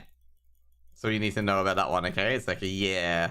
This one's one of the worst, because, like, there's 4 guys that come up towards the end, and you just have to live, okay? And they all just disappear afterwards, by the way, like nothing ever happened.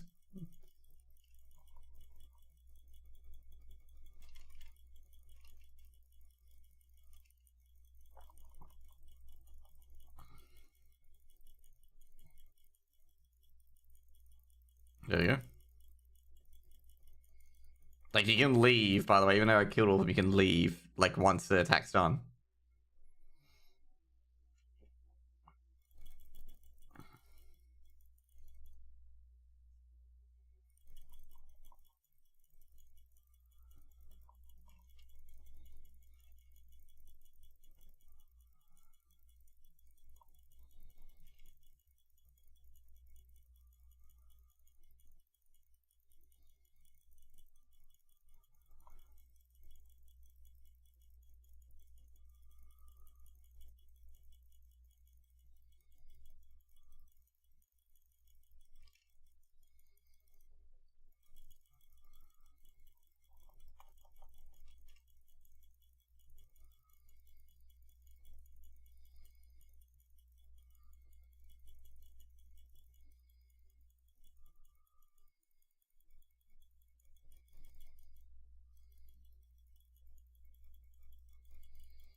Dude, I just realized I haven't talked for the last 15 minutes. I've been going through things in my head, thinking I've said it to chat, but I actually haven't.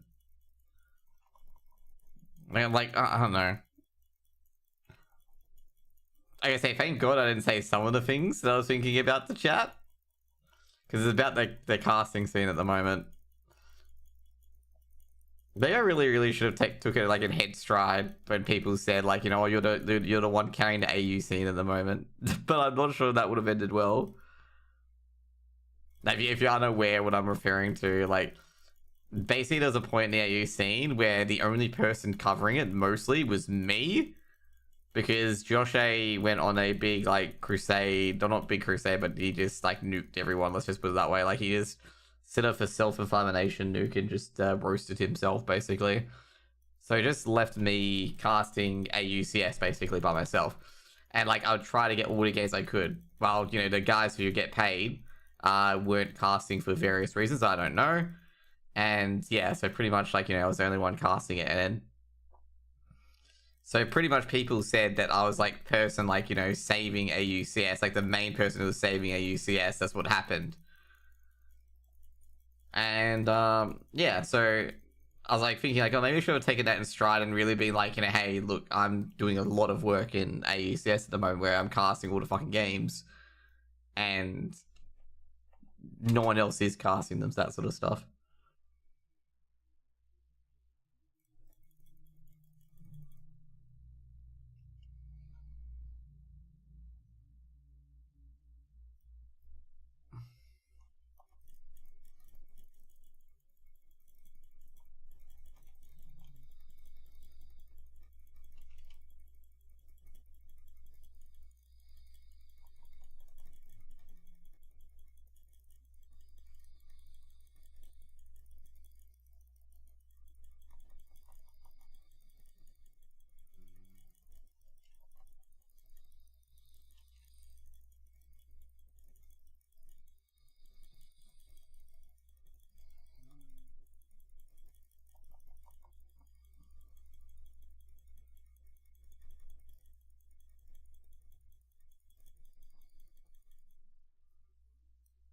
There we go.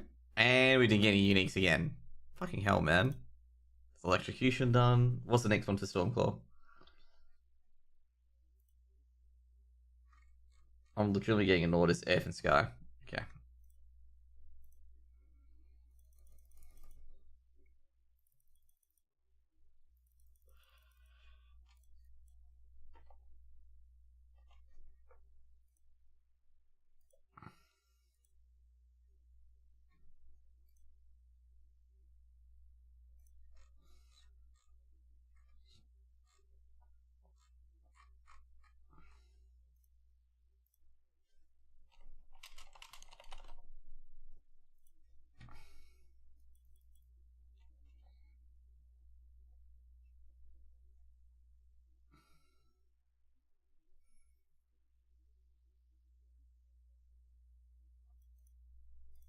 Okay, we go here. No, don't need that.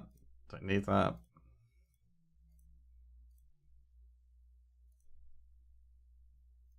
Yeah, that wasn't very good, that one. Ooh, nah, it's not. Oh.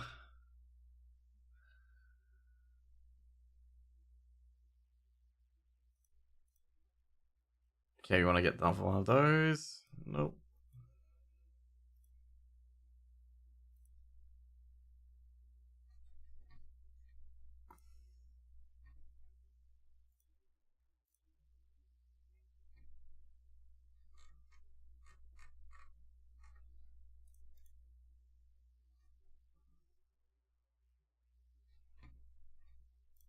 Nah, it's not very good.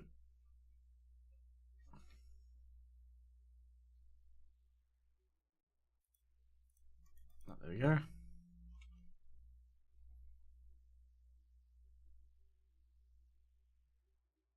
Probably go Stormclaw at 100 regardless of what I got.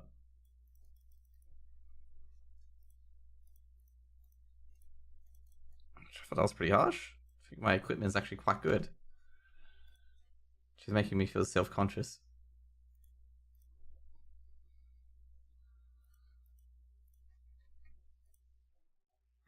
your gear is so bad. Let me fix it. My gear like looking pretty swaggy, like all 925 gear. I think you're the wrong person here.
I like how this guy's doing no damage to me. It's actually really, really cute.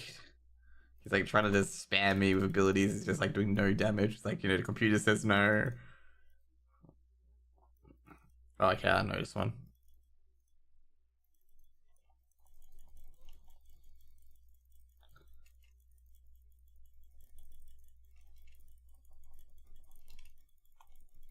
There we go, one of them down. Main reason we want to get that guy down is because he's mirrored. These guys will have mirrored. And mirrored does fuck tons of damage if you're not careful.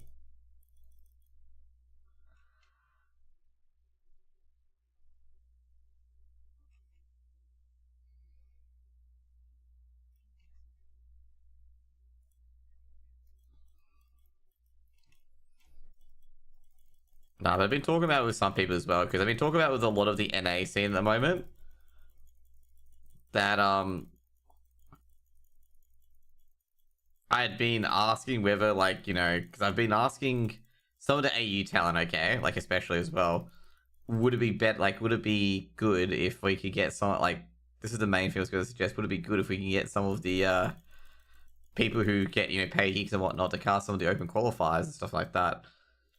The main reason why I say this, and a few people that, don't expect to cast it, is because with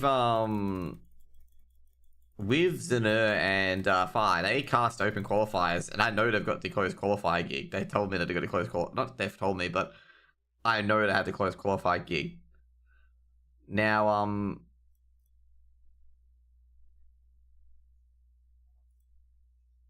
the main reason why I was thinking about this is because with Australia in general, like at ECS, like basically all the closed qualifiers get not ignored and whatnot, but no one casts really the open qualifiers, and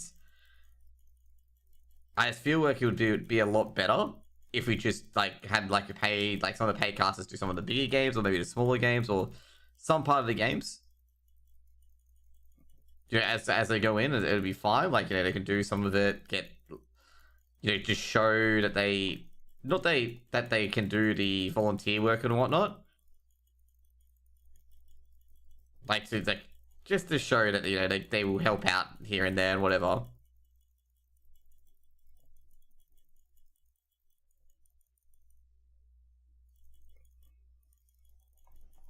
And the reason why I was suggesting that is because like I've noticed a lot of the EU casters do this, and I know a lot of the NA casters do this, where like if they are casting open qualifiers, they will cast for a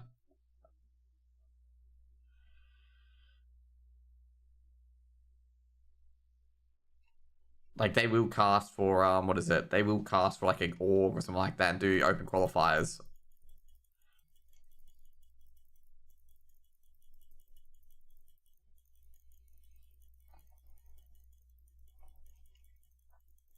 Because it's getting quite frustrating as well. Like I reckon this is going to come to a head eventually. Is where casters won't bother casting because the other casters who are paid aren't getting gigs, so they get into the industry, and like they're doing a lot of unpaid work and whatnot, and then when the paid work comes out, they never get it because obviously the current six will always get it, and that's where I feel like a lot of people either quit or just don't bother with is because they're never gonna get to that tier that the casters are at. Like it's never going to happen, kind of thing, where they don't really see much of a future outside of it. Like they pretty much have to travel instead, which is not a guaranteed gig to begin with. And it's going to create eventually it's going to get to a point where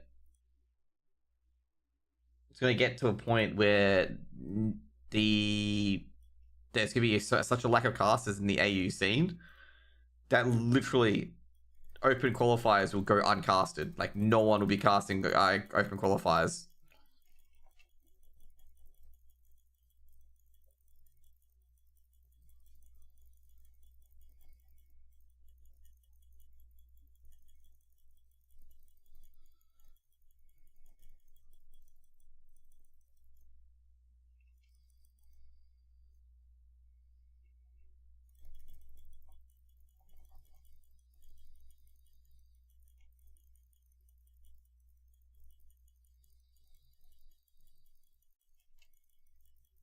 And like I've also spoken openly as well about like the fucking the lack of respect that I got with the ANZ casting, where I was like accepted at the last moment.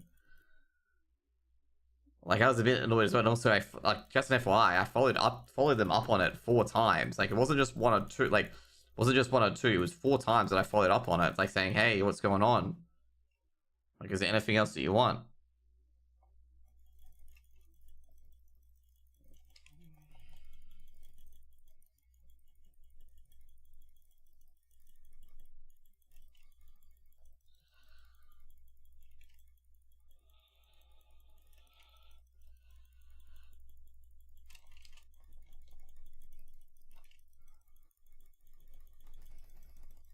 Love the net I crit.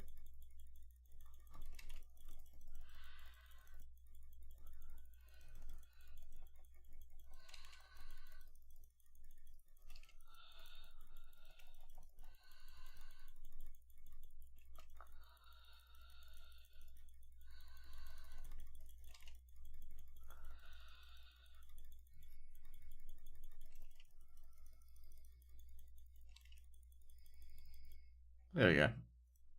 Do we get a unique? No, we do not.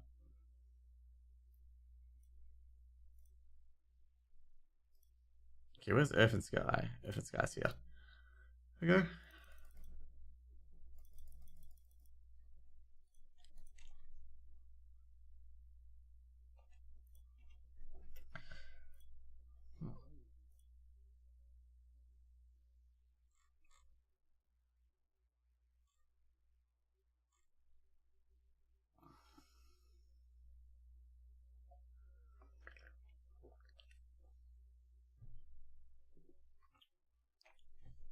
So the reason why I say that is that basically a lot of casters are going to go into the AU scene, like doing open qualifiers and closed qualifiers, and then they look at trying to get into LPL. They look at trying to get into other areas and whatnot, and they're just not going to get it. They're not going to get it at all. There's too many casters, and it's going to get to a point where there's too many casters, and the current set of community casters don't want to do it because, like, every time they cast, they get a bit of a viewership bump, and that's it. And you're just basically recycling the same crop of casters. And it's going to come to a point where there's going to be no community casters, okay? And the people who are paid at the top need to do the voluntary work and start casting these games and give coverage to them. They can't be like, oh, I want to be paid for this. Meanwhile, like, you know, just soaking up all the paid gigs. That's what I've been, like, you know, just talking about. Like, you know, they can't be soaking up all the paid gigs, and then when community casting comes out, they're just reliant on people who know they're not going to get a gig. Like, they're not going to be in the ivory tower, as they call it. Like, there's a very minute chance to begin with. They're not, you know, the first people in there. And I think they got to understand from that POV that some people don't want to cast because they go into that industry and be like, well, like, you know, what do I get out of it? Oh, you get a chance at potentially maybe casting one closed qualifier maybe every 3 months, or you get a chance of casting maybe LPL when, you know, few people can't make it. And then when they can make it, that you're just placed out of the scene again.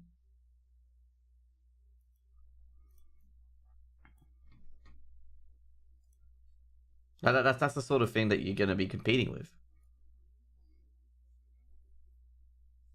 Now, someone's going to go, it's a scarcity mindset that you're operating on there. It's like, not really a scarcity mindset. Like, as in, like, even if you do, like, contribute to them and stuff like that, people aren't going to take casting that seriously. And it's going to be like, eh, what am I doing this for?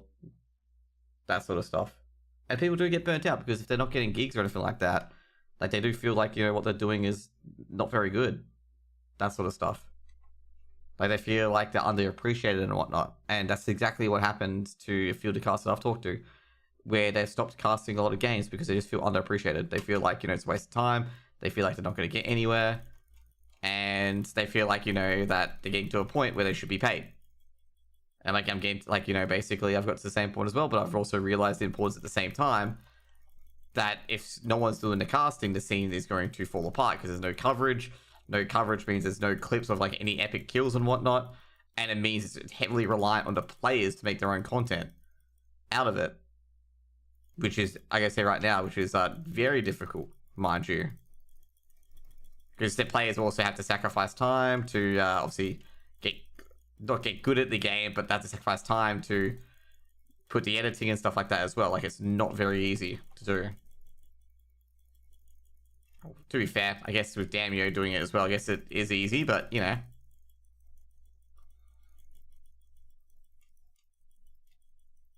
But, you know, of course, I don't imagine anything will be changing. Like, even if I do state it, I think my points will be misread and misinterpreted. And it is kind of, you know, what will happen is that people do say that I don't think the top casters should get the gigs. I'm like, no, it's definitely not that. It's just you might have to step in and put a hand in to give coverage to a game. Like, you know, every now and then. Now, I could imagine Conky coming back to me and saying, like, you know, what I did a bit with the Paradox game. Like, bro, like, that was a lot different, and there's a reason why that I called you out on that.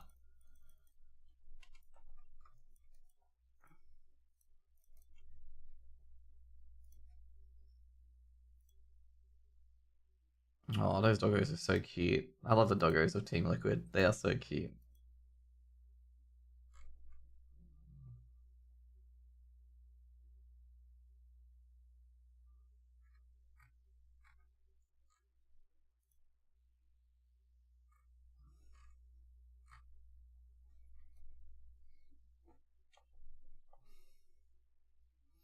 But yeah, that's what I'm referring to, because, like, I see NA casters do it, I see EU casters doing it, and I know they're getting the gigs and stuff like that, and I'm like, I think we need to do that in AU as well. Like, that's my POV. It's like, yeah, I think we need to do that in AU as well. We need to, like, show that sometimes you got to put your, you know, your hands in, do a few, bang out a few, help out the community. And if that's not going to be the case, then, well, there's going to be a point where a lot of people can get burned out, including myself.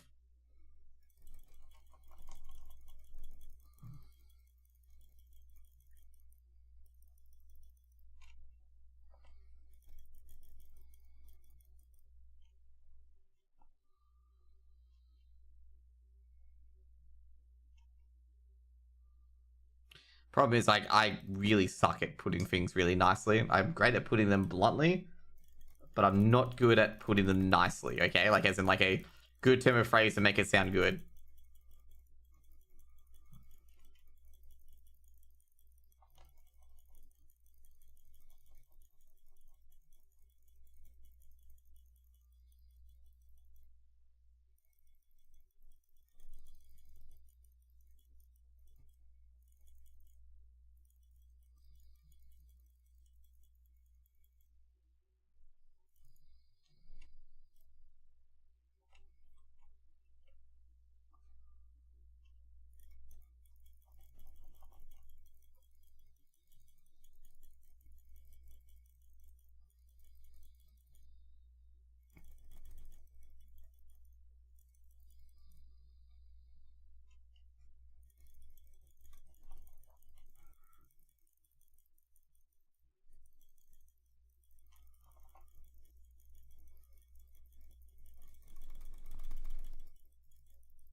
Okay.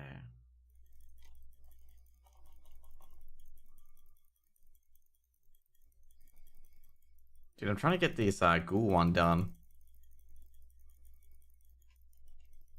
I was gonna say, for the ghoul one, you want to, like, start up the blood harvest.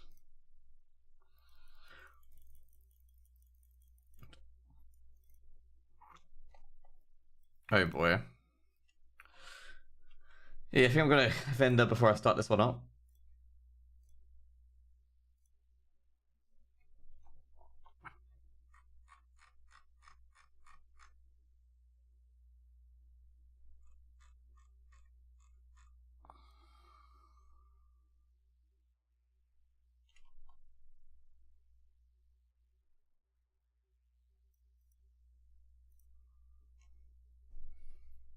Nope, that's not good.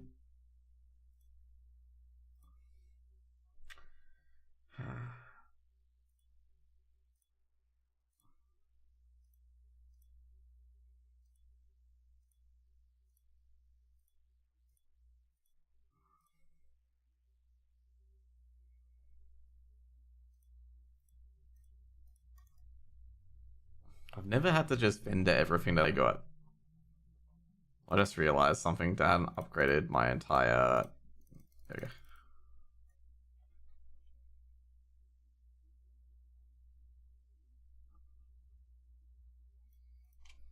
But yeah, we'll see how that goes. I guess I don't think it'll be received receptively that well. There'll be the good old I'm doing other esports and whatnot. Like, yep, cool. Problem's still gonna exist.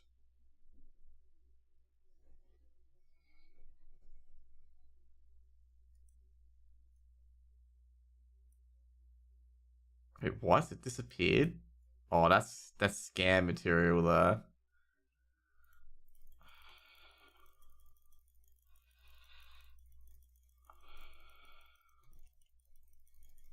I'm actually very, very unhappy about that.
Oh, god damn it.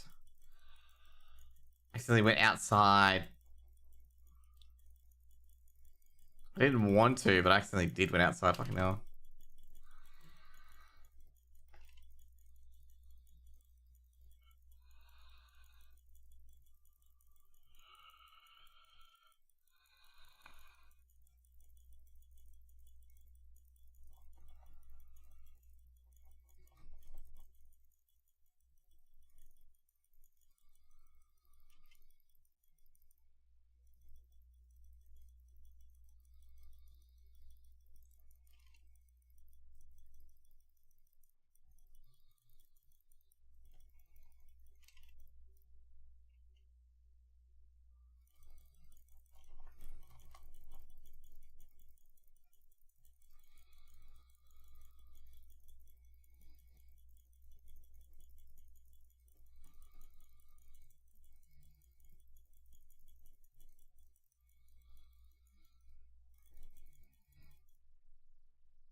There we go.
Okay, 96 today.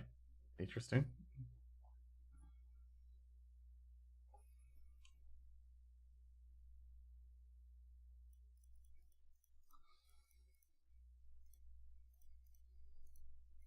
Okay, we're gonna do stuff. I think we're gonna do the 60. Tormented Rune 60.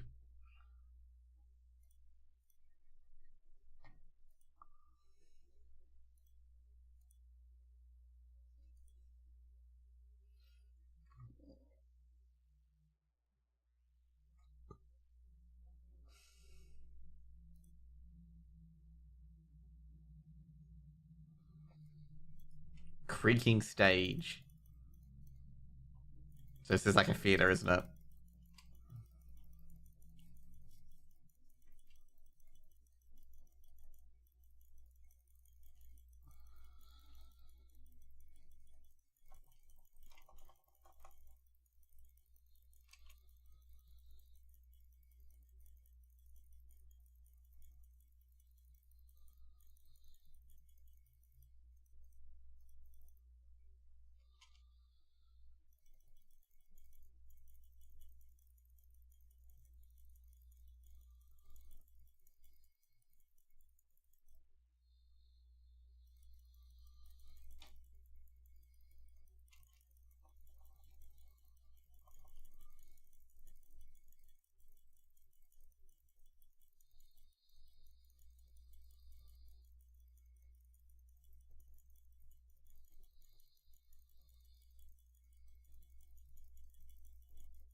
It's the gate key. I assume it's down here. Or the gate? I hope the gate's down here. If not, then it isn't.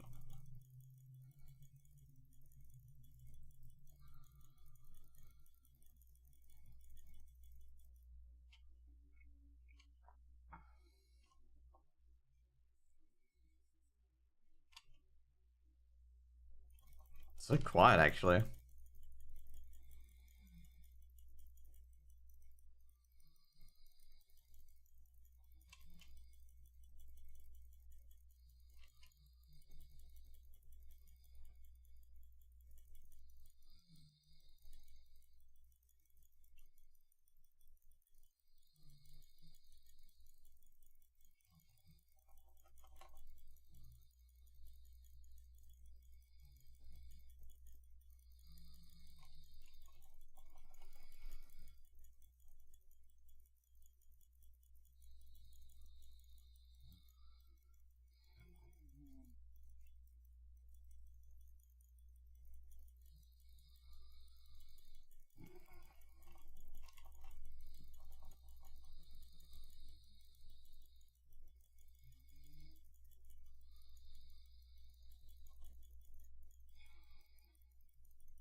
Let's go.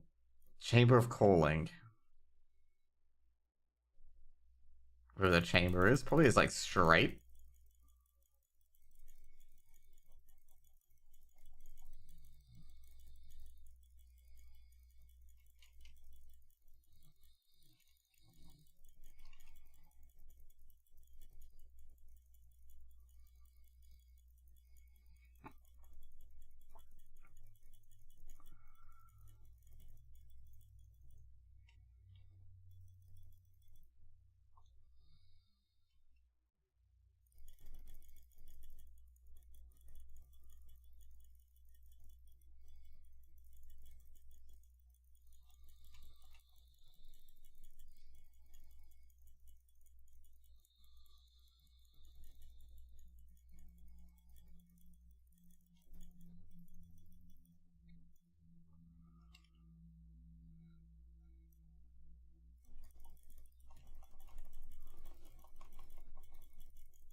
Okay, what we've got here is Effort's Guy. Okay, cool. What else? Okay, I can get out of here. I think we're probably gonna do invite soon as well for the 10 man. Usually 30 minutes before raid, right? Might as well get on.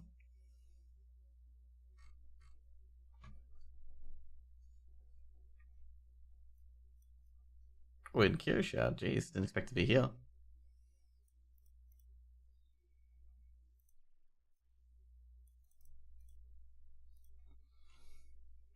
What will it be? Indeed.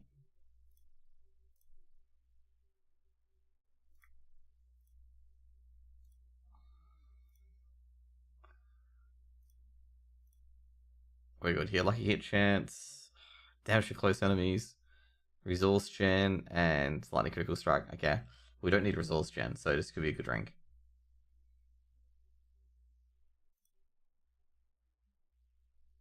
40% poison resist, total armor, fortified generation.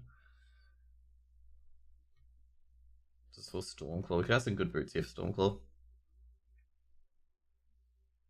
I got Shadow and Fire for this, okay. So definitely not that.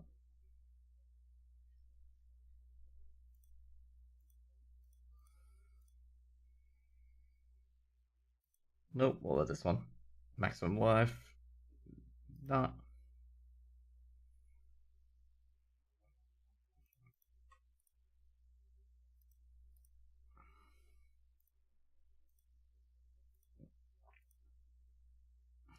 God, oh, this is so bad.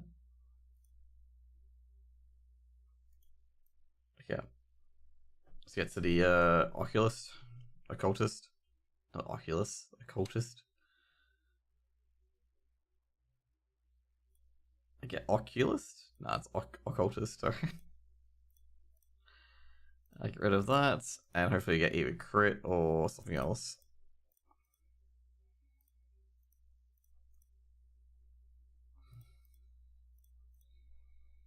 Max life. Yeah, I guess we can take that. Put that in the stash. I think the stash is here. There we go.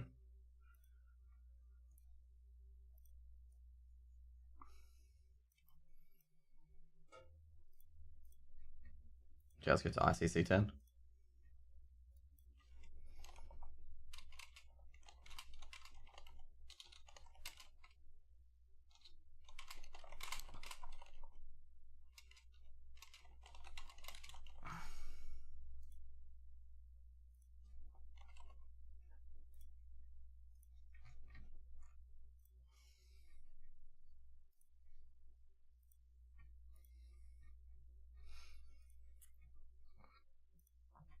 Just gotta make sure I get everything ready to go.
Okay, what we got here? So what we need to have is, first of all, we need to get rid of this. Okay, cool. So what do we need to do?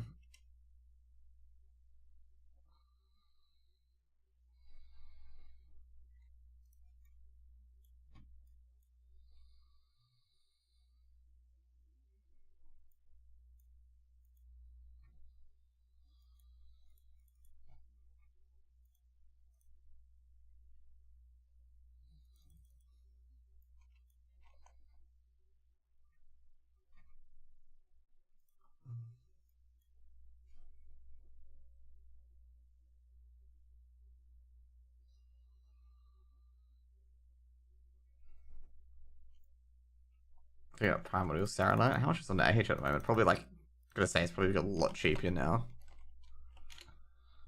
But back in the day, it was 1.3k. Now you probably don't even get over a K for it. Still good money though.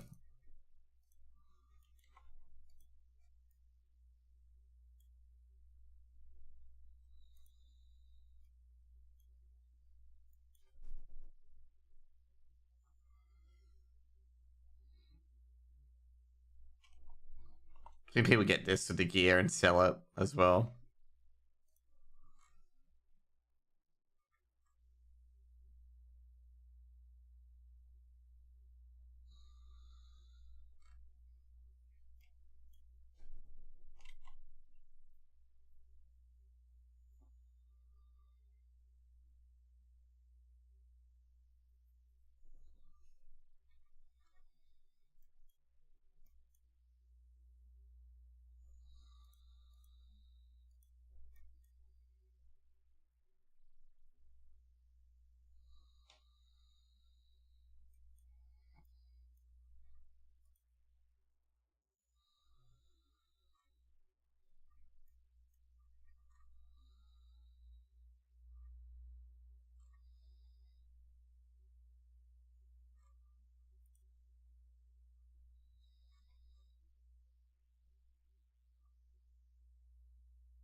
you get added? Okay.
Oh my god.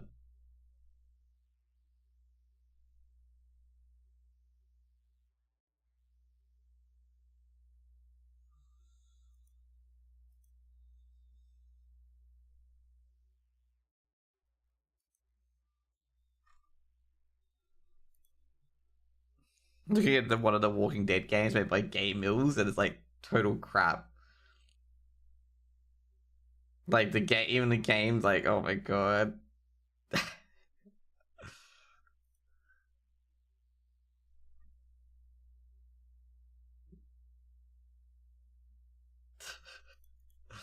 Oh my god, I love this shit.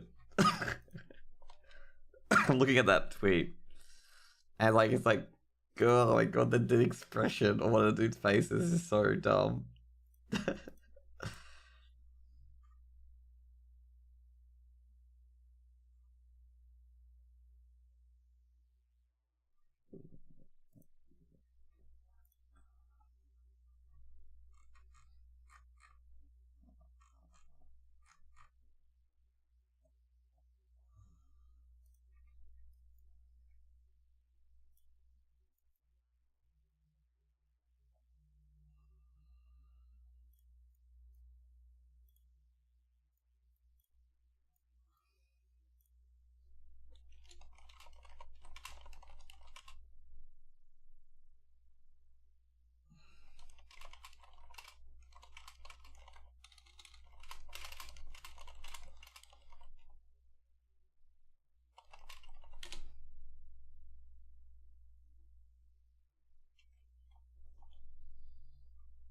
There's a soft reserve.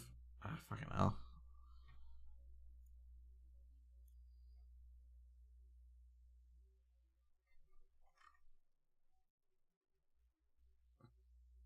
Everyone's got Whispering Fang Skull. Is there actually anything I need on 10 men?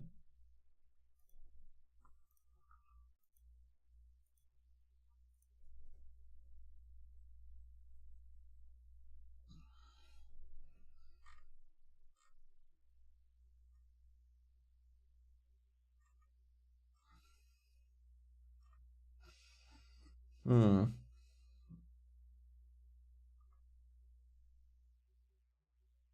Mirrored and Spyglass is actually really good.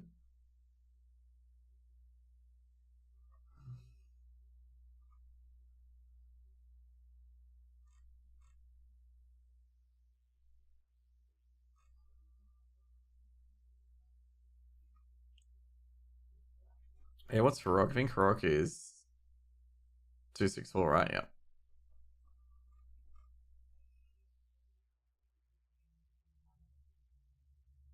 Maybe unidentifiable organ. Trying to think what identifiable organ has. Extra armor. Guess it's better than Heart of Iron.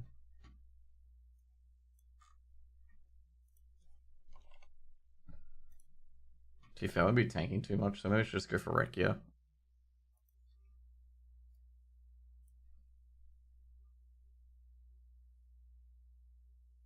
Battle Maiden Legates.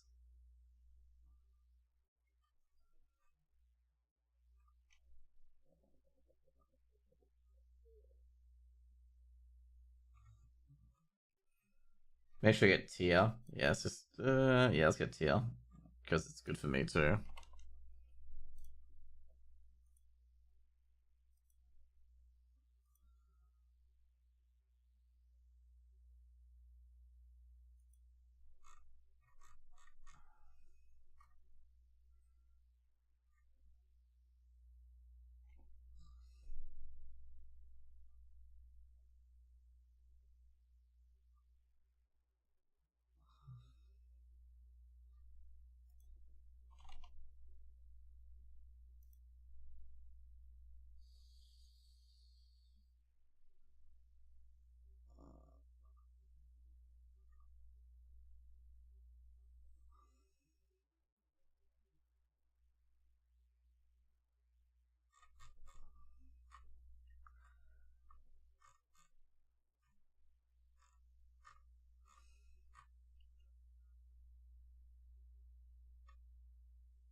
One in sheet, I've got that. Okay, cool.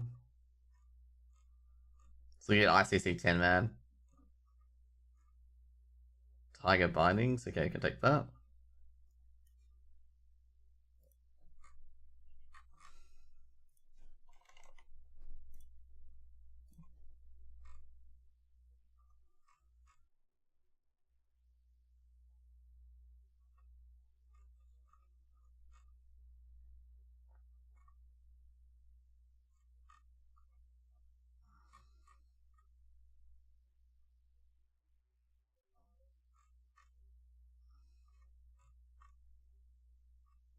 Future color.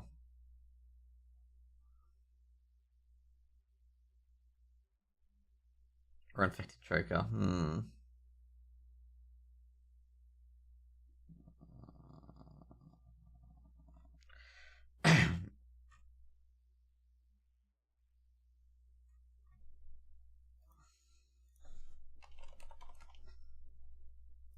Okay, there we go.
How did I not have hit cap actually? What caused me to lose it? Oh, I see.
Boom, boom, boom, boom.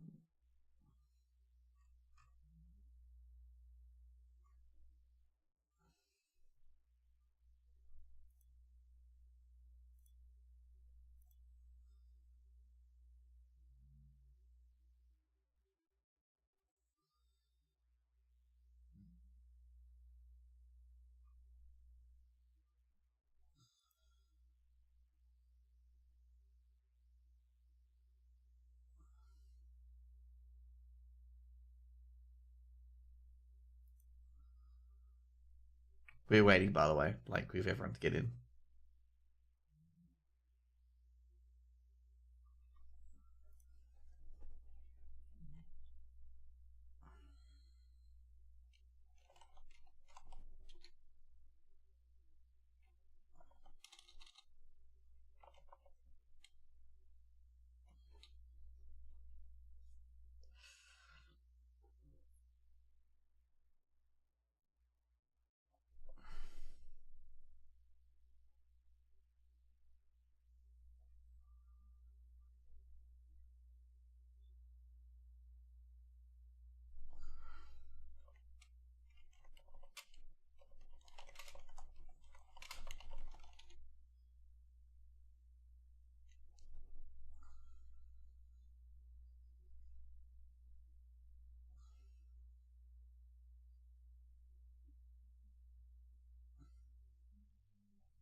Oh, boom, boom, boom. We're waiting for all people to get on.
It's chilling at the moment.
Just like trolling some CS players at the moment.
Mm-mm.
Mm.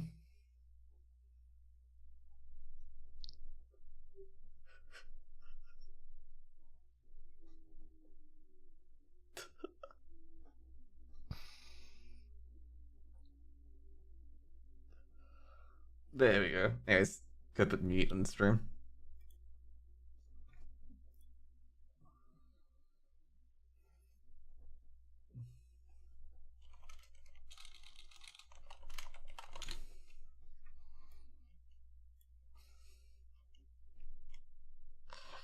Where's everyone?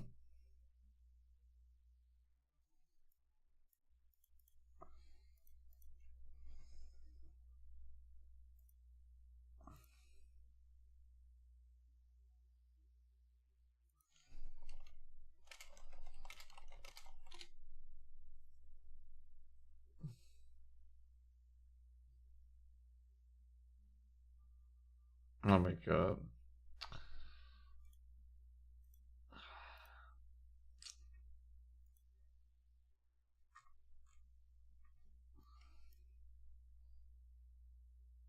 Everyone's at Crassus Landing. Why are they at Crassus Landing? Am I missing something? Oh, I just realized not even push to talk on.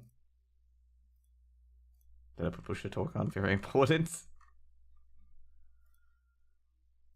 I think they might be looking for one more.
Okay. If you was waiting for one more.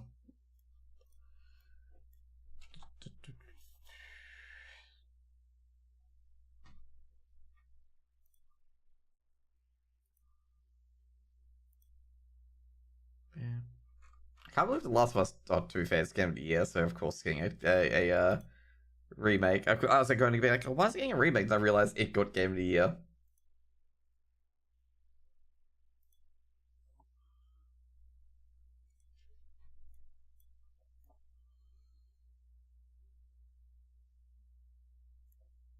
Wait, what's my batch swing like? Okay, it's getting there.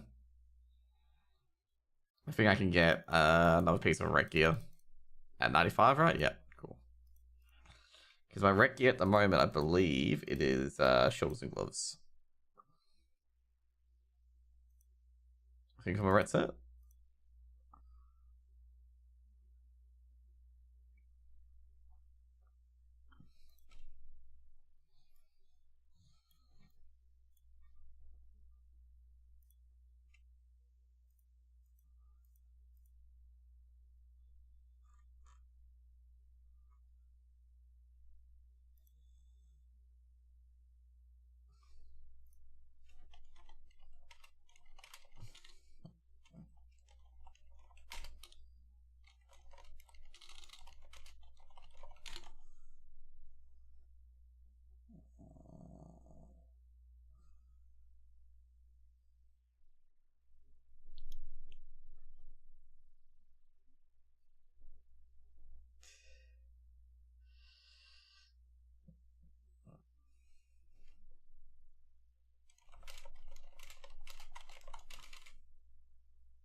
Uh,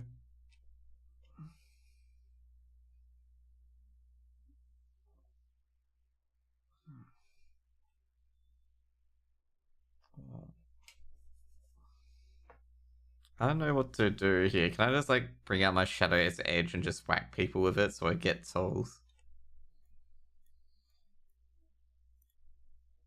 Because I'm also tanking a second tank.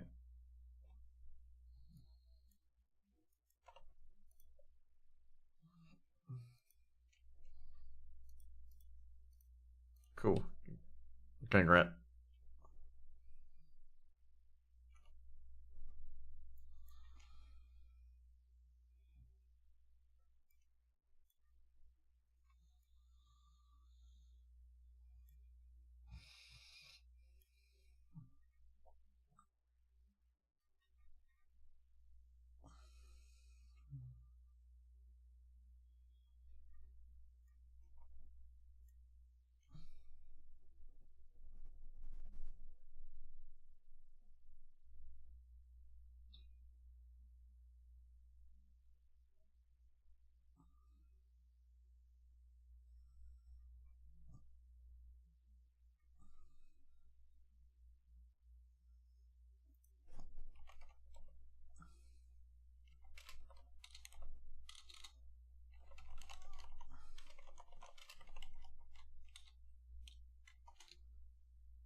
I need a mage table.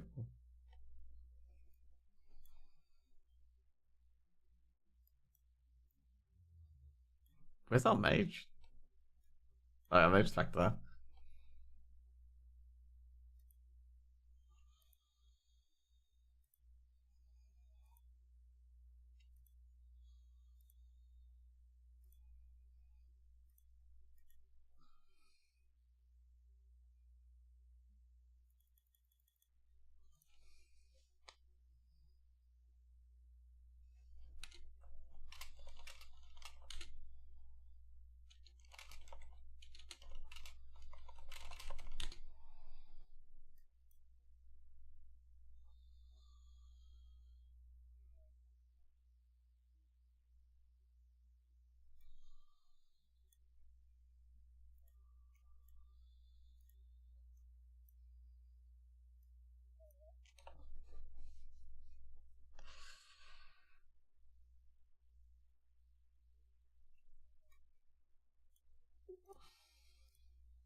Did someone say play techies?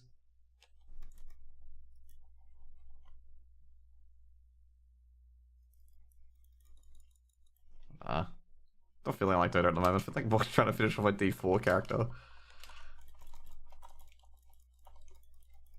No, I'm level 96. Oh shit.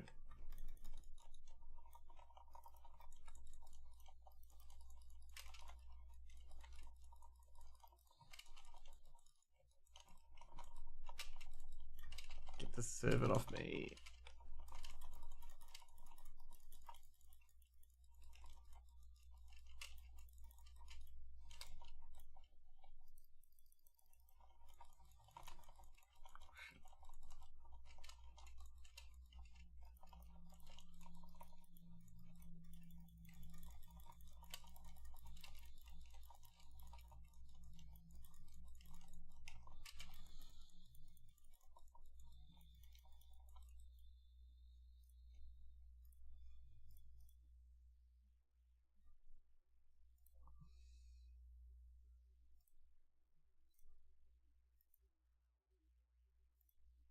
Ouch.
Spec practice a prot.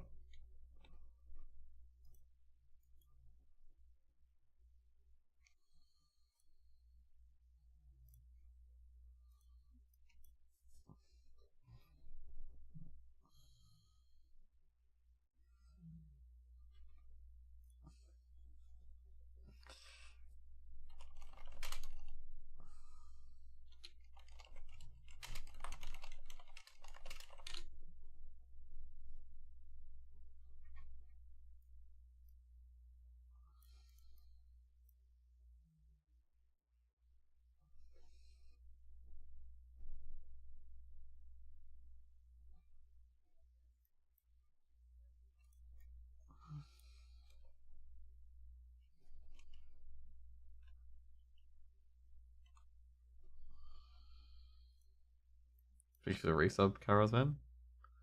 I was actually in my fucking Brit set just then.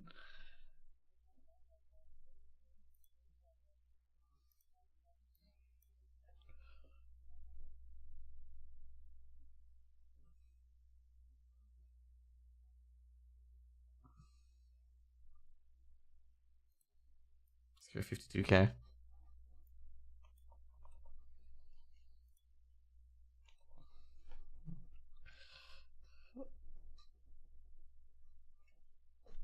Oh yeah, look at that. Yep, and it's not. Is that the notches? Yep. Is that the notches? Right? I think it's like the second left notch. Yep.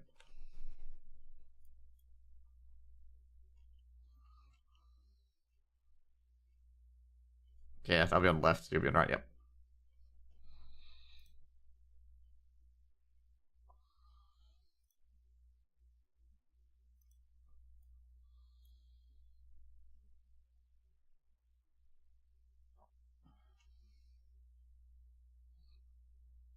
Get the iron shield out.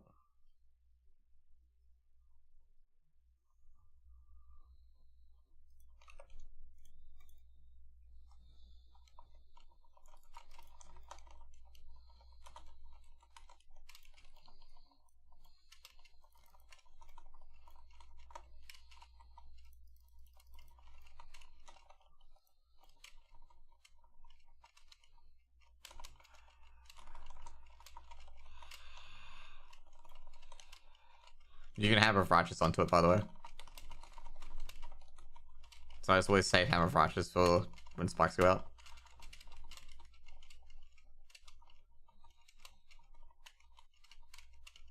You can hammer of righteous onto the spikes because it goes into it. It's in range, and you can Avenger Graph as well. Oh, shit.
And less moxie.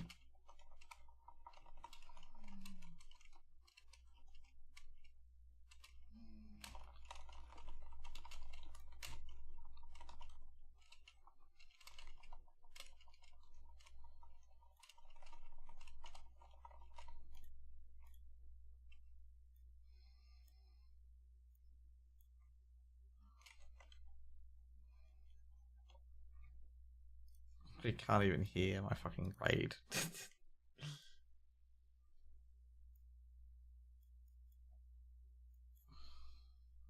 I don't think so. It's only dagger and mace.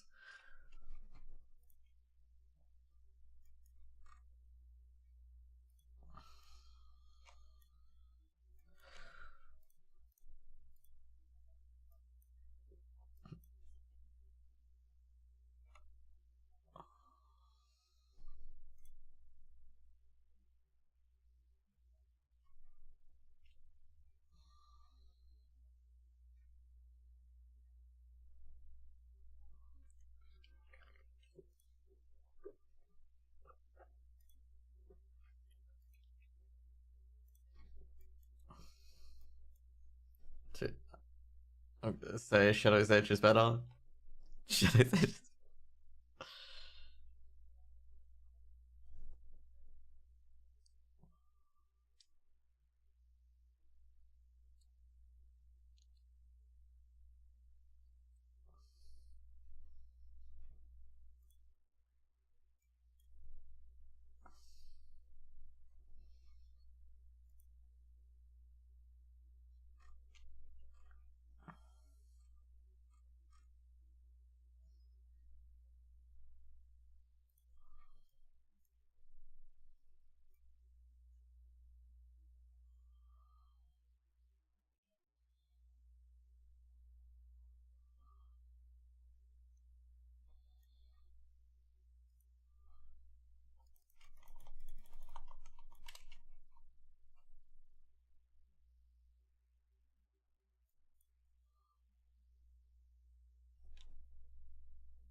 I think I should have bubbled as well.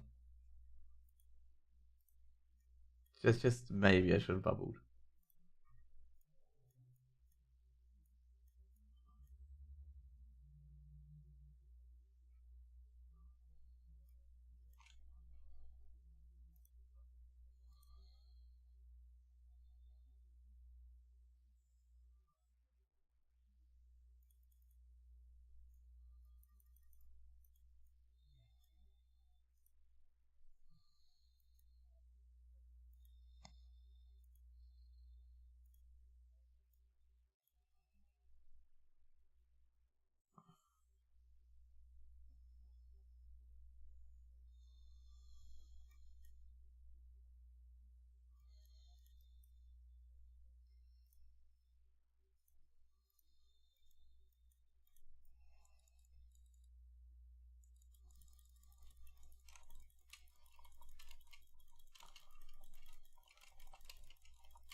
Yeah. I think it damages, by the way.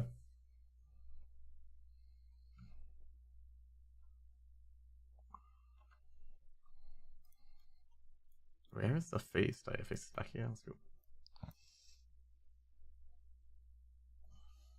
Feast is back there as well.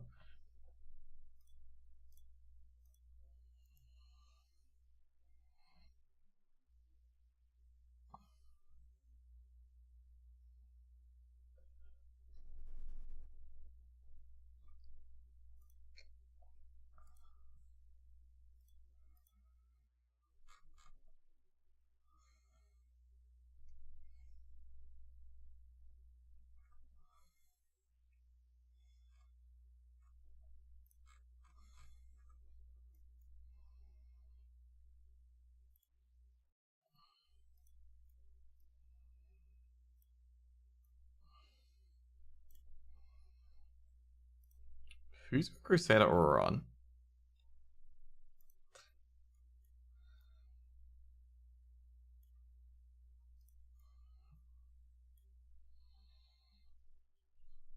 I'll judge Wisdom, by the way.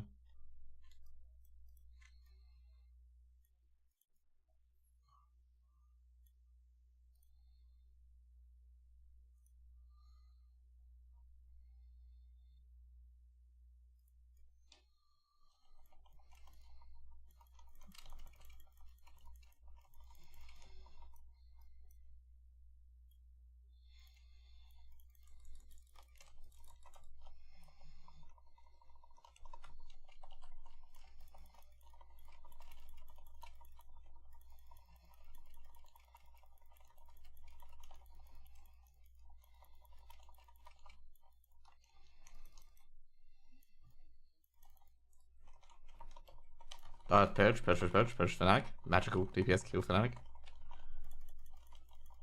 You got it, magical damage, kill Fanatic. And Purge for Shemi. Oh, should you just cycling that?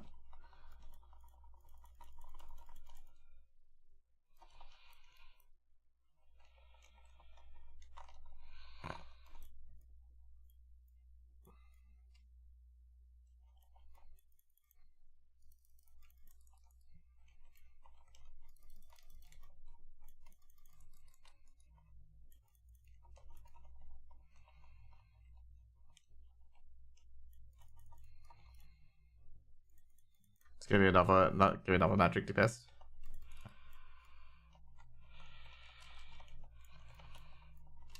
Purge debuff. Purge buff once again.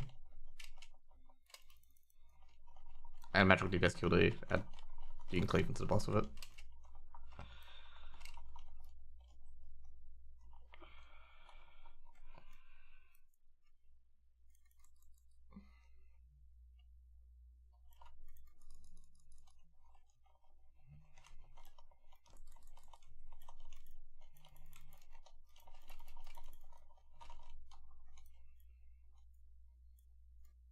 We got magical web.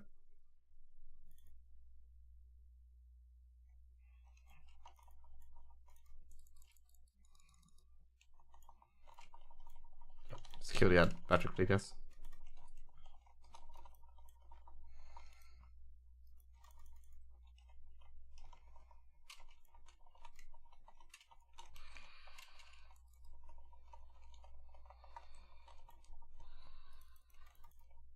You get bubble yours off.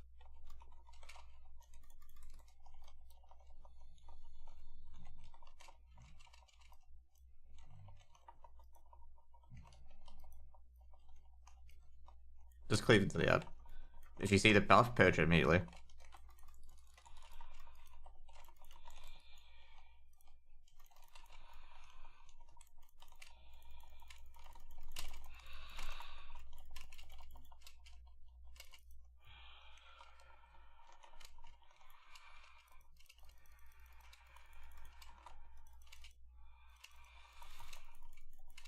Have you used Divine Shield yet? Or no? Never mind. I've got it now. Yep.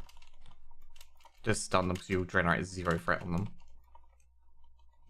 You do want to, like, pull them near the boss.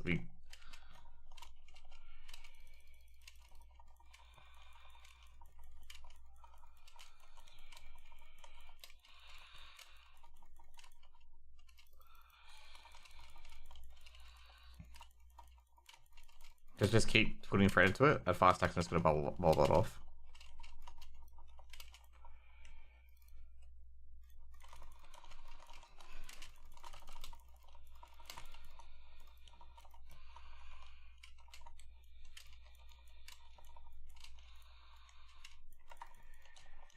Beat up that adherence.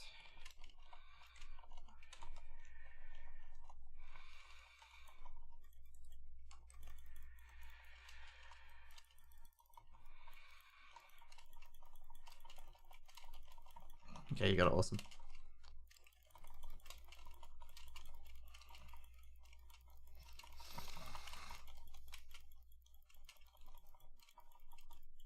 Goes close to melee.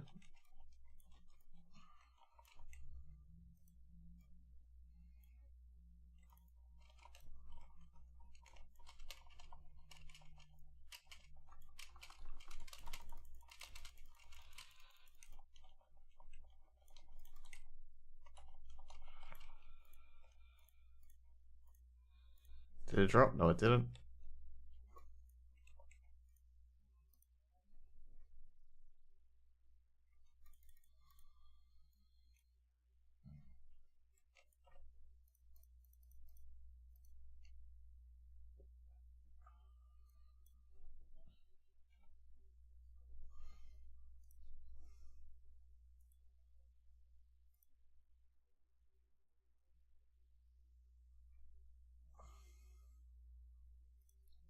I think you want to do this one on normal. This one's a tough boss and heroic.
Get it gone.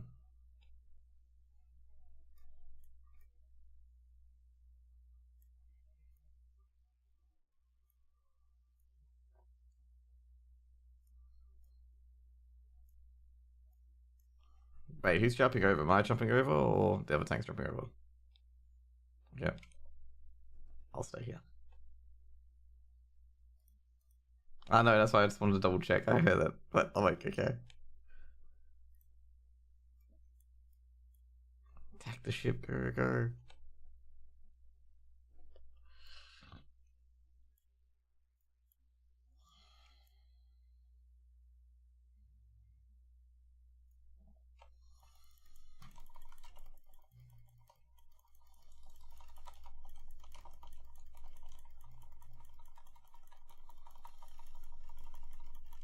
Hold that mage, hold that mage.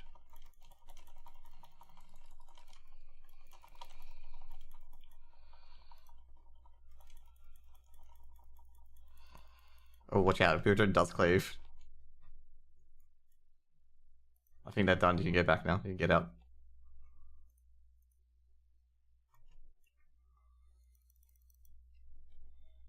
No.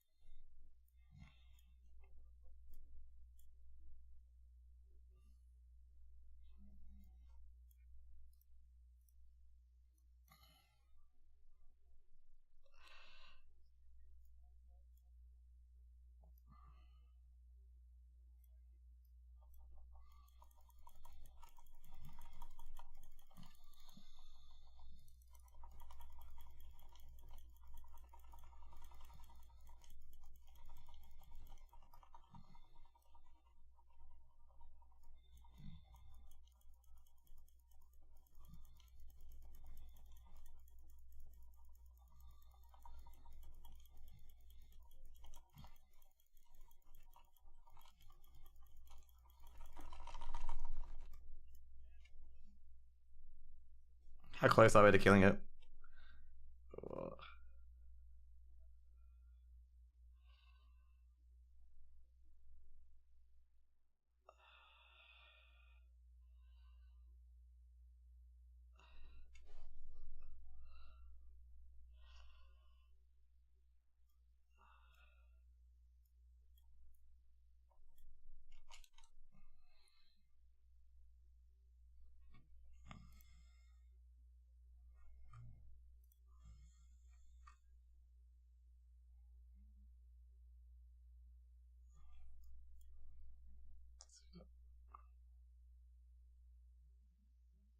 Never ending win. Oh shit, let me see.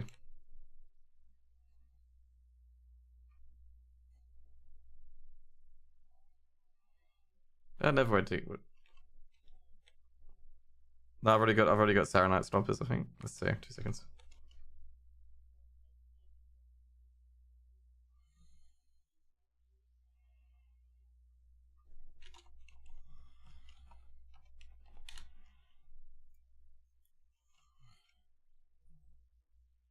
I've got like so much expertise, it's not even fighting on my red spec. I think I'm over capped. Like over soft cap. Yeah, but I wouldn't be using expertise or armor pen boots for that.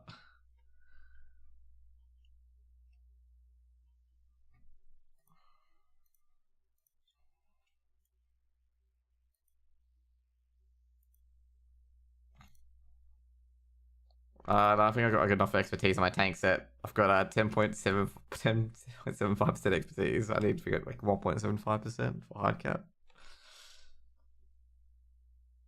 Yep.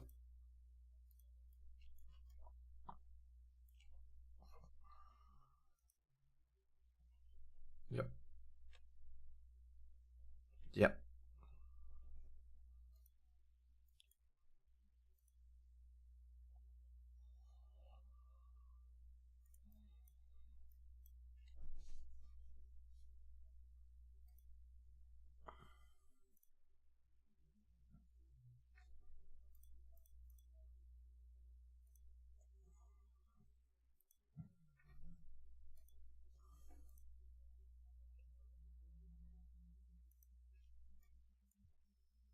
This is a wing boss. Yes, house.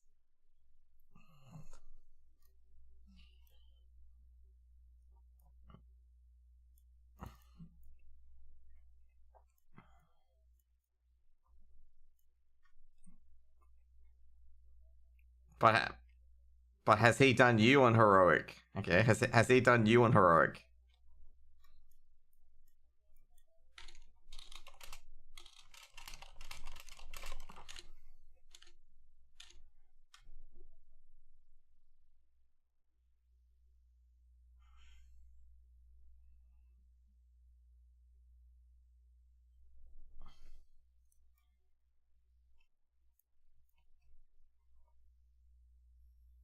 Yeah, you can take it first.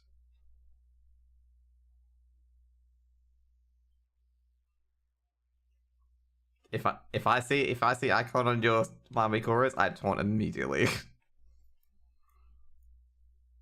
Yep.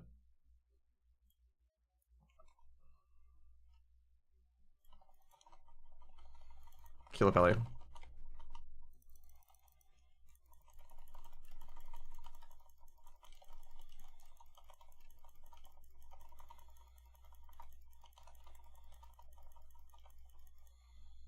Ass block. Taunted.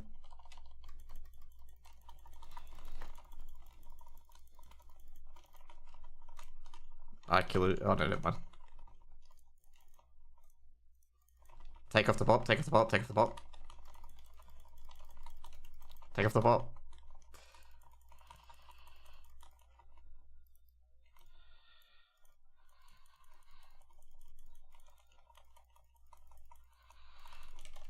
No, X is stunned.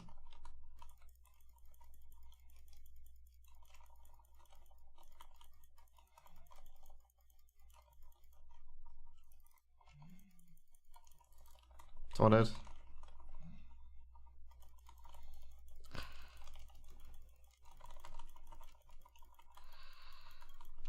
I don't have a hodge coming up. I don't have a hodge for scale coming up. Yeah, I'll just...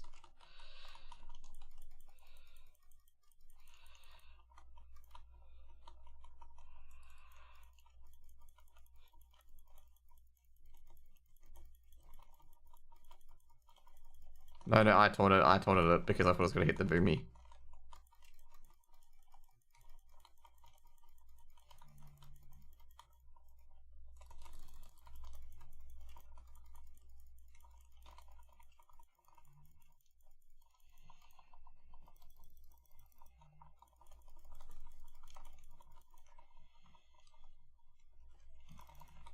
Shield walling.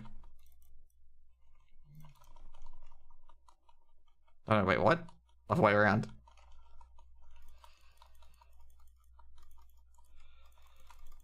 Good.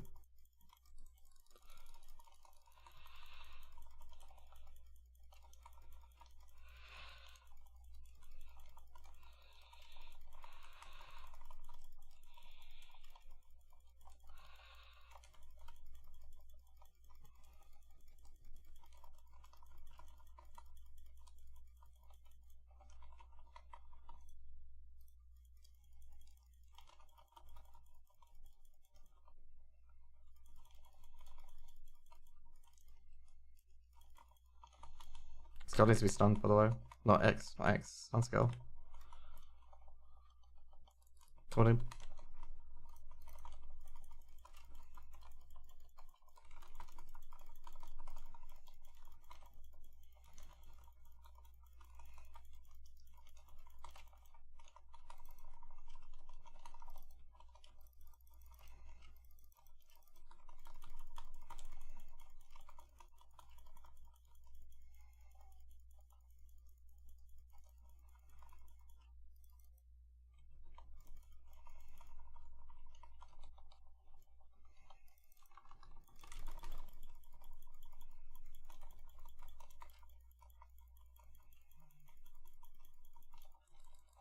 Taunted.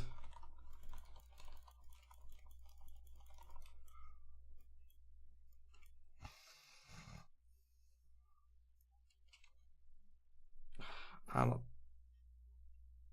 Forbearance up in a few. I'll just do it.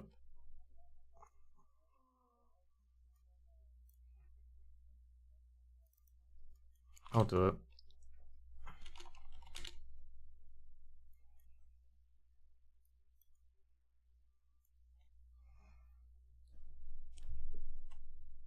Okay, done and done. Get in, get in.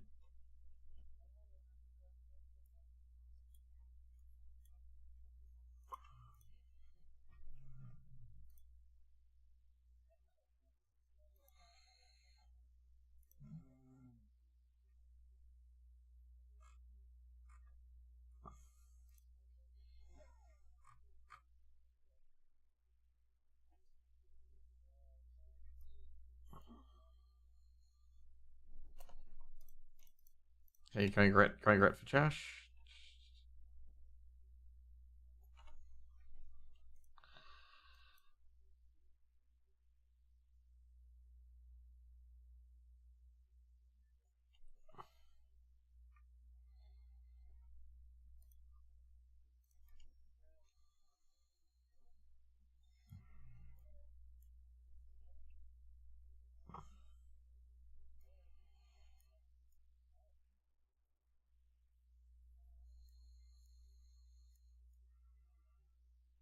We're gonna have the outside duck.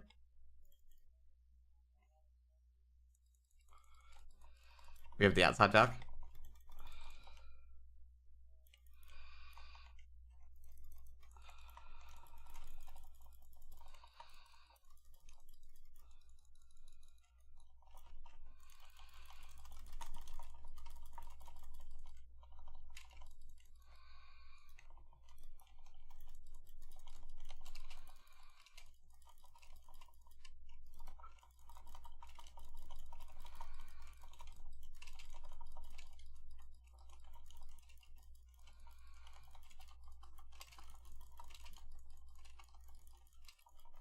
Can I kill the 7 essences?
Bubble, bubble.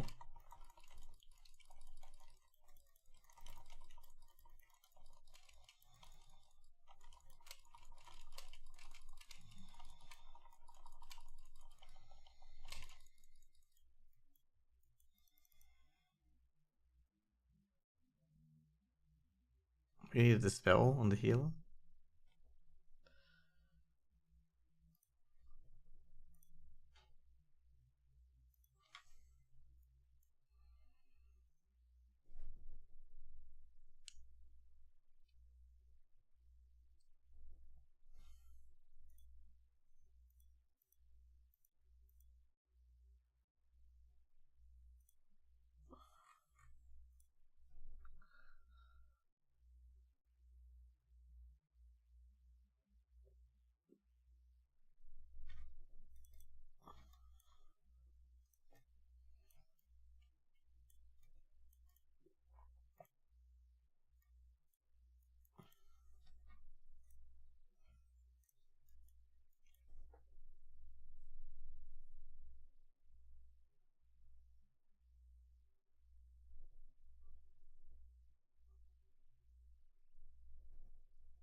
Manila, yep.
I've got the cursive, it's all good. Oh crap, I think you may be the only tank rip. Okay, cool.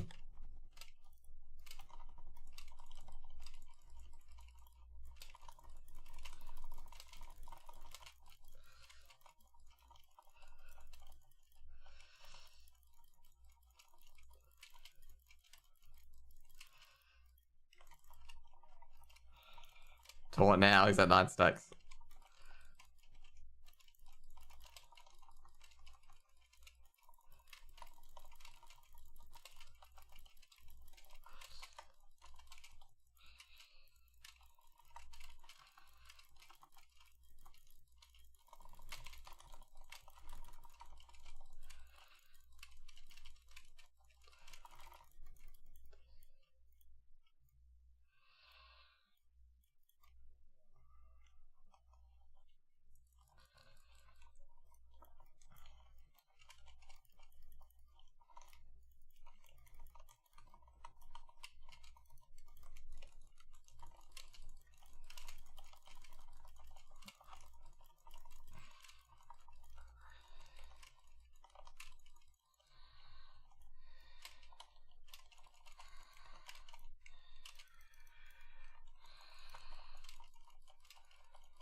Yeah, it dropped.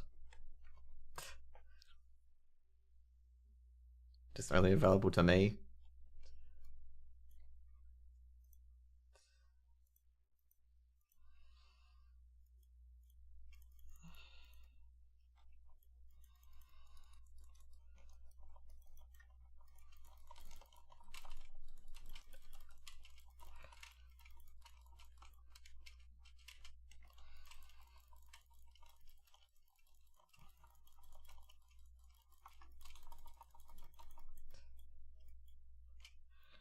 We might have a trap here. Hope not.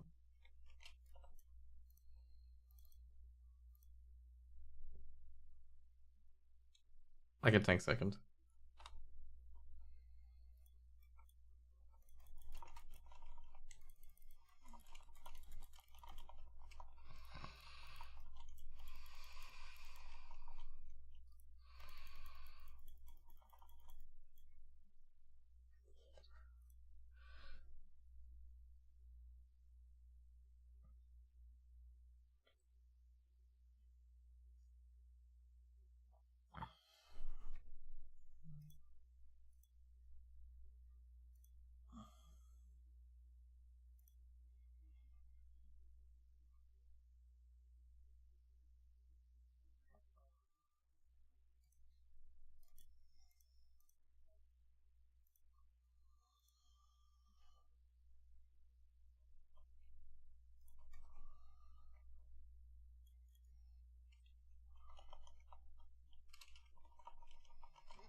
Someone tanks, watch out.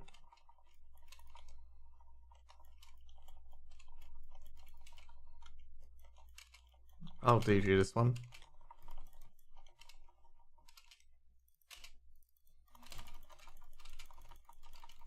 Balborn tanks again.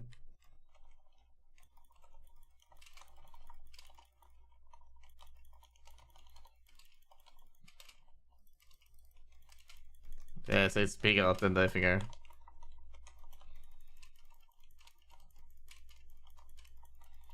It was on melee.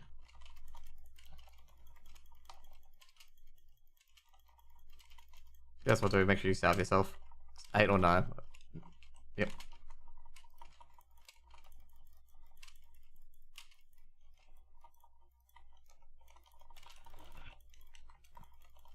I'll do it 8.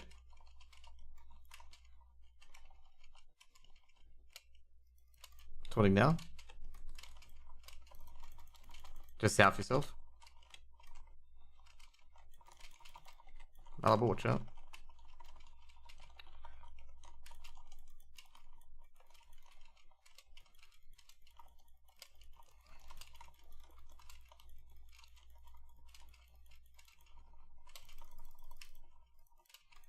Sack me. Just hand a sack me when you can. Hand a sack, hand a sack. Yep.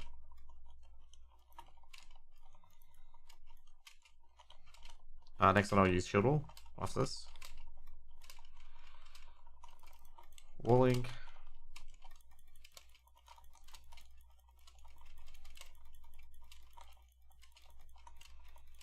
Okay, paint's up now.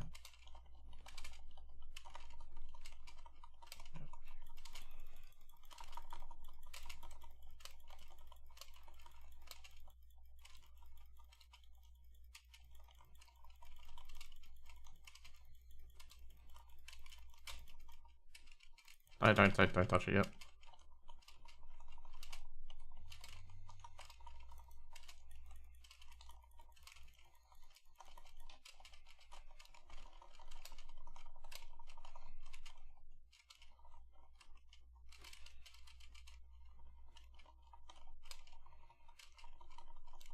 No. Wait for it to go. Wait. Your debuff hasn't gone off. Now go for it. Go. Taunt now. Taunt.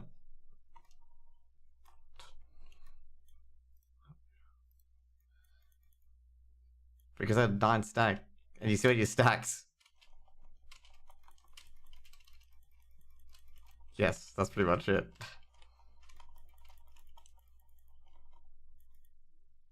Don't know when you're coming up before to taunt, you'll take it. I'm like, don't. You've got 7 seconds in your stacks.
I can take the boss if you want to do the slimes.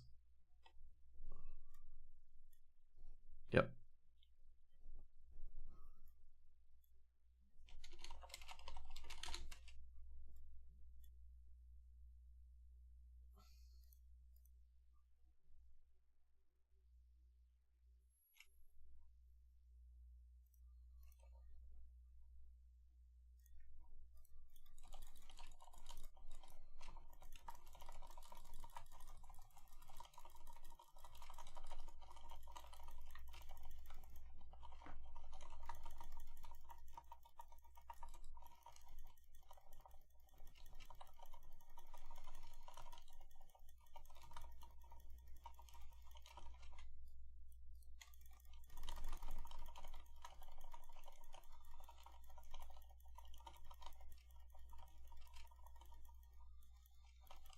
I go outside of that ooze.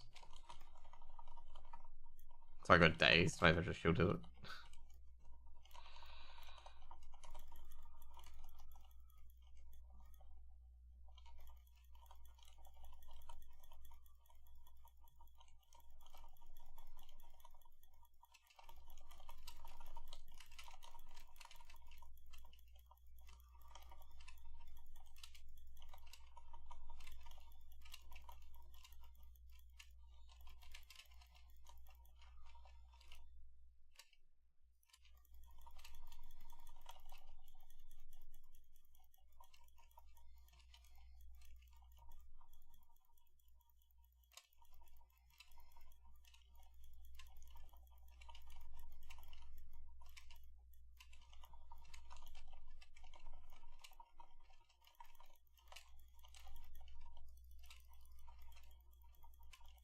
You gotta move forward.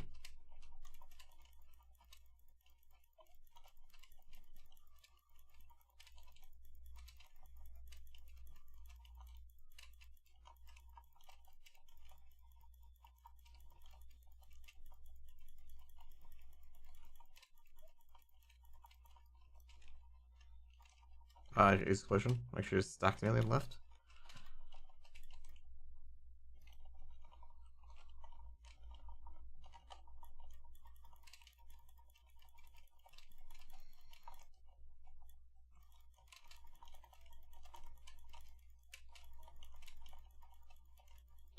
We have one healer, that's not good.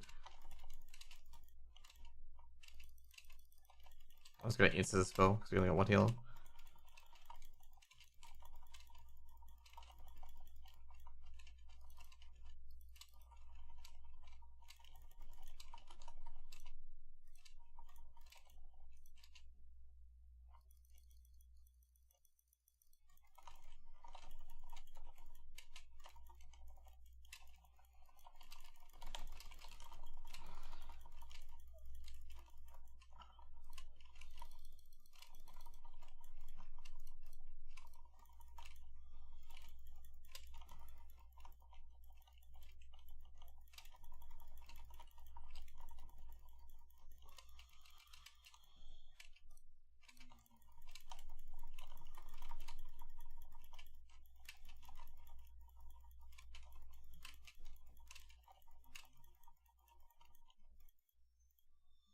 Short such cheese.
And also instead of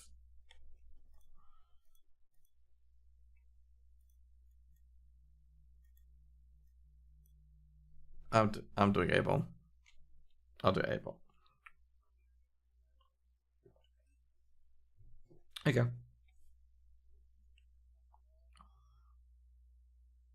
Yeah, I'll do A bomb. I'll do A bomb. I'm very comfortable with A bomb.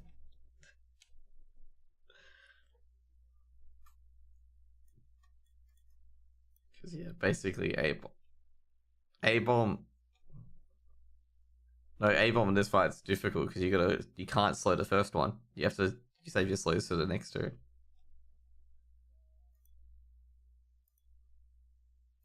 It's stressful and heroic. Like it's stressful and heroic because you can make sure you get 100.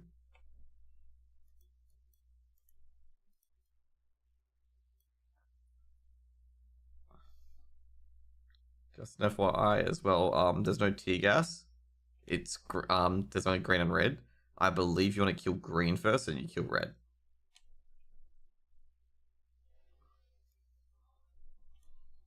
Yep. Slime pool. Yep. Yep. Yeah, slime pool. So I can stun to him.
Cleanse me. Cleanse me. Cleanse me. Cleanse the A-bomb.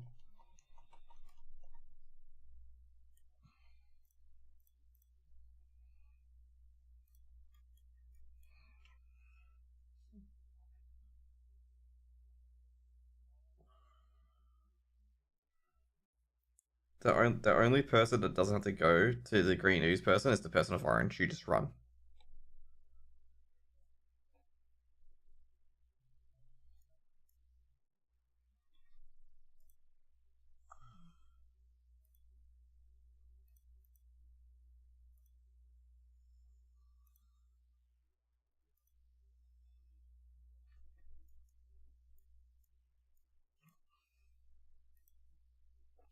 Yeah, I think it would be better for the shaman, wouldn't it? Or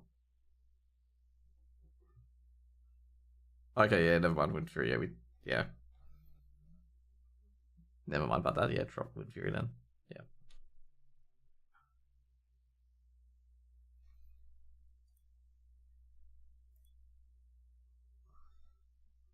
I don't have enough to slow two. I'll just slow orange.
Do I have titanium shield plating in here?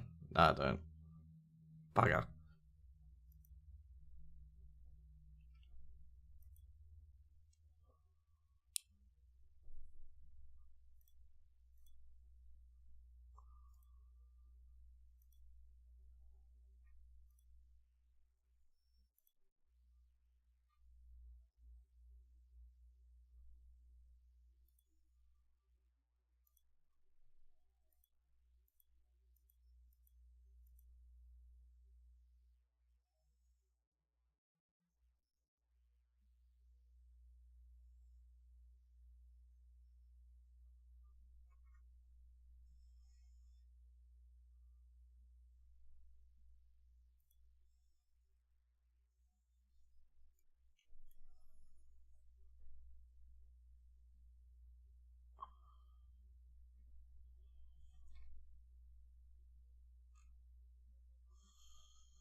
This will not be slowed.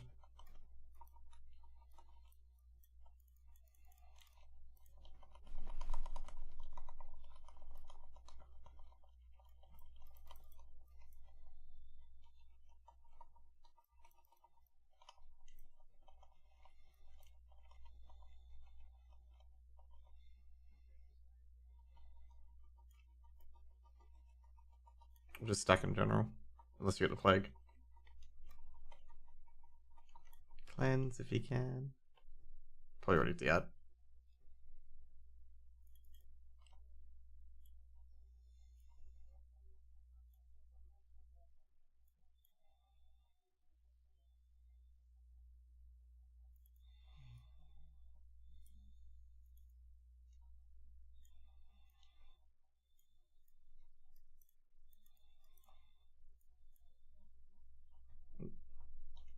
Yeah.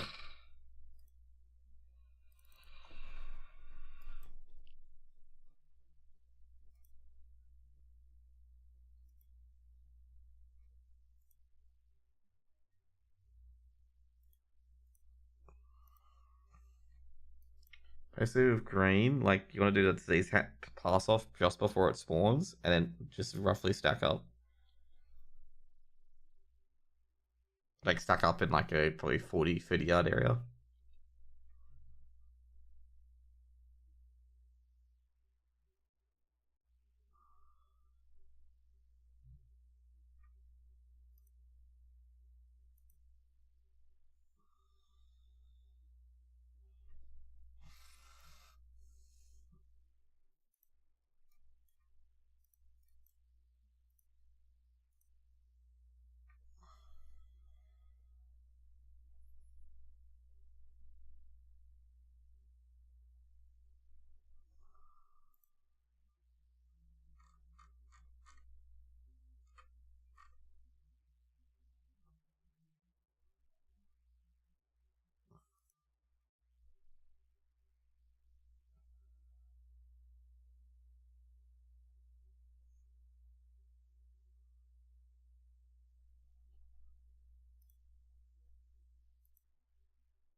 Oh shit.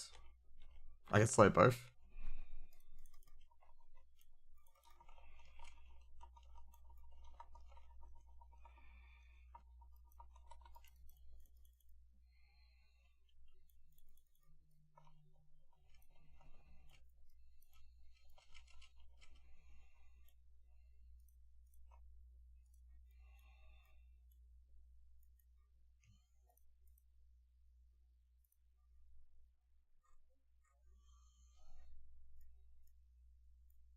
Yeah, you should be ready to like stack basically. If you get orange, you just run out basically. Like Plague and I think their person had orange and Plague, so that's why they died.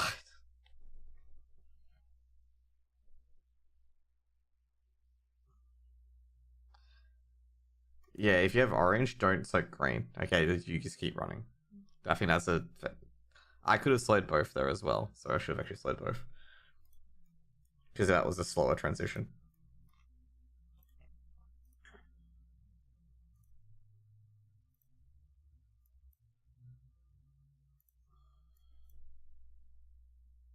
So rinse and repeat file. Once you get that disease and the thing on lock, it's just very easy.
Fillet fish, yep.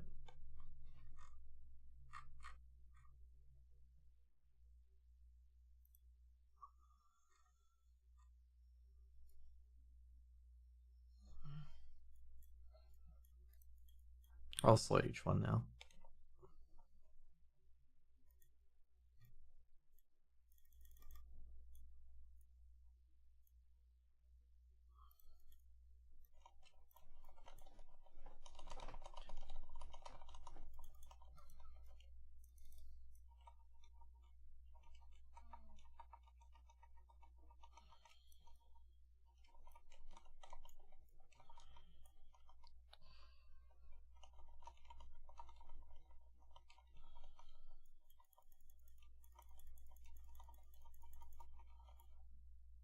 I haven't used slow, so don't worry. I'll use slow when it does something.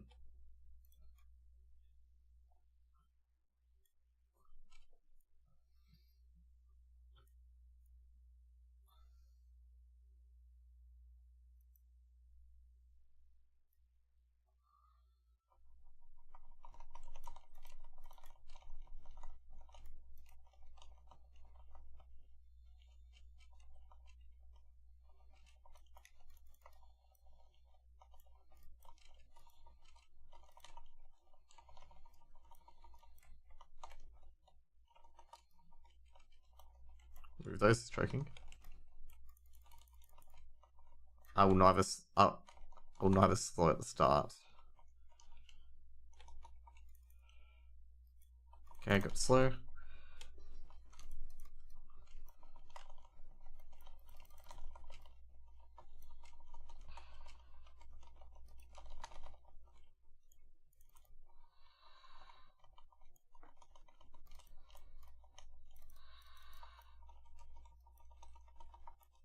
Move.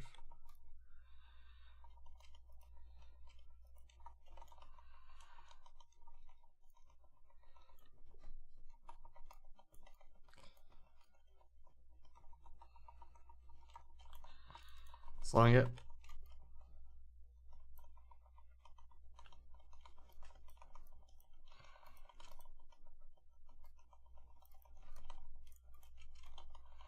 He feigned death. No, he feigned death. Oh, bubbled, yes, right. Yep.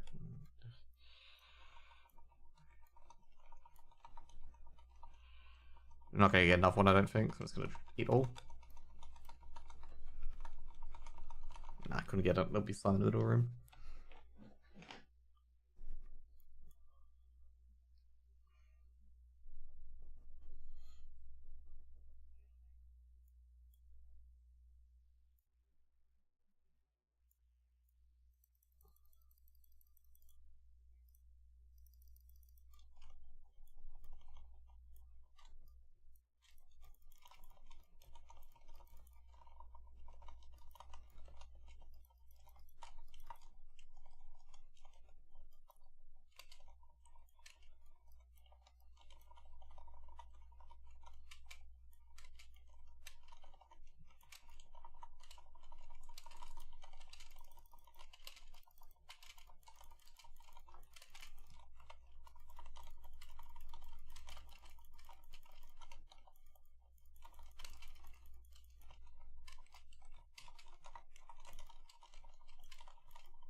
I'll wait for this trick.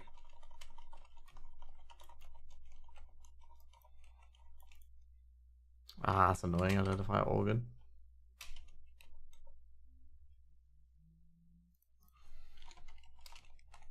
I have a heart of iron. I have a heart of iron, so yeah.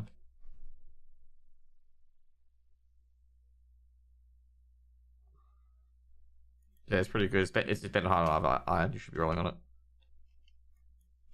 Yeah, it's better than heart of iron, mainly because of the more stand basically over time.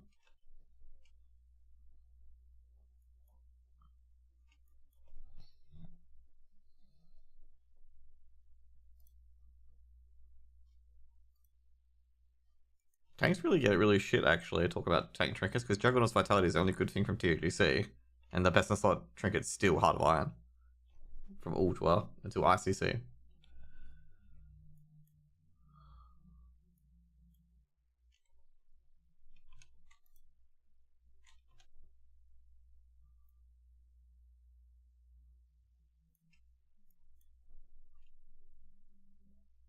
I'd say it's pretty good for you're eventually going to maintain most of it uptime because it's like a 10-15 second length. Yeah, 10 seconds.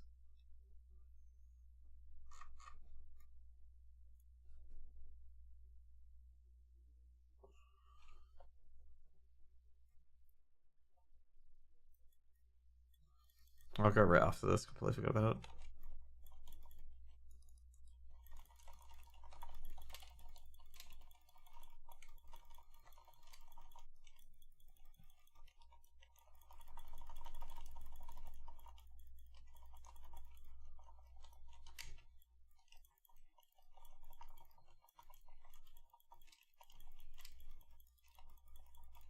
I'm a big fan of the boomy of the red thing. Instant starfires. Going red quickly.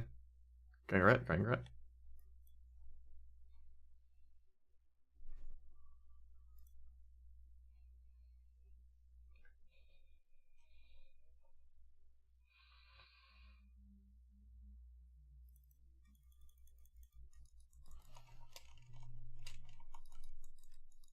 Yeah, I do. Just rerun around.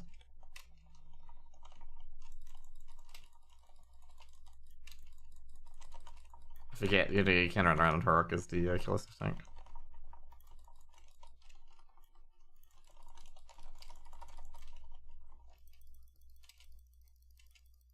Decast him. Decast killer, please.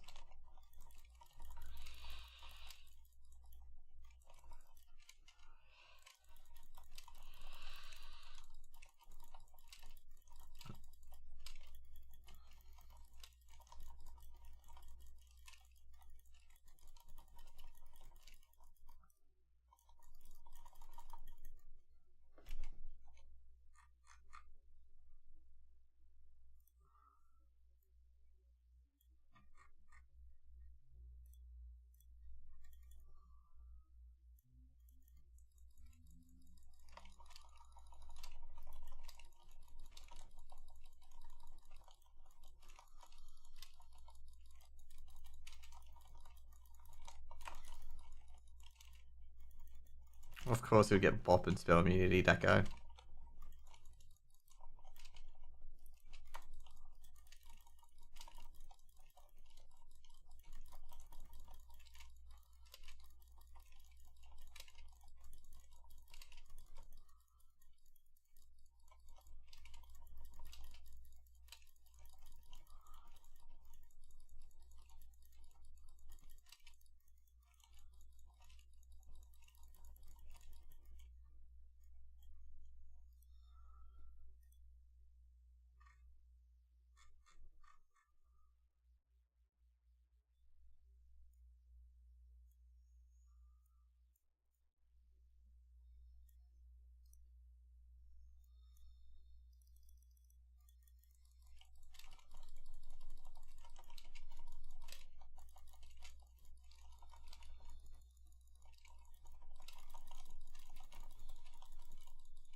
It's a white little swirl before it pops up. It's actually, I guess it's really hard for melee.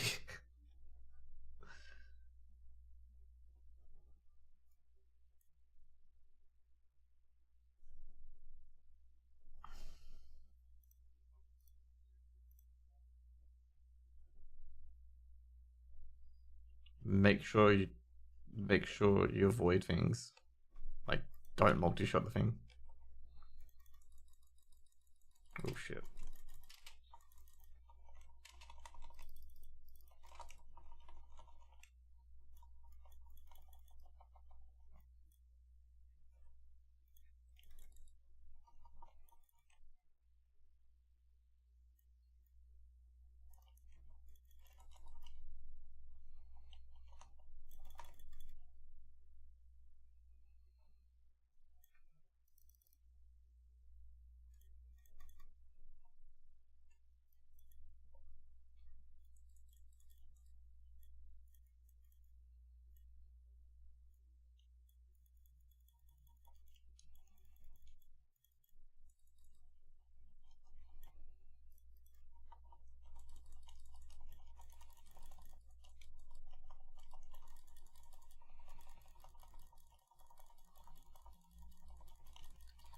We may want to wipe this potentially because I've got fucking everything going.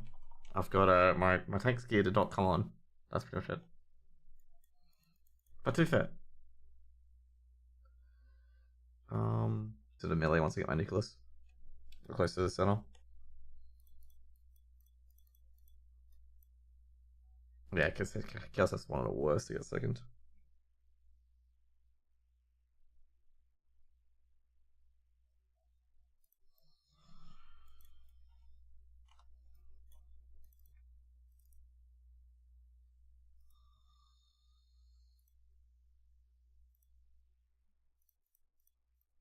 Oh, you can get it now.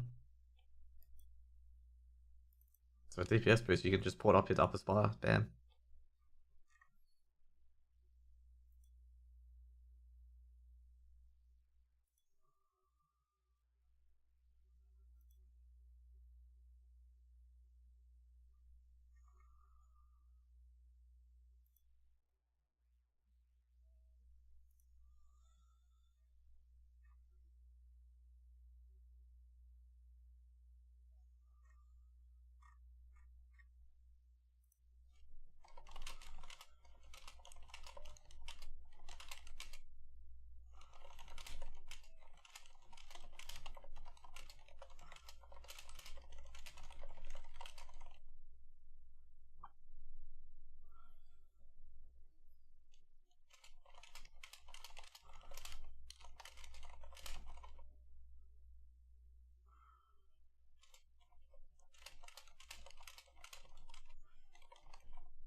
Try to use it, avoid using hammer here.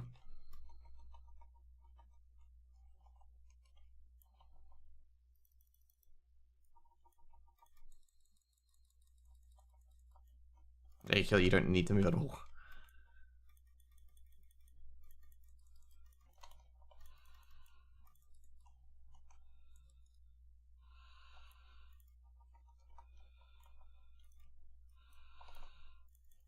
Fires up.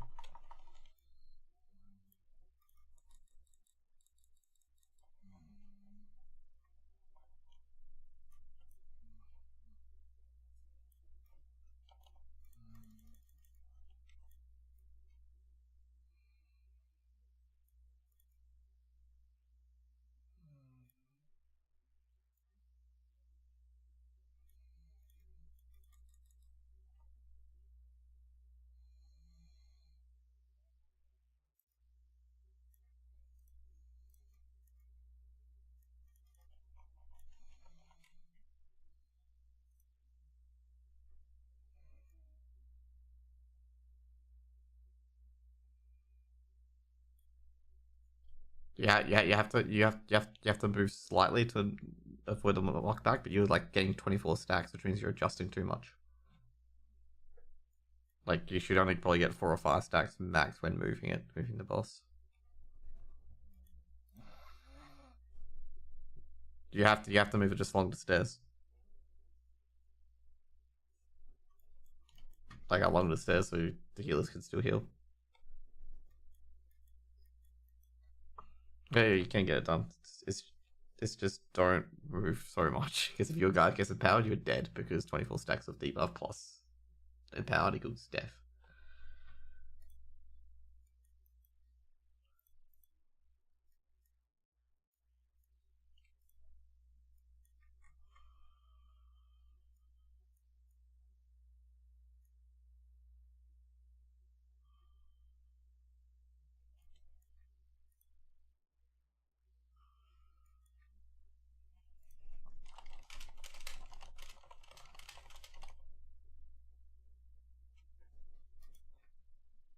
With the fire orb as well, melee do have to move to absorb a few more stacks. So you should get like 1 or 2 stacks of Shadow Prison and move back to the boss, potentially.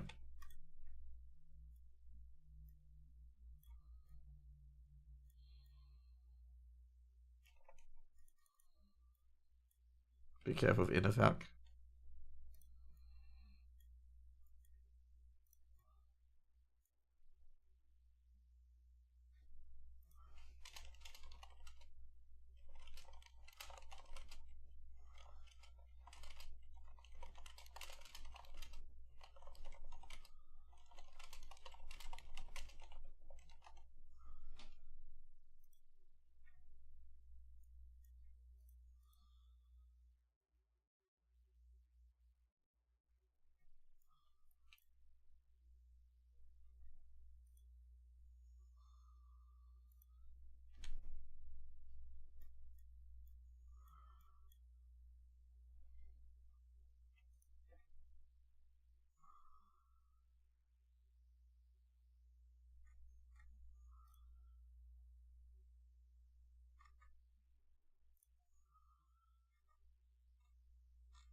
We got Shadow Pro anyway, so let's show me AM Shadow. Well, I don't know, I have DG, but like, like the only reason why you put Shadow Aura is if you have AM.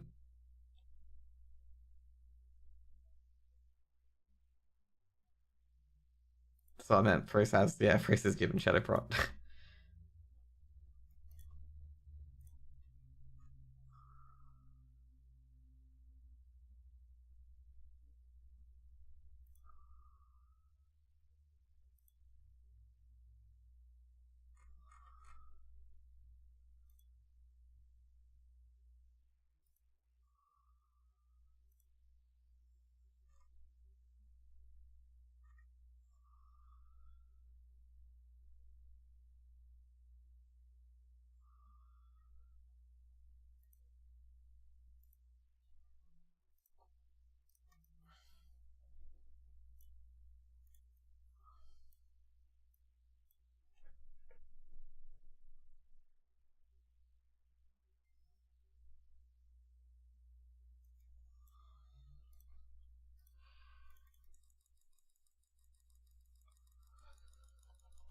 one's dead.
That's true.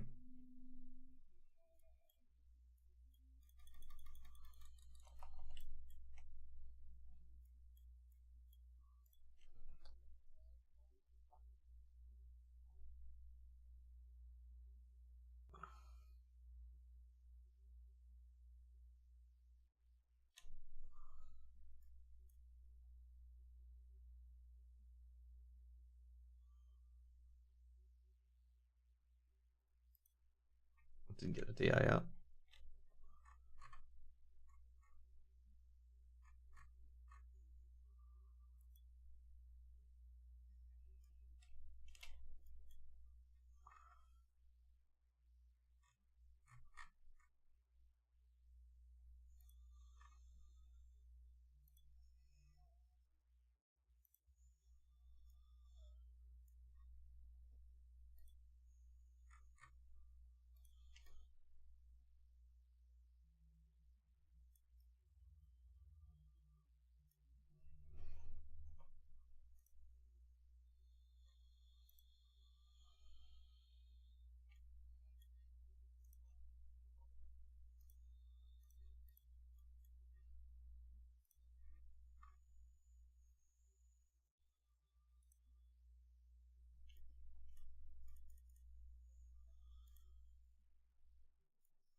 No, so there's one knockback. If Fallon is empowered, you don't move, period. If Fallon is not empowered, and you see a swirly below you, you move across the stairs. Yeah, you don't. No. When he's empowered, you stay still. You stay still if he's empowered. Because you get other players knock you around the room if they get next to you.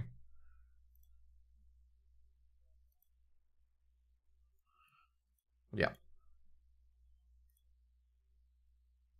The other merely have to move. Yep. You only get knocked around the room if the melee don't move.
Make sure you tricks an emptying to kill her.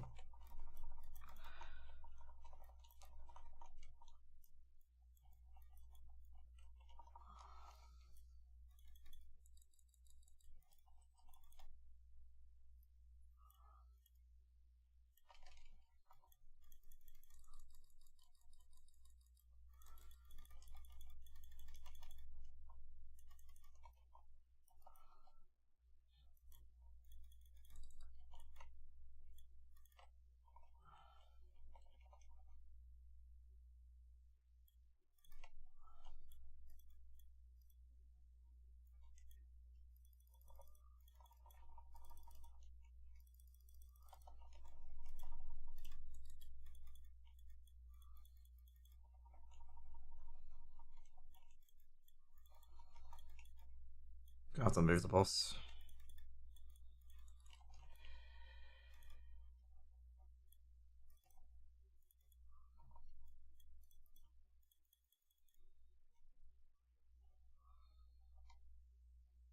Do I see Vortex on the knee?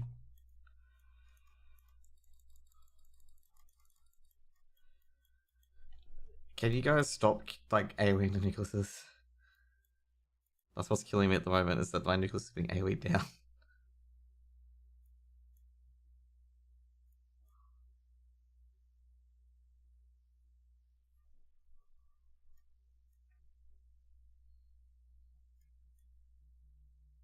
It's actually a very big chunk down anyway. Like, that was after only 2, basically.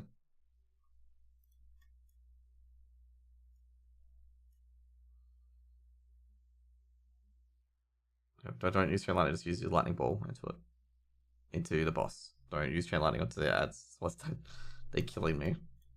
Because I was wanting to die very quickly and I'd not used, like, I have a Righteous too much.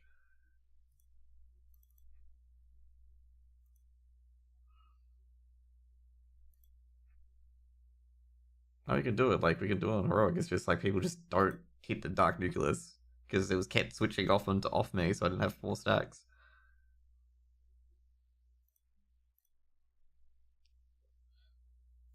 Also, as well, range. If you see a Dark Nucleus that's nowhere near KLSF, just tap it so it comes to you, so I can taunt it off you and hit it.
Don't tell me how. Don't ask me how I got to you. Okay, I really don't know.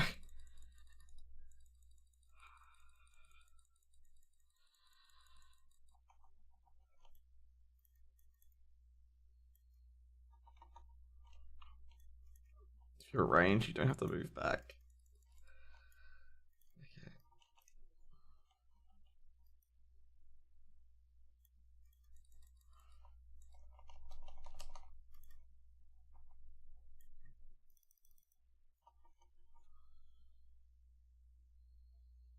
Swirly's in range. You're fine.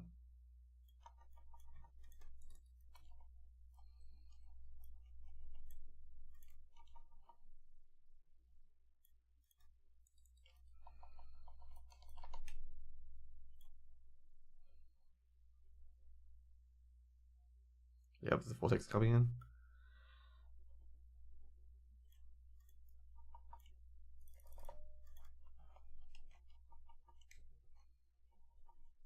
It's on range. Range.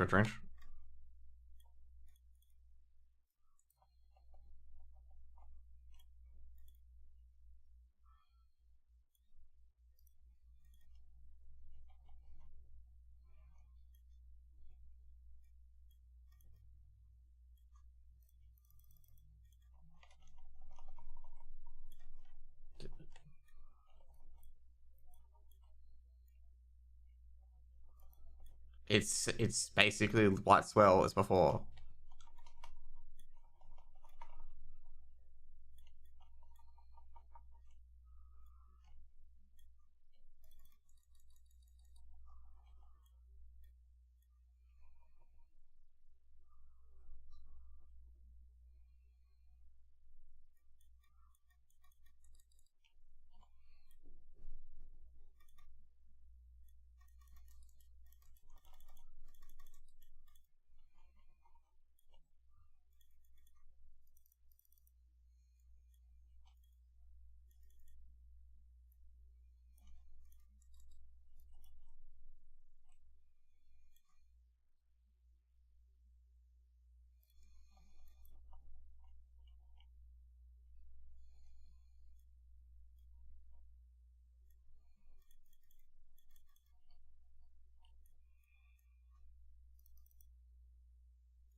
It does tell you on the weaker like if there's a vortex is spawning or not. So just check if it is spawning. It can't tell you because it's not a targetable mechanic. It does tell you. It does tell you when it's spawning. It does tell you when it's spawning. No. You do. You know what type it is because if he's not empowered, if he's 1 health, like you can see the boss bars. If he's 1 health, it's normal vortex. If it's empowered shock vortex, it comes up with a green circle. No, you don't. You don't have to track two of them. You don't track two of them. Empowered comes up with a green or red circle on your screen, and the other one just comes up with a white thing saying it's spawning. That's what Foji's weak aura does. Yep. So basically with empowered shock vortex. So empowered shock vortex will have either red or green. Green means no one's near you. Red means someone's near you. When it's not empowered, it'll be a white saying vortex is spawning.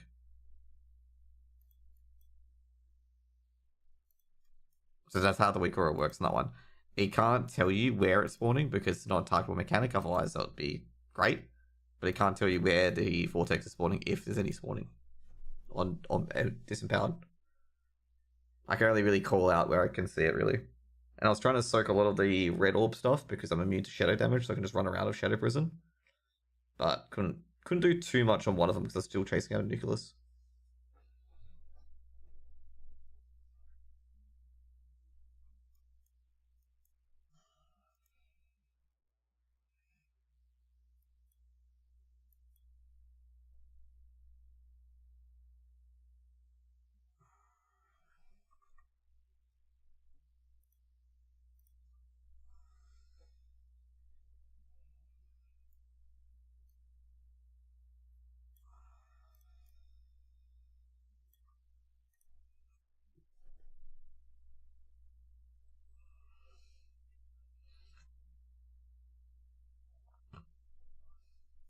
Yes, I'm trying to keep Keliseth. I'm trying to keep Keliseth as close as I can to the stairs. But I'm trying to get Nicholas.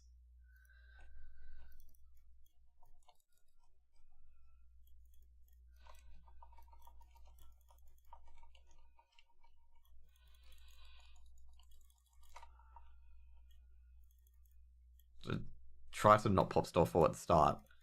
Otherwise, he's going to get gibbed by Talus at Finger.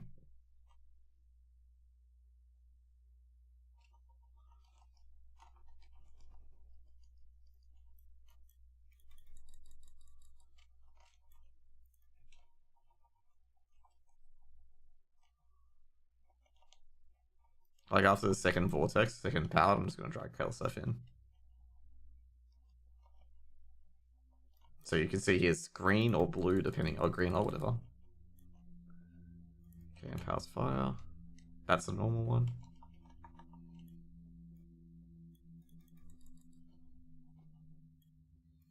Yeah, it's on melee. See that white spot? You gotta move it.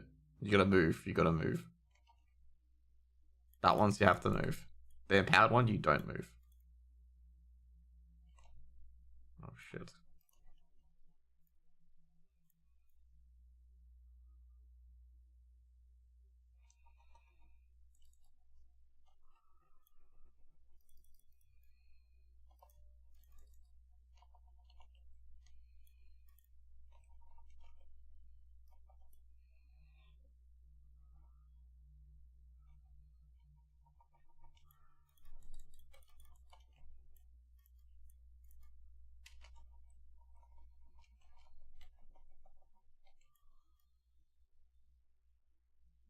Yeah, that's not happening.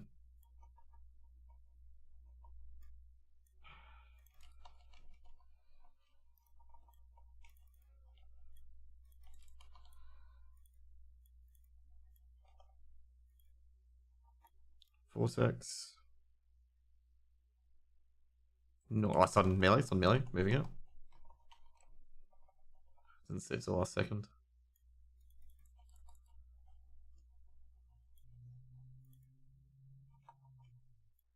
Vortex.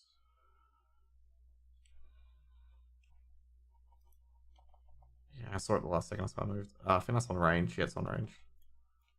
That's just one way the tanks are sending. Yep, so it tells you red, blue, red and green if you need to spread them up.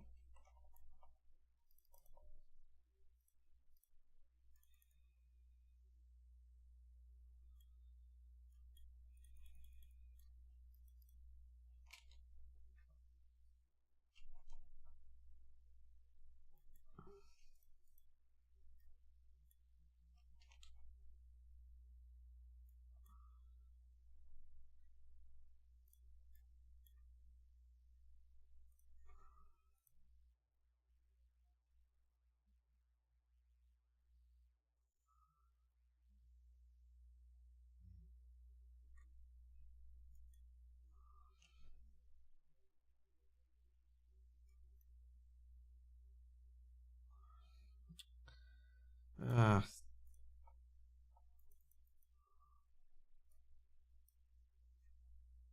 yeah.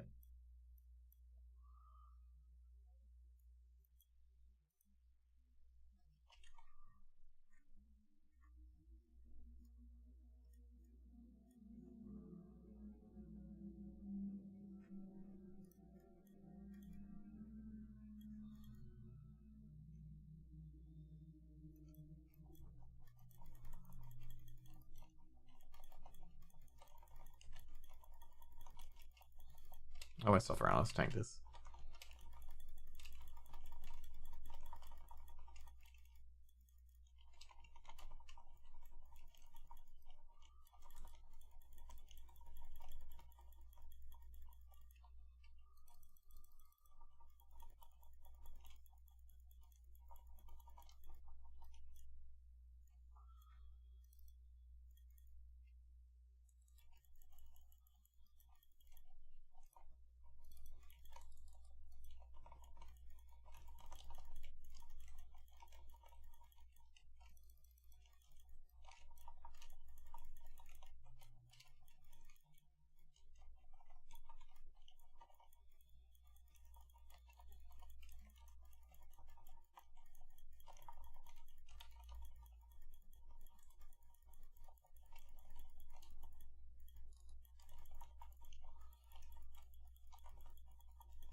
But yeah, for Heroic next time on that fight, just be careful with Starfall and stuff like that. Try to not use that early because, yeah, Killer or the tank in general have no threat on Tal'Darim. Or whatever it is, fucking hell. Tal'Daron. And yeah, just pour tricks and MDs all into it. Like, don't worry about me and Kellerseth. Me and Kellerseth should be acquainted with each other.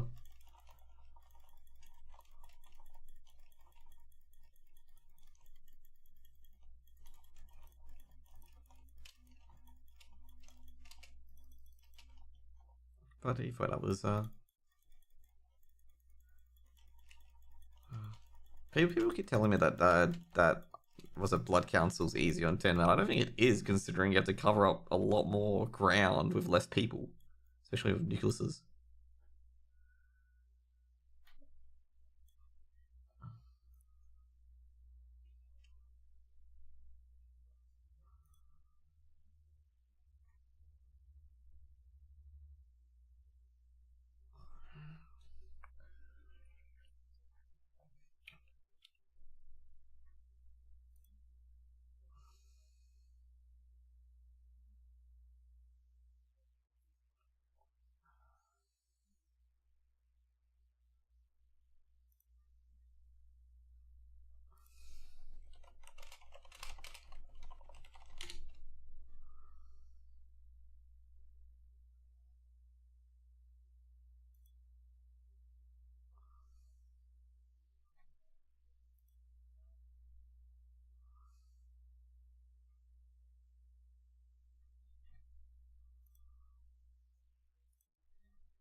What doesn't work?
No, it doesn't matter too much.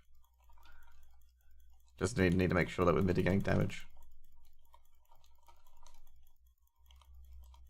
No, we don't. You don't have to.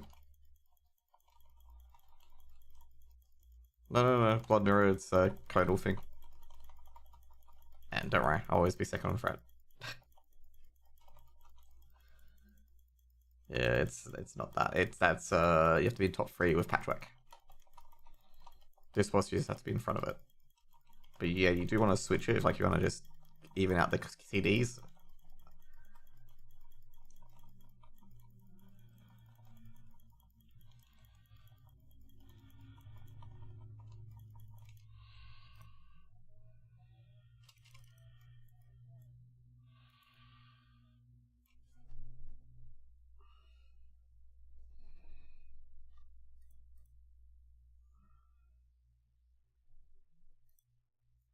No, with blood mirror, if blood mirror, I believe it's like if you're in front of the boss.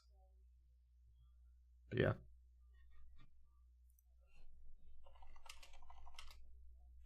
Yeah, so that it's enough to do with threat.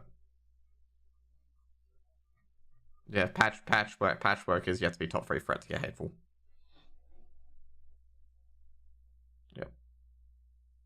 So the main reason why you switch tanks though is because damage reduction is huge. Because if I take less damage, that means you take less damage. So if I had Divine Prot, you take 50% less damage. Yep. Do not Blessing of Sack each other because that does nothing.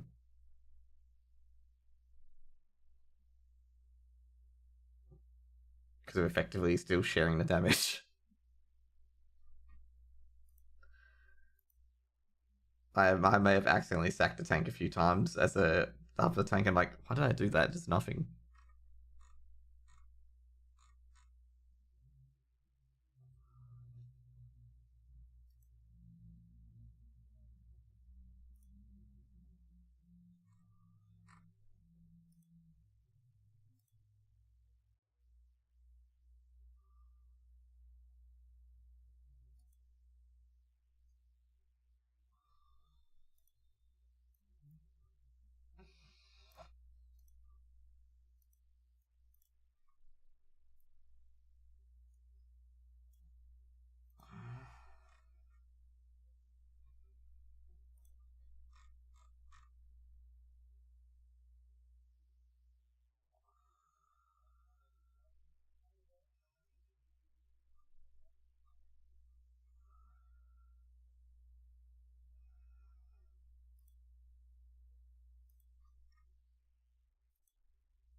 Okay.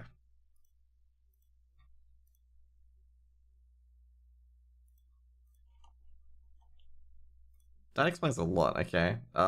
Windows update. Okay, Shadow. That's all I'm gonna say. Windows update broke sound.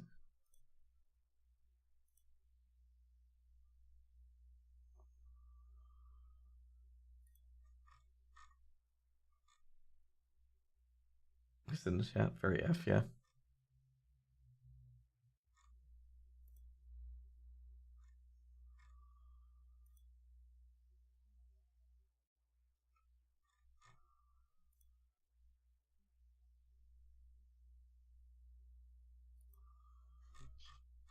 Excuse me.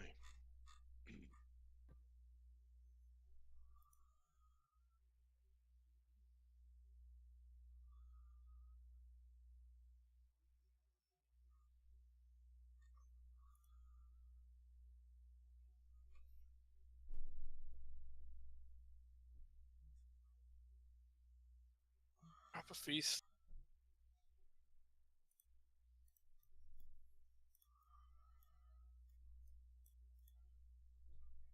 That's better. But it's not because of the VPN. I just switched routers. Um,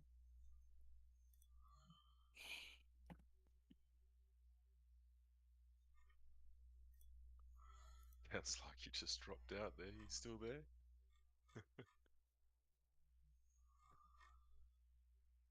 Testing, testing, 1, 2, 3. Can you hear us?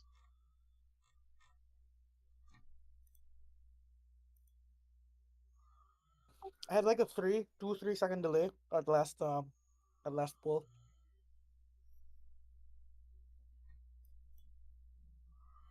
Do you have a mobile phone and a USB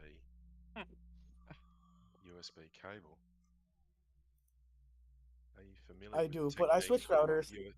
Are you familiar with the technique of USB tethering from your mobile phone No, I'm internet not. connection?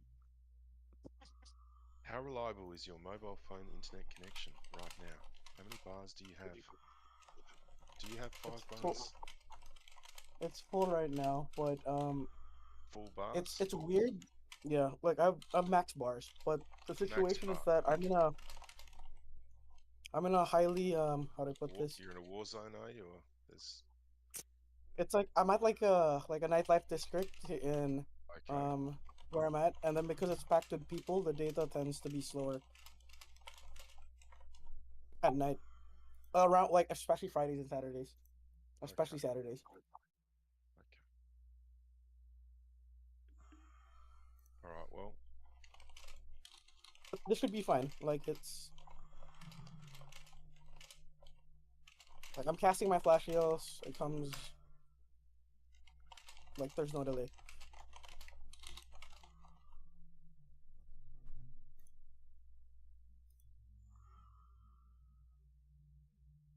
all right. Looks like we're sorted then. Yeah, looks good.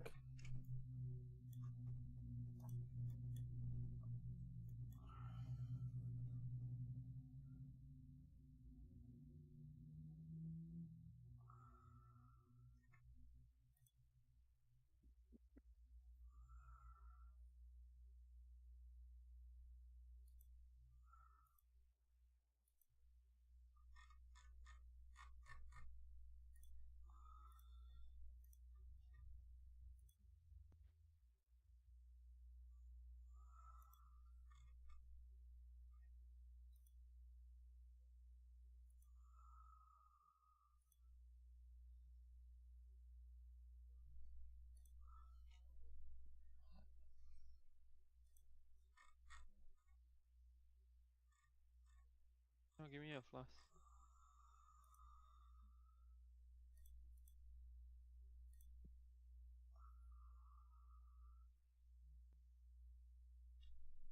Kasi one, I left two. Yeah. Back.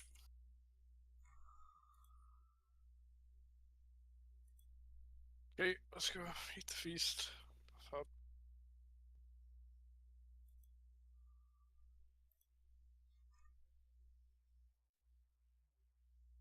You want flax? Druid buff.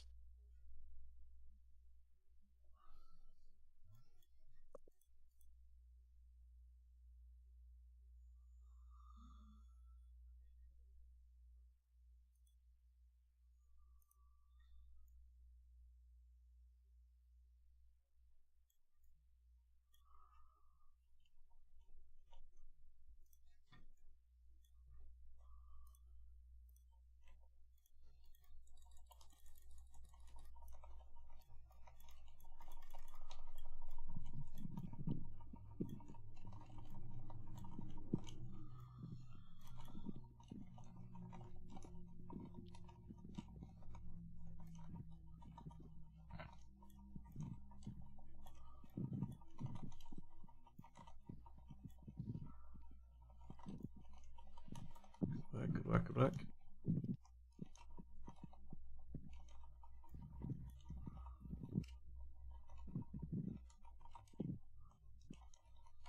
For charge, biting heart tick. So overcharge driving Hunter, yep, yeah. All good. Do you want me to do the first DSAC or? Yeah.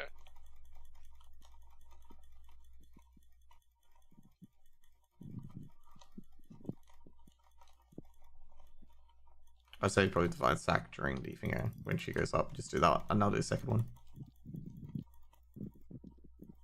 Yeah, we usually do it when she's Yep, in the at the peak. I think is the yeah. As long as it gets done. Pact CD coming up. 2 seconds on Pact. Just get ready. Alright, can you start walking for me, please? I don't have to wait till the end for 10 man, right? You have to wait. You have to wait. You do. And pay the first bite you go to him. Okay. Cause you're gonna wait, you can't DPS. So Yeah, don't waste his time. I didn't know you had to wait 10 man. Pact in 2. Get ready. There we go. Good to want the shield wall, so just never mind. Tremor down, spread out. And now. Killer Yep. DSAC now. Am I biting Yewu next? Party dick on UN.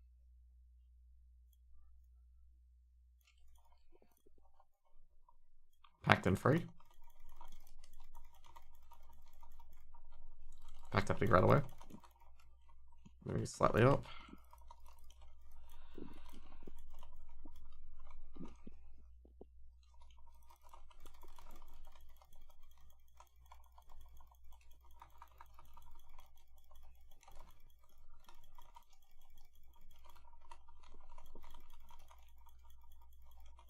How'd you die?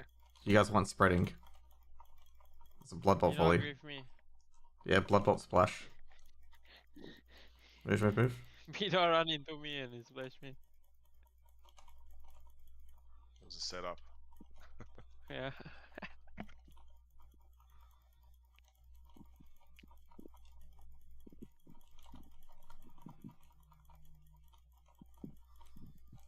I'll get Jimothy next. Pact coming in 2. So get ready to move potentially. Good. Because that was both melee. Yeah.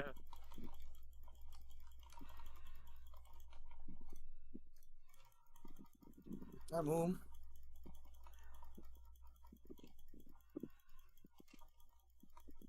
Who's in? Sorry?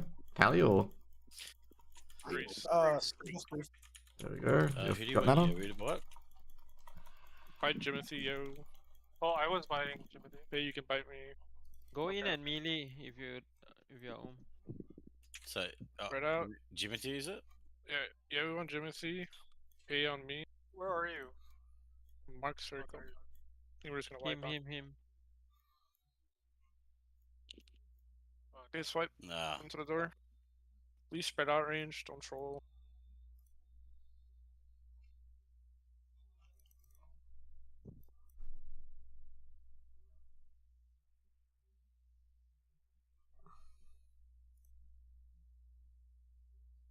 We get a D-sack on that second area. Yep. Yeah, the healer was second healer. The third healer was dead.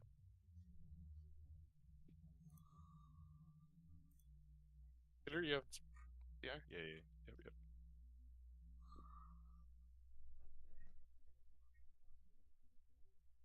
it's 10 man, dude. There's so much space. Come on. That's, like I say, Really, just, like, what? just in general, you should never be in the middle. That's where Pact is going to get dispelled. Like, that middle-ish area, like, try to not be in there. Yeah. You should have range on the tanks and the DPS by being on the edges of the middle, like the middle circle. Like, don't be that middle column. You should be fine. Like, if you're on the edges of the circle, but not in the middle of it.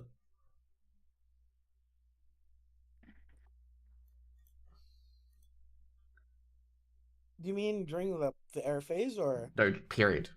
Because what could happen is that she could cast Pact and then Blood Bolt and kill the person that's in the middle trying to get rid of Pact. I see. Yep. Because that's what happened basically. Someone moved and then got killed by Blood Bolt Splash. This splash effect. Because that's what happened. It was Blood Bolt hit 15k, then Blood Bolt Splash hit 11k, which is death.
Beast on Jose. Oh, did I not get it?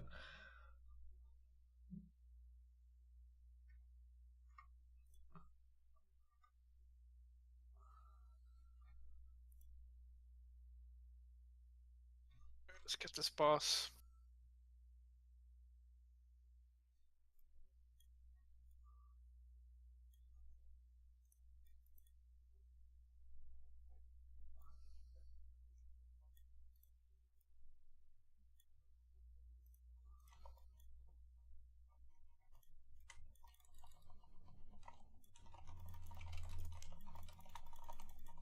Just cloak of blood mirror. Yeah, cool. I salved Killer Oh Bash. my god, why didn't My my... bad. No, that Swipe. was... It's my bad.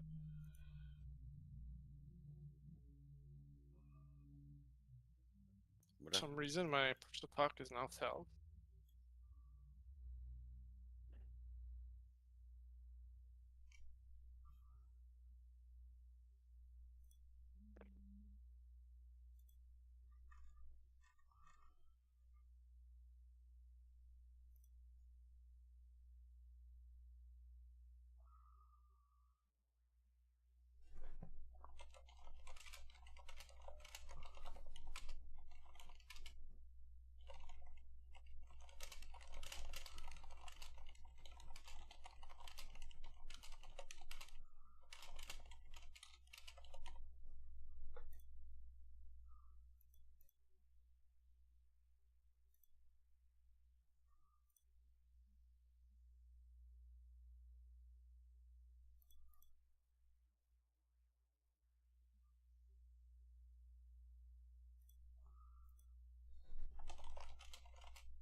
In the feast.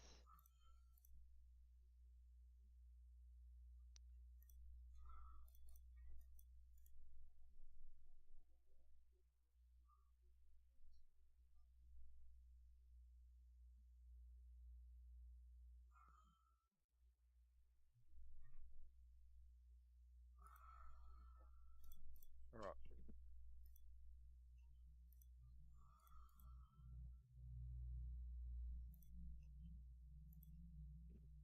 Third time lucky, yeah.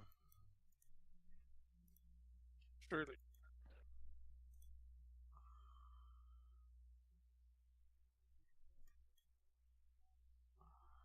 Let's go.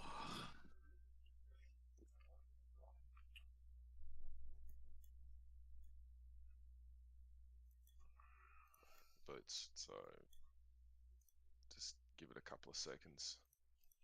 Oh fuck. What is that ice block? It's my ice block. How did the best that, bro?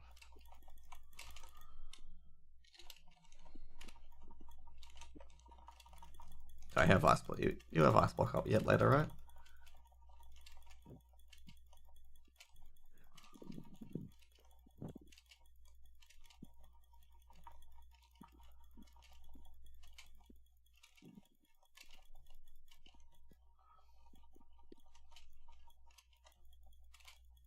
Ew, you're biting hard dick first.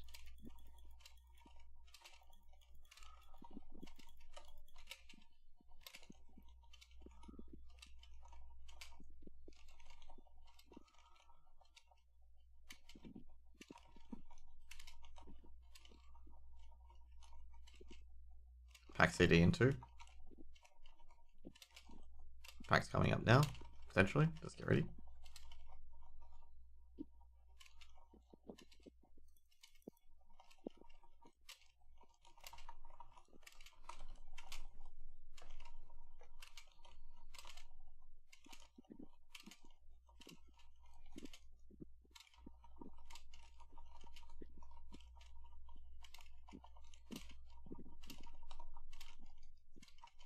Pack CD come up in 3.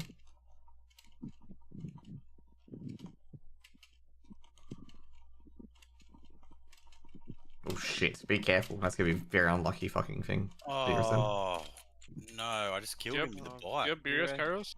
BRS on cooldown. It didn't reset earlier. Swipe. Don't get the eyes.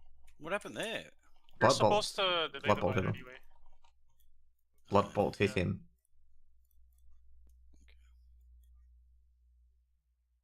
So blood bolt splashed and hit him. The first bite you also want to delay. I think you bit him right away. Okay, so I'll just wait until it's about. When you bite someone, they take damage. So Yeah, take if it's 10k low, damage. just don't bite him yet.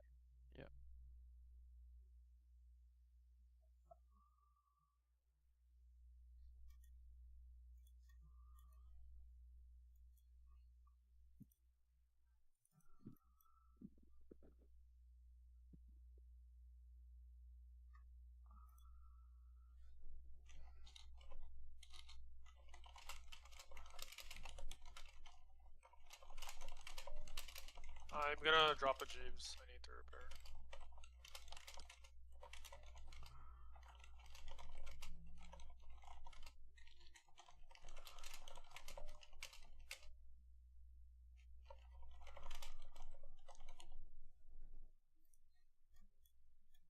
Redeem hydrate. I've been drinking Coke.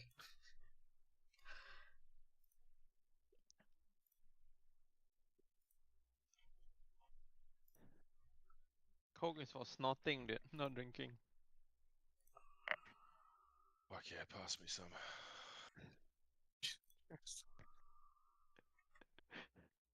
That's trying heroic, I guess. Probably go normal. It's I all didn't good, mean mate. that, okay? Don't do drugs, guys. It's bad. No, I completely agree. 100% agree. What are drugs?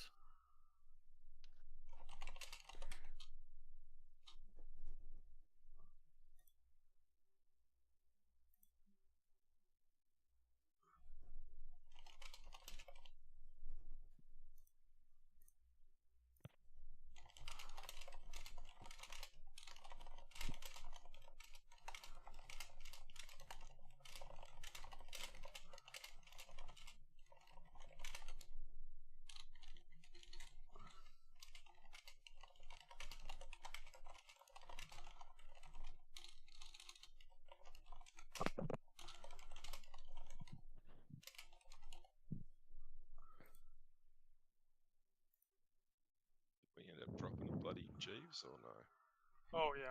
Sure. I do have G's, but anyway, I'll just let you guys drop it.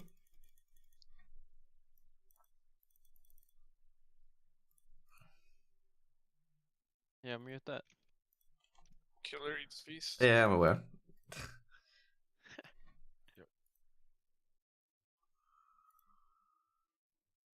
Okay, focus up. Let's get down. Okay, focusing.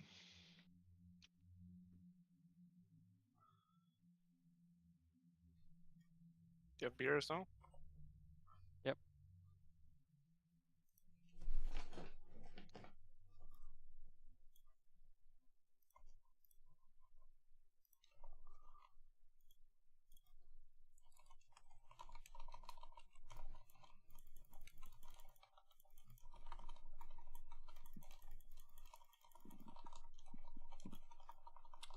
First pack coming up soon. Oh, shit.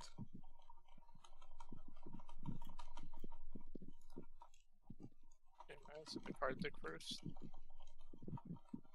Move the boss back to the Thanks. stage, please.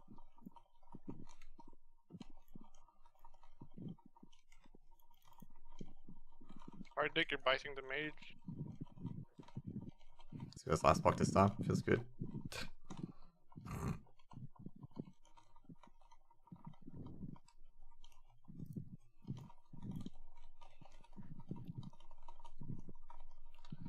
Pact coming up in 3 seconds. Okay.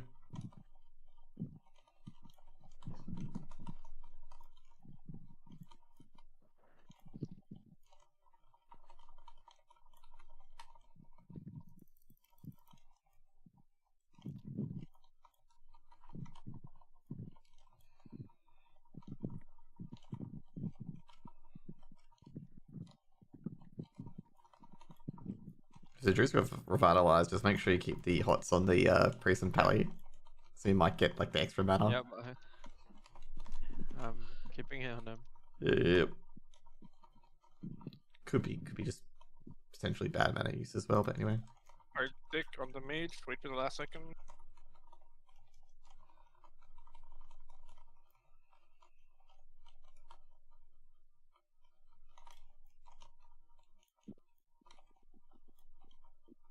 Pact in 2. There we go. If she ever turns around, it's most likely casting Pact or Blood Bolt. Okay.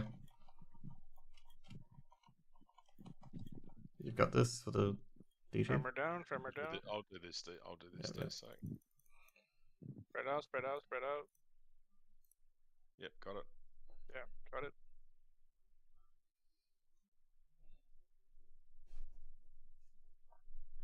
Good shields as well. Next bite, hard dick, you're biting Yovu.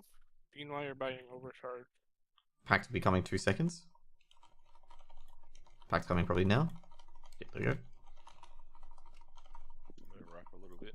Yeah, that's good. That's good. Yeah, she's being a bit absolute pain.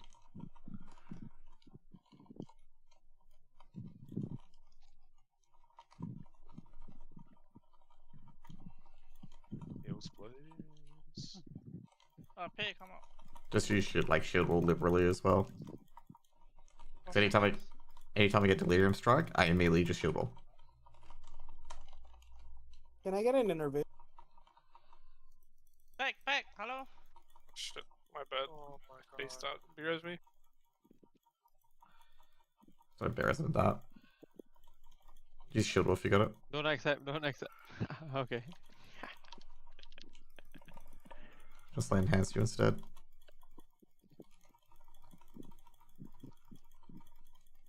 I got no more innovate for you, so. Pact in 2. Who am I biting?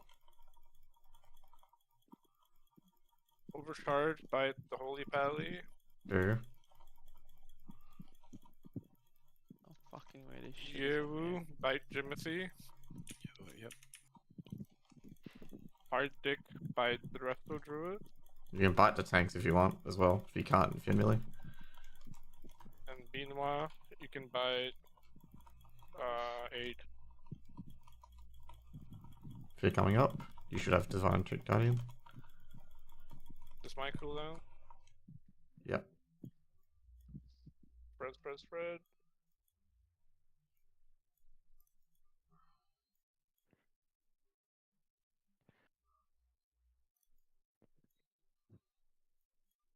This died. I had no. You splashed it. Don't run You, away from me. you splashed it.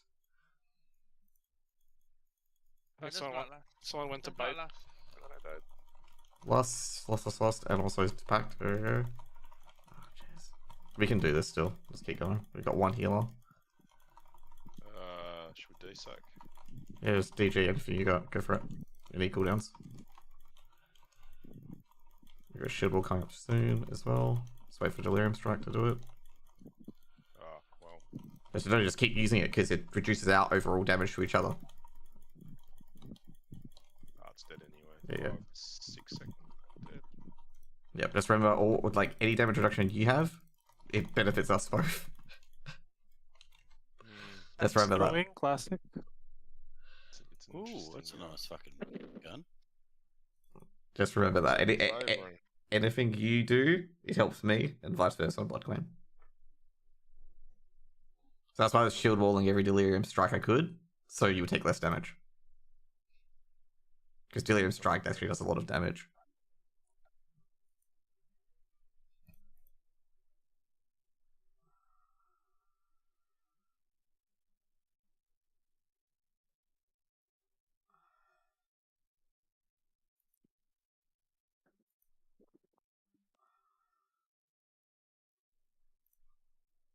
Yay, 16. I already have it, so it's yours. You sure? Yeah, I have it. I have that same one. Okay. Thank you. Hey, let's do a quick Dreamwalker, and then we'll call it.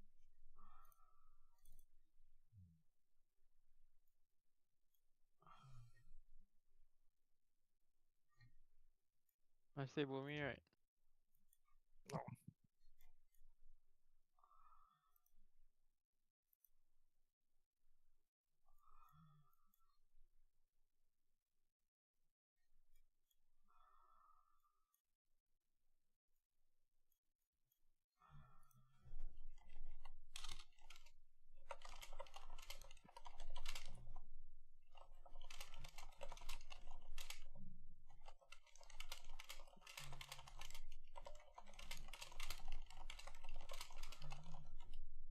yours, I guess you're going in with me.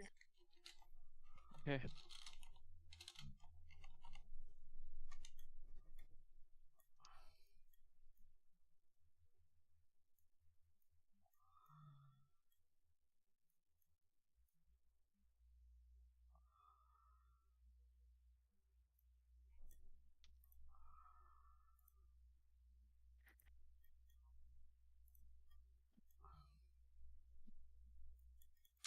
I guess we get to go red. Ah, they reset if they go out, by the way.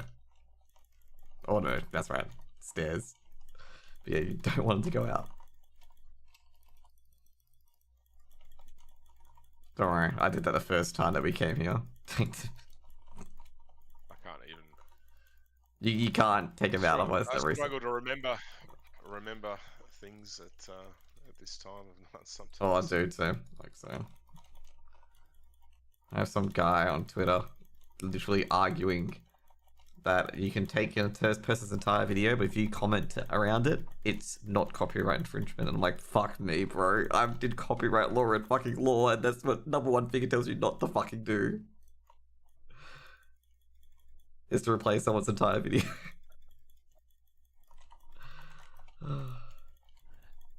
I hate trying to teach people copyright law because people just don't understand it for shit.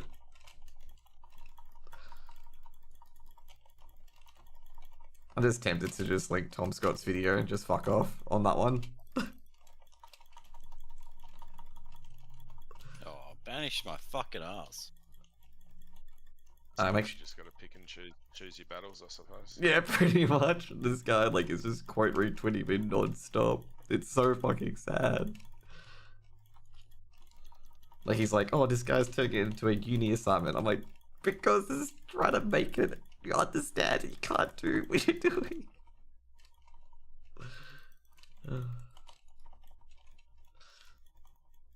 Wait, dispel her. Okay, never mind.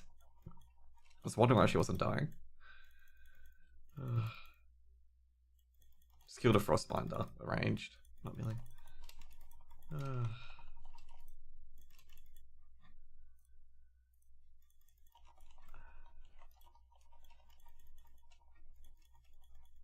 Fucking banished again. I had it. It just banishes the OT constantly. It's ultimate grief. Oh, okay. Did it banish you? Oh, it's a rogue. Okay, it doesn't really matter. Okay, it doesn't really matter. But if it banishes a It fucking always tank, matters to me. dude, banishing the OT is the worst.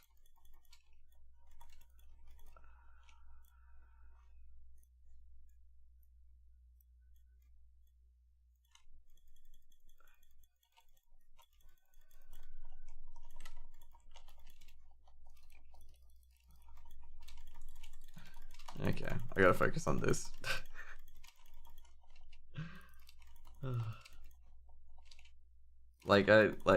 Okay. Just a bit of a thing I'm trying to prove. Okay, I said this guy saying that credit. Okay, let's just say it this way. Okay, I explained to this guy why credit's not enough. I said to this guy, I'm like, if I copied entire Sun Tzu's Art of War and then put lol, it was a good story, and submit it as my uni assignment, will I get done for plagiarism? Okay, and he said, he just basically makes fun of it. I'm like, no, you get done for plagiarism. I can guarantee you it. It's just, I don't think these people get it.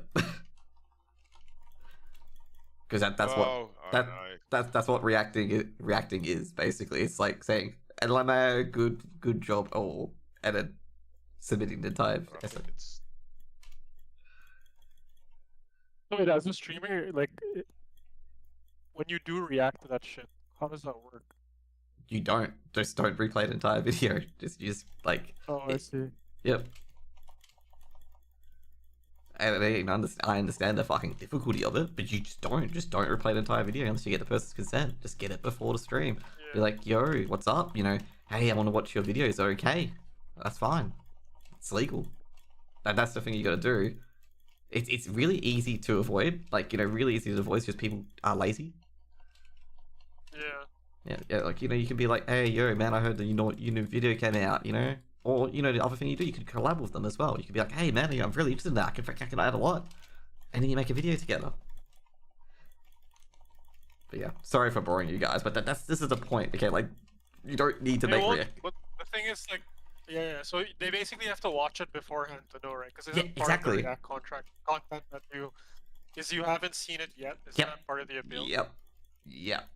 And that's the issue with it because you haven't seen it before, so therefore you don't know what's in it, and that's why people. Exactly. Yeah. But yeah, it's like, like, trust me, like, there's like a lot of people say there's no other alternative to them. Like, yeah, there is. It's collabing with them, giving a bit of an ad. Like, it's fairly it's fairly easy, but it just requires work, and people don't want to do work. All right, look at the left. Look at the boss. I'll cover the left side. Little fucking Yeah, I'll cover it. swindler dudes. I'll go Me and the left. rest of Druid are going in. 8, you're staying out. 8, you wanna go holy or stay disc? Up to you. I think if I stay disc, I can solo kill this.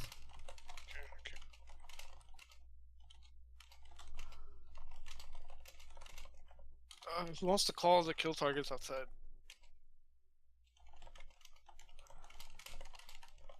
I guess I could try. Jose, can you call the kill targets outside? Yeah, I can. No faith.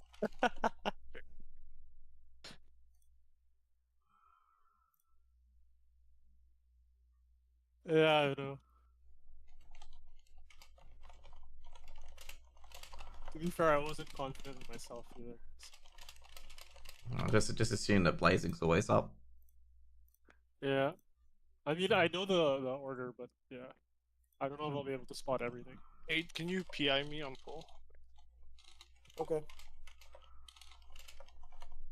Wait, which one are you?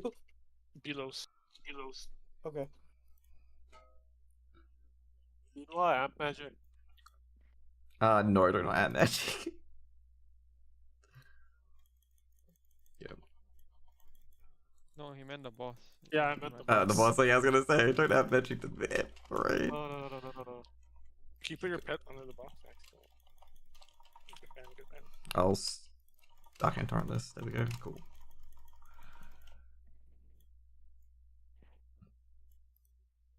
Oh. Okay, good. It was a DPS that went up in the air. I bomb left side. Two suppressors left. Suppressors. Same side, pretty much. I'll just slow down one side. Blistering.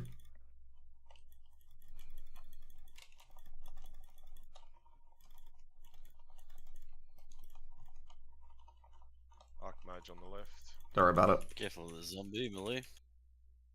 Yeah, melee on the other on my side. Just kill the A-bomb. Blazing Blazing left. left. Blazing left. We're gonna go right, Pyros.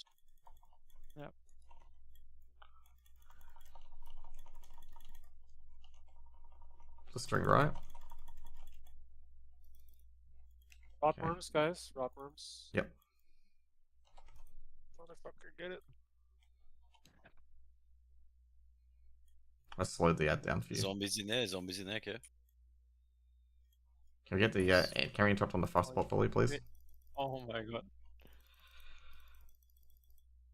One suppressor right should be free left. He'll kill it, boys. Suppressors. Should be free left side, so it should only be one person here.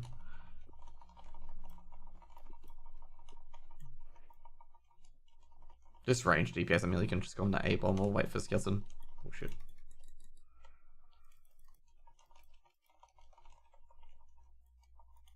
B rose quickly. Blazing right, blazing right, blazing right, blazing right. If the beers when you're out. Yeah, when I came up. Blazing right, guys. Blazing. Just focus on that. Blistering on the left.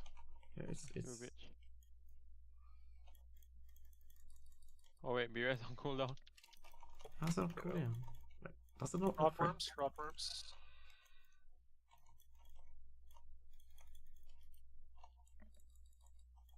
He didn't reset. Still on 2 minutes. Frostbot Why did he fully. not reset, by the way? Suppressors. More on the right. Kill the worms. He'll kill her.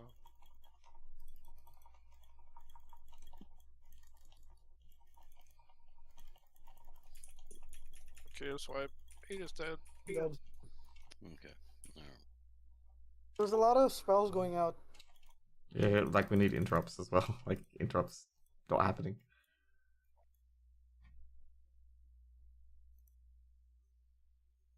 We also don't have that many range to kite the blisterings. Blisterings are lasting quite long. Okay, somehow it reset with me still alive. Bira's working now. Yep, it's off cooldown.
Alright, last shrine heroic. People have to go.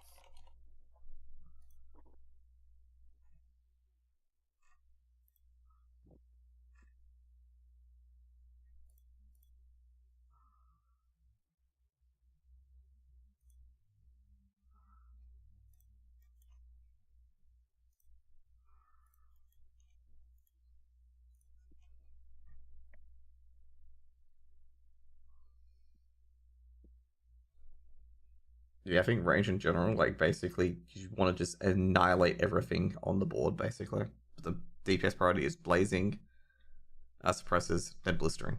Like just get everything off the board.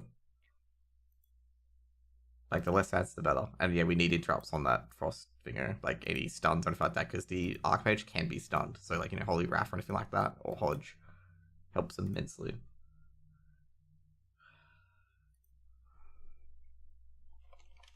You know, I help with the zombie. Okay, rank 1 Frostbolt if you need to.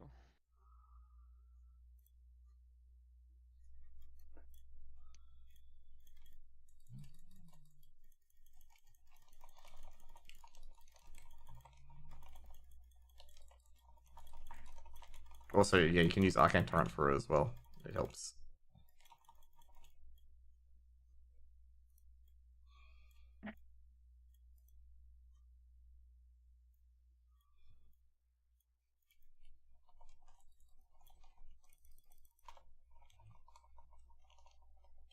Suppressors, more on the left. Yep. Or sorry, the right. I'll get the one on the left.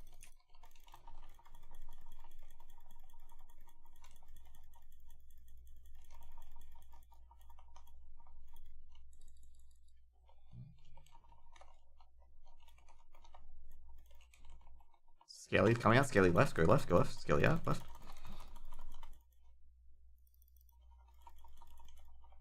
Just don't want the skeleton to cast Light Waste at all. Just wants to be dead. Yep. Kill the A-bomb. Like just basically make sure the board's just dead. Worms coming out. Worms. Just deal to what worms range. Just kill blisterings at this stage, and then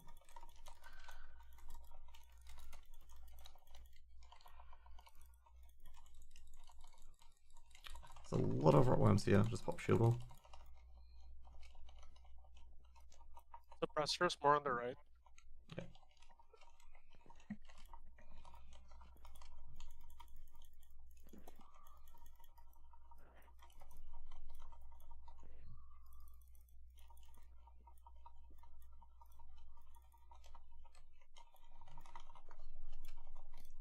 Blazing, right. Kill the right. Go right. Go right. Just basically switch a blazing, blast it basically.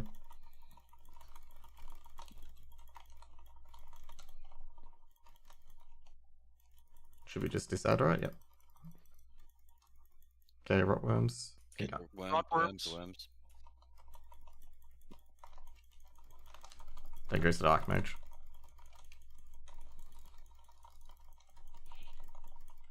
These worms are just staying up. Yeah, I don't think I have too much AoE like on that like kind of thing. Suppressors. Suppressors more on the left. Yeah, just slow the ones on the left, like you said. Finger bang.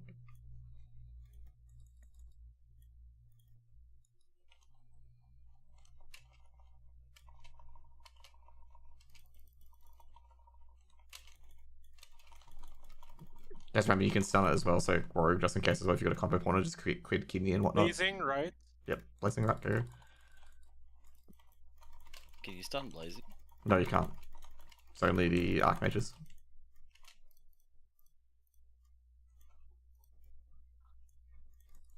Take the left one.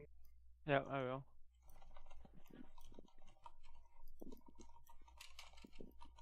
Thank you. Rotworms coming. Can we? We got a thing for it? How do you die? You need to AoE the You got it? Suppressors coming. left on the left. Be rest the mage after.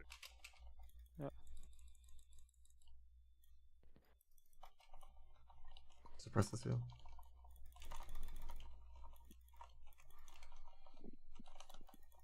Just cleave hard. Directly in front of you. One more portals, I guess. Alright, yeah. Thank you. Oh, blazing scaling, left, left, left, blazing, left, left, left.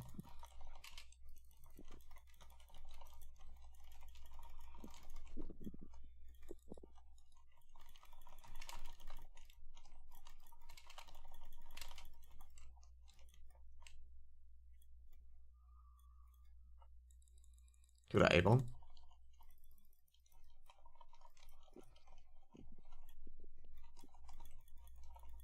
Rotworms. We're pushing it this one, right?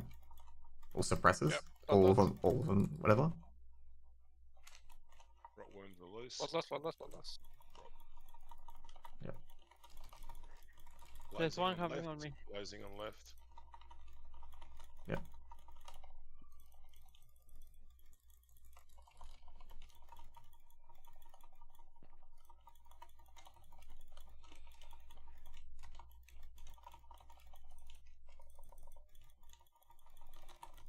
Seconds. No, they don't have the boss, everyone. Leave the boss, leave the boss. Oh, stacks are gone. We might be able to get over the line, can't we? Yeah, might not.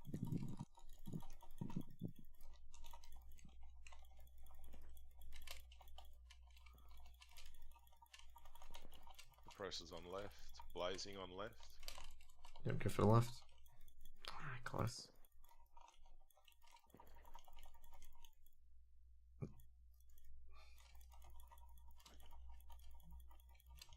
We wiping it up? Archmage on. Fuck. You're back 1 minute. Yeah, but it's Yeah, going they're backwards. It's not. It's done.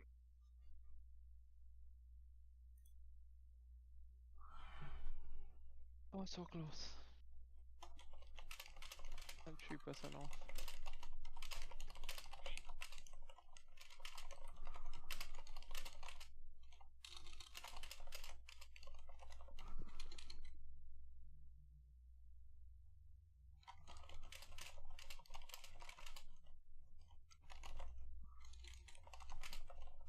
But do a ready check if you have to do one more. Click yes if you want to do it, click no if you don't.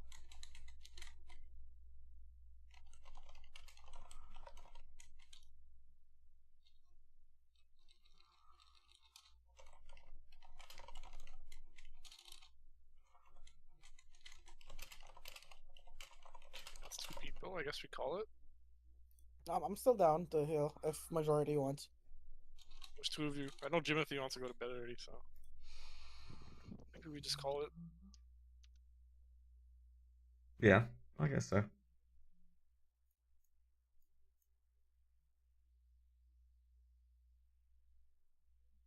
Like, it's a lot of things to take in, like, for Rogue sometimes as well. So a lot of things to take in and whatnot. I think the main thing is, like, I think positioning as well. We can get better at that as well. I think basically putting all the ads, like, especially, it depends on what happens of the fight, obviously.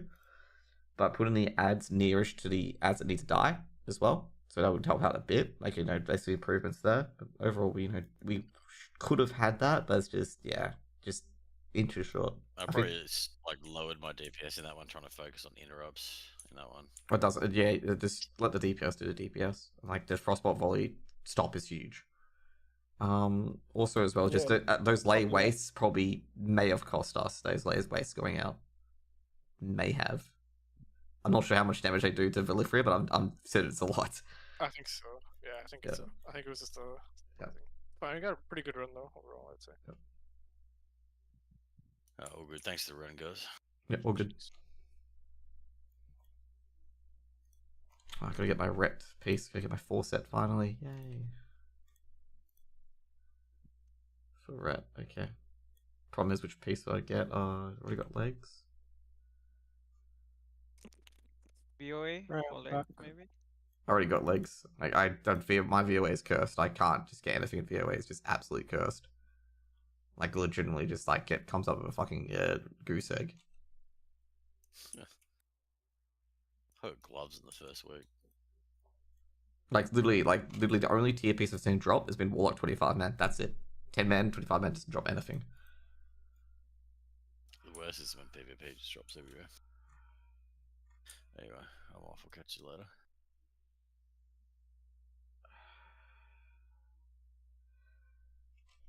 So yeah.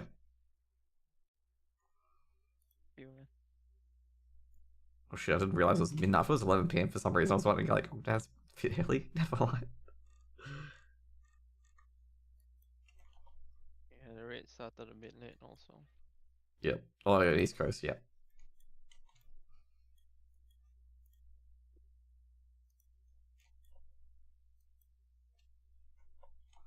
I'll be back.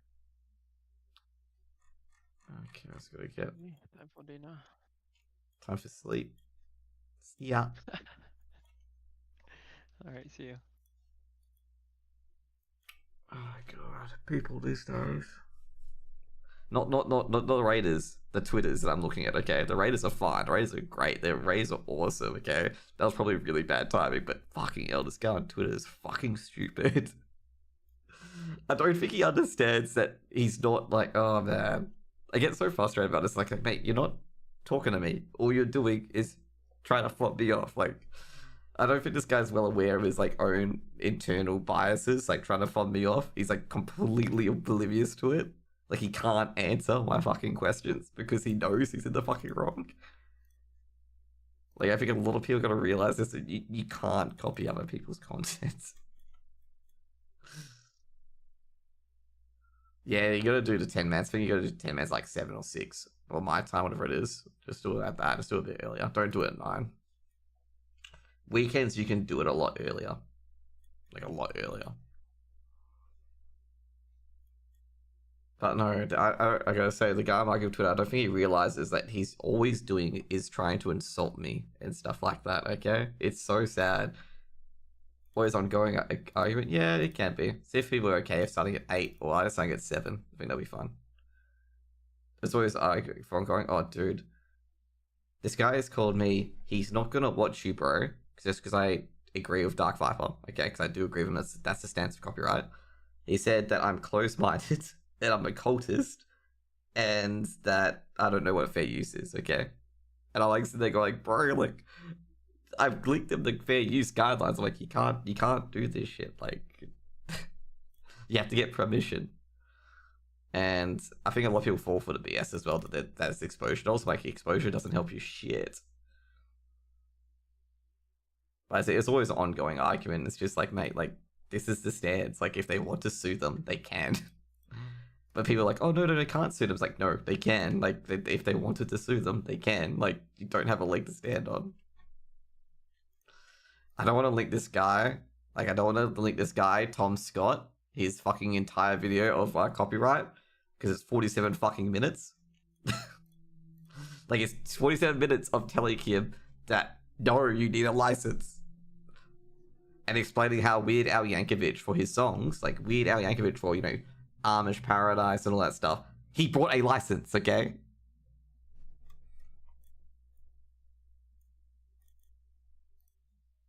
Like, it is crazy. Linked entire Twitter thread. He kept quote tweeting me. It's absolutely fucking insane.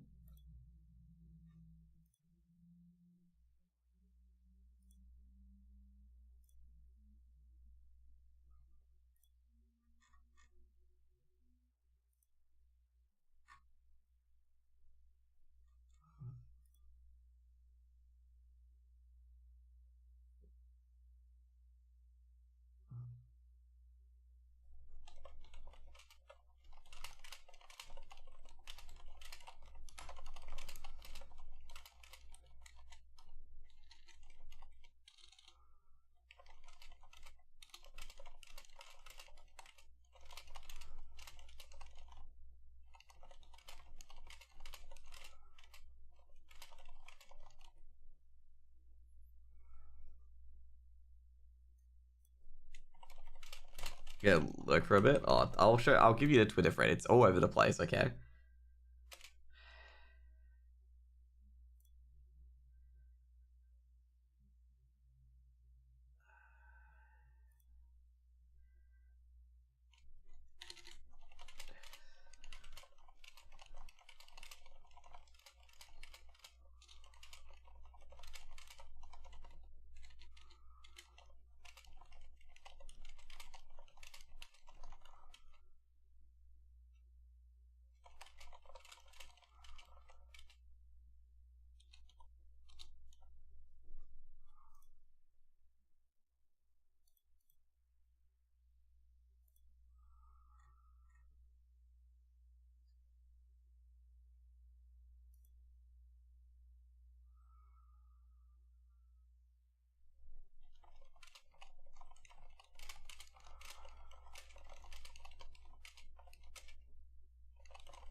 Fucking me. This is like so sad.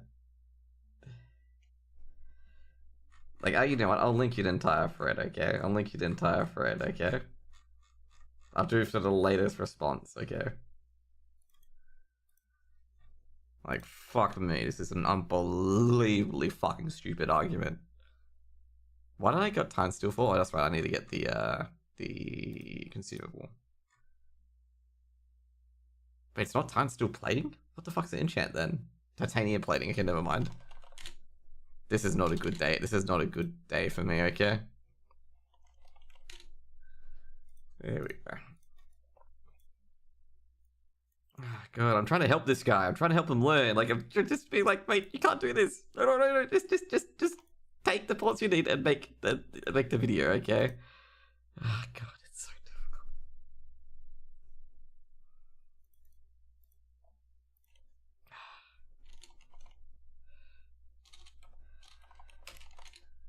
Like, people act like it's so hard. Like, it's so difficult to not do fair use. I'm like, it's easy, okay? It's easy. I've had to do it before, okay? Where I linked 5 seconds of a guy's video and be like, nah, that's wrong. This is why. Like, ugh.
See, like, this guy, okay, this guy's also been like, go entertain your viewers. Fucking hell, man. Like, this cunt is like trying to look for an out. Update.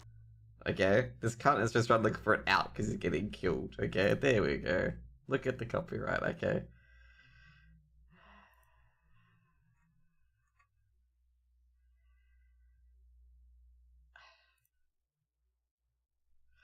What did you miss? Oh, I gave you the tweet. Okay, this is what he fucking... Oh, this is like so dumb.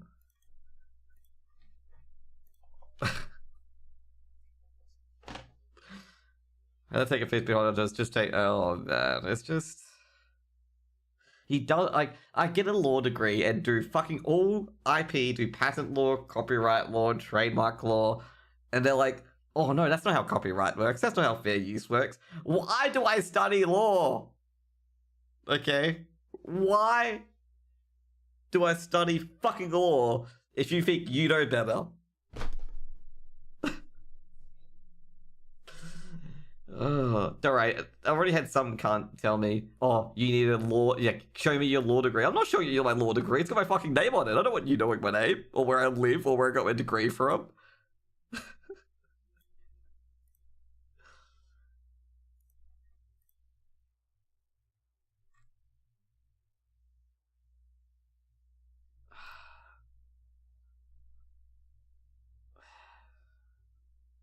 Now, I do agree, by the way, I do agree that they do need to change copyright, because it's a bit ridiculous that someone can hold a song or a composure for about 100 plus years because they hold it with a company. Like, I do agree about that. Like, you know, for example, you can't play anything from Prince, okay? And also, sometimes you can't play some music because you don't know who the copyright holder is, okay? Because the copyright holder's passed along and stuff like that as well.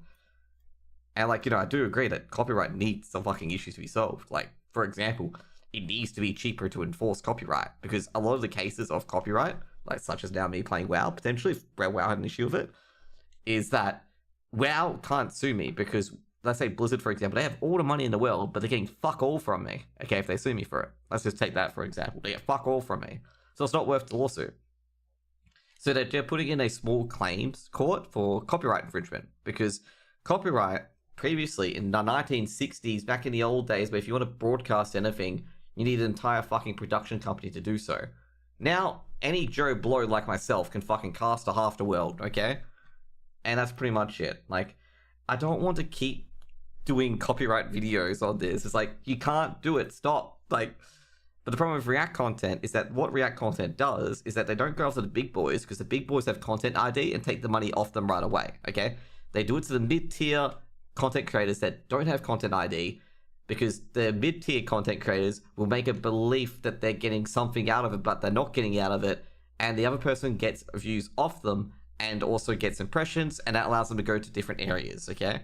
So one example is Asmongold. Asmongold's the biggest fucking culprit of this, where he seemingly adds his, 20 minutes to 20, 30 minutes, but now he's got a video in D2, so Destiny 2. He's got a video in Diablo 4, and now he can enter those conversations with those other content creators like he did with their podcast when he doesn't play the game whatsoever.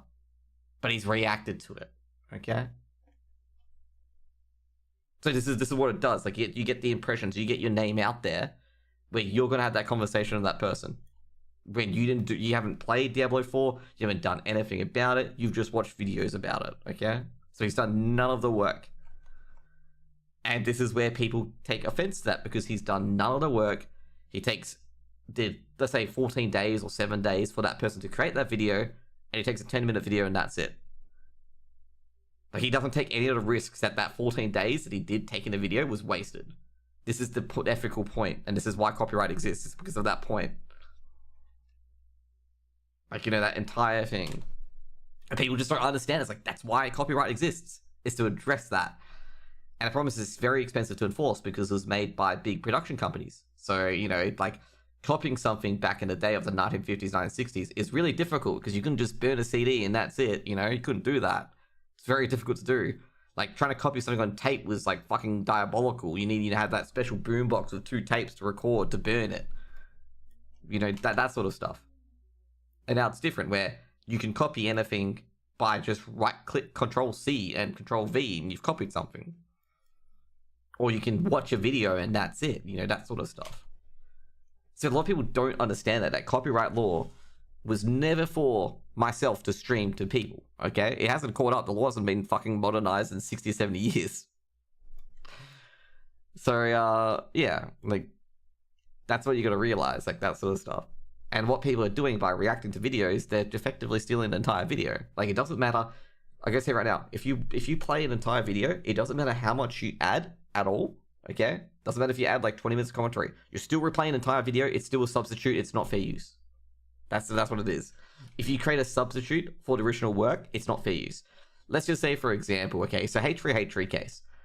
H3 case was basically, there was a, you know those pickup fucking videos that are unbelievable? Like, you sit there and go like, that would never fucking happen. So some alpha male dude, you know, the alpha male guys, like, going, big muscles. So he did some, like, pull-up or some shit like that, and the chick was like, oh my god, I'm so into you. So H3 took the piss out of that, okay? Because they thought it was cringe and bullshit.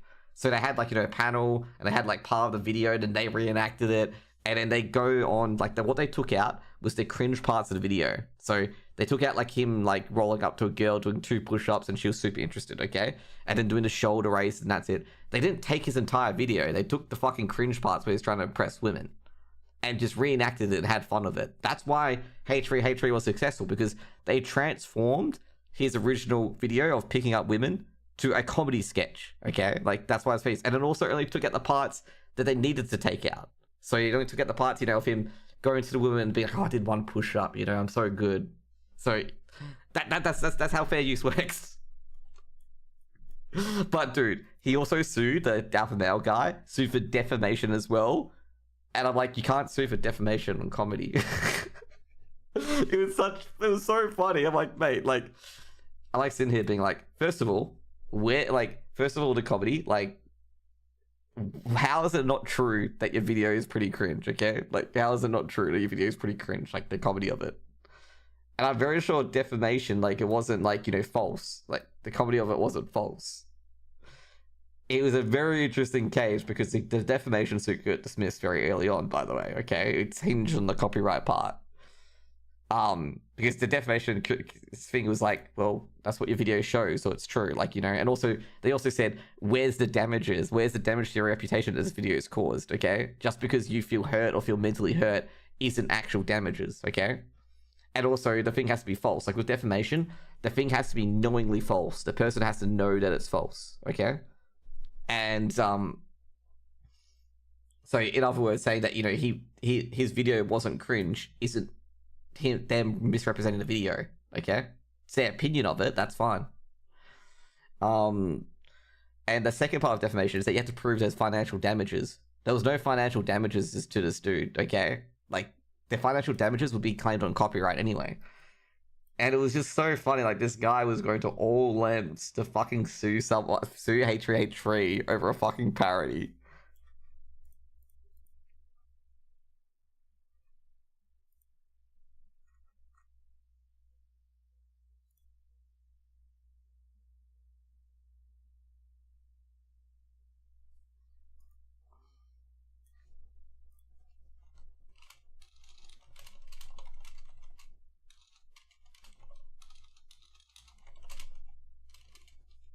Dude, this guy just doesn't get it, okay? Like, if I link him the rules, he's like, oh, they're not the rules. But get the rules of fair use.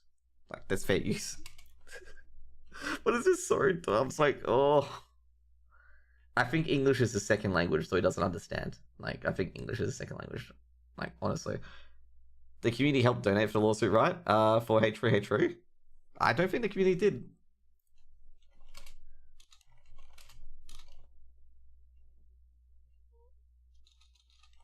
Did they? Oh no, yeah, it's Phil DeFranco. Phil DeFranco raised the money. Yeah, it's the fucking Matt Hoss case, okay? Matt Hoss, man. But yeah, you know, that's the thing, like, that's fair use, okay? Me watching, like, fucking, let's say, ironically enough, watching Devin Nash's video about copyright would be copyright, okay? Me reacting to it is copyright, okay? Will Devin Nash go after me? Probably not, because I do like Devin Nash, and me and Devin Nash talk from time to time. And it'd be like, yeah, it's fine. Josh knows his copyright law. Like, Josh is fucking aware of it. And also that, you know, we've played Path of Exile together a few times. But if I if I was a complete stranger and just used his videos like non-stop, or his marketing videos and just adding comments, he's gonna DMCA me because Devin Nash sells all his marketing stuff to people on his Patreon. Let's say, for example, I go to Devin Nash's Patreon and get his videos and replay it to everyone and put it on YouTube. That's copyright infringement. Even if I add my commentary, it's copyright infringement.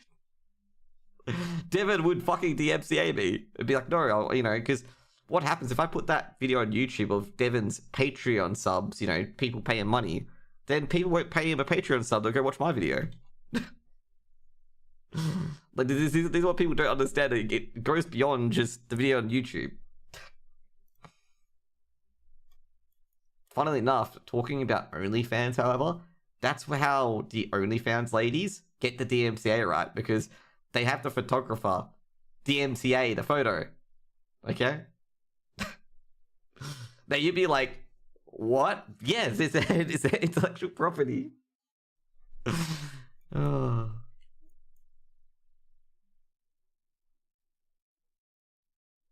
It's a crazy world, because if you don't know, photo is copyright as well, okay? So if they have, obviously the boobs out, in a sexual pose, it's copyright, okay? Maybe I should explain how copyright is with that, okay? Just get myself demonetized on YouTube by showing, naked women. Yeah, they just don't know or they don't care. That's pretty much it. It's like most of my financial advising clients. They either don't know how to do it, or they don't have the time to do it. Or they don't want to do it, okay?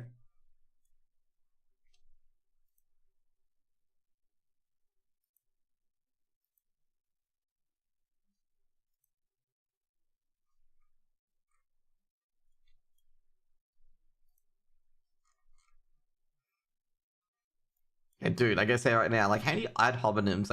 He said I did 2 ad hominyms to him. I don't think he understands why I'm using ad hominem. I'm using it in the right fucking context, is that you're insulting me and you're not contributing anything.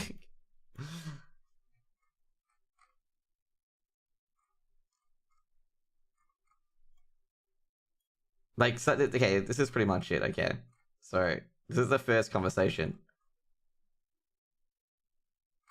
Okay, this is a conversation. Credit barely good, okay. No, I'm not. Jeez, all Dark Viper fanboys are all radical and closed-minded. All small content creators on TikTok and large firms follow the same rights and are valuable. As long as credit's given it as more to the topic, it's totally fine, which is it not, by the way. I'm like, credit doesn't add anything. By the way, I talked to VU, I talked to a lot of CSGO content creators. They have a click rate of 0.5% on any YouTube video in their description. Just an FYI, okay? And one of the JFT esports guys said, if I have anything above 1% click-through rate on being reacted to, I would it's a miracle.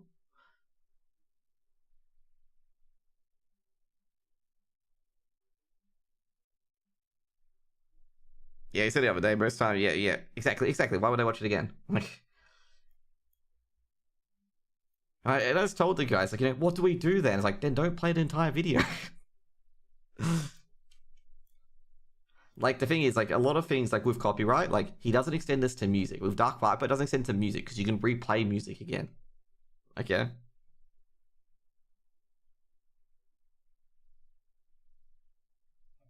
The thing is, the best practice is just do this. Take the bits of the video that you want out, or ask the streamer, hey, can I watch the entire video on my stream? If he says no, just be okay, can I take, bits and bobs out? Just to put up my own video. And if that's yeah, that's fine. Easy. And it'd be all be oh, collab together, I think I can really improve your video. I've got this point of view here, Ross, like that. Easy. And also mention as well, these things are really good for content creators, because you also get your avenue in to get your connections in, so you network a lot more. And the first interaction you have with a guy isn't hey, you're a fucking idiot, DMCA strike, That sort of stuff. If Asmon got, if Asmon Gold, collab with Josh Strife Hayes instead of rewatching his videos, I think people would watch him in a much different light.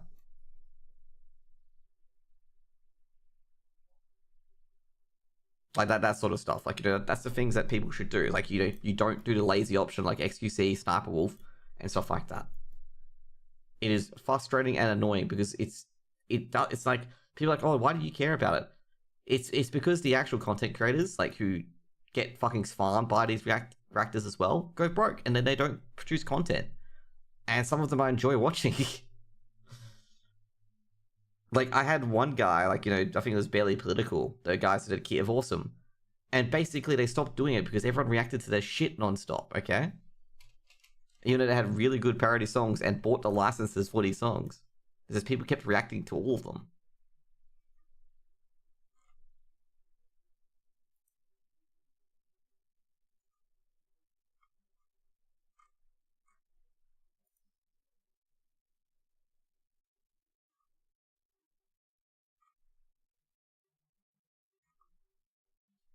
And I also have to tell them as well, like, people do this thing, okay? They do that, oh, YouTube didn't determine it was fair use. YouTube said it was fair use, so they put it back up. YouTube don't determine what fair use is, okay? YouTube have a DMCA guideline, so does Twitch, by the way, as well. So if you lodge a copyright claim, and Twitch and someone counters it, which all reactors do, they counter it, the other person must bring a lawsuit within 2 weeks. If the person doesn't bring a lawsuit in 2 weeks, the video goes back up. Okay? The video can...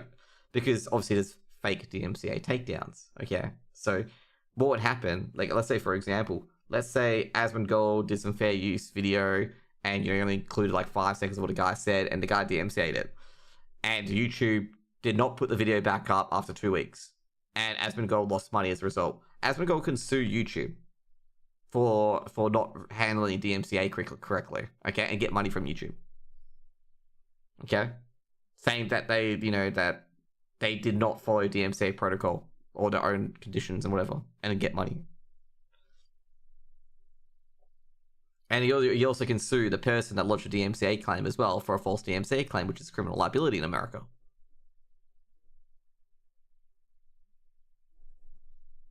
So it's always favoring the person reacting? Yeah, it's always favoring the person reacting. Always. Because that person, okay, the thing is, okay, put it this way. This person spends 10 minutes of their time reacting to a video and then re-uploads it. They don't make the video, their quality's already there, they don't make anything whatsoever. So this person can churn out 5 videos in maybe an hour, 2 hours of high quality content that no one could possibly compete with. Okay? So Asmongold can do streaming full time playing MMORPGs and then react to 5 or 6 videos, and his YouTube videos got 5 or 6 high quality videos just like that. He doesn't have to do any editing, any, things, put, the air horn in, doesn't have to do multiple takes just in case you say it incorrectly or anything like that. He doesn't take that risk. And also if the video is shit and shits itself, he only wasted 10 minutes. Okay?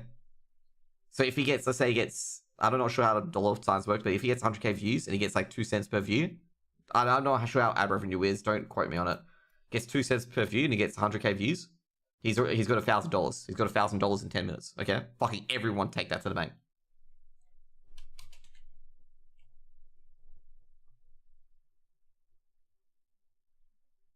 And then like they try to be lazy and be like, oh, I gave him credit, therefore it's fine. It's like, yeah, but you're using it in works that you don't have any rights to. Like, if you look at these people who churn out reaction content, they've done no original content for months, weeks, or even years. Okay? They've just been watching other people's videos. And this is why I'm saying, copyright needs to be easier to enforce. Like, for small claims, it needs to be easier to enforce. Now, people are going to be like, oh, you don't want to give too much to the big companies, but it's like, you kind of have to at this stage, because pretty much you got this underclass who are producing all the work, and the big content creators taking advantage of them, because the mid-tier content creators don't have access to content ID. Like, a lot of people kept telling me that, oh, why can't they content ID it? Because they can't register for it. That's why they target those creators, because they know they can't register for it.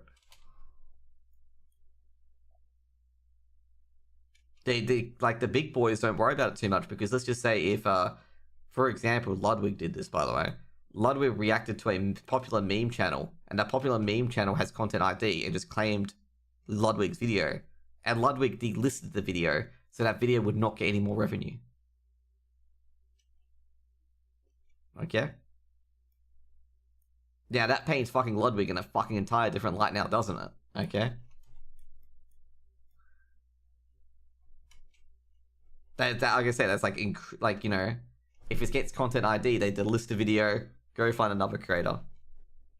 Now the thing is, like, if you get permission, it's fine. But what I'm going to tell other creators, like the mid-tier ones, is don't give your permission freely.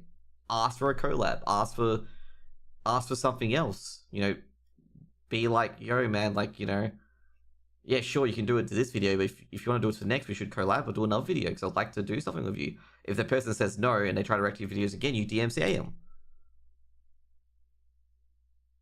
That's the point. You want to take your content seriously. Like, don't undervalue your content. Don't let a bigger streamer take all your fucking videos. Just be like, okay, you can take this one, but we should collab and do something together. If we don't do something together and you take another video, I'll DMCA you. And if they go, oh, you gave me permission, like, I only gave you permission for one video. You overstep those bounds. You have to stand up for your content. But the problem is, like, this is the social aspect. If you DMCA a big streamer, they will fucking take it to Twitter and cry and whine that they've been wronged. Okay? That's why no one does it. And also, Asmongold, this is the big thing. Asmongold has control of Mythic Talent and has control of OTK, which means he can fucking burn your bridges if he fucking really wanted to. So, like, basically, for example, let's say you DMCA Asmongold, he could tell the WoW guys, okay, this is what, by the way, this is what Riot do as well. He can be like, okay, if this guy's at BlizzCon, OTK is not going to be there. Or anyone from Mythic Talent's not going to be there. That sort of shit. He can do that sort of shit.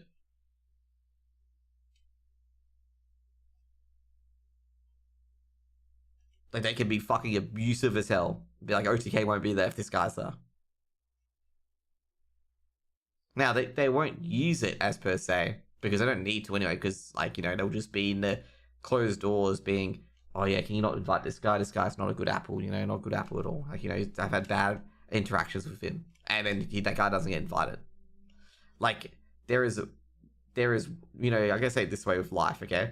There is one reason to accept the person, and there's 900,000 different reasons to not accept that person. Okay? You can find a million reasons why not, but you can only find one reason why.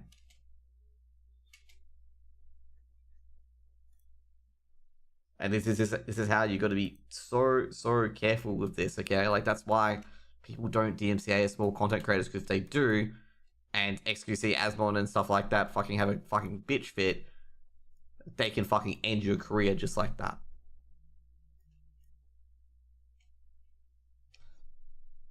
Like, for example, if you're like for Josh Strifeface, the reason why he doesn't DMCA, I reckon. I mean, you constantly see people argue about this on Twitter. I do. And, you know, I'm just going to go bit by bit every day, trying to help people out in a positive sort of manner, being like, don't undervalue your content.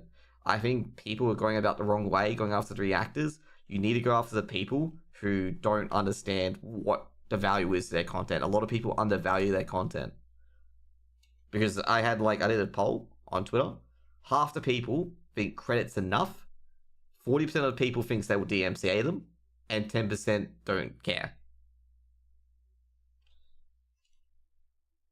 So you just need to change the minds of those content creators who think credit's enough to be like, hey, no, my content is worth something than a fucking footnote on someone's essay paper.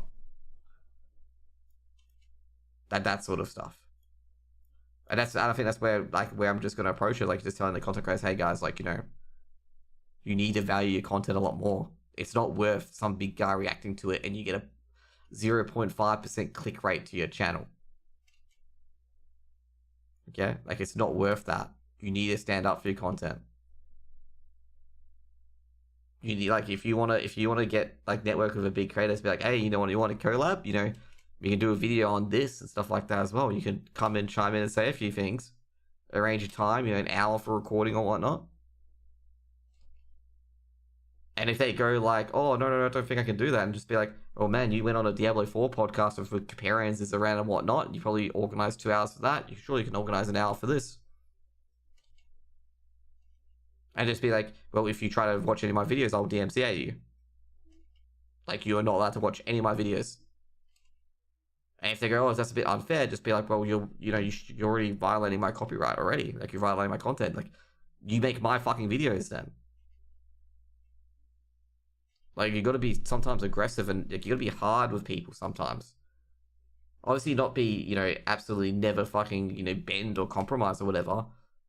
you gotta stand up for yourself. Like, for example, like if anyone took my content, stuff like that, I'd be like, collab. If not, DMCA. Because like this sort of shit, people need to realize that content's worth a lot. Like, especially if you put time into it.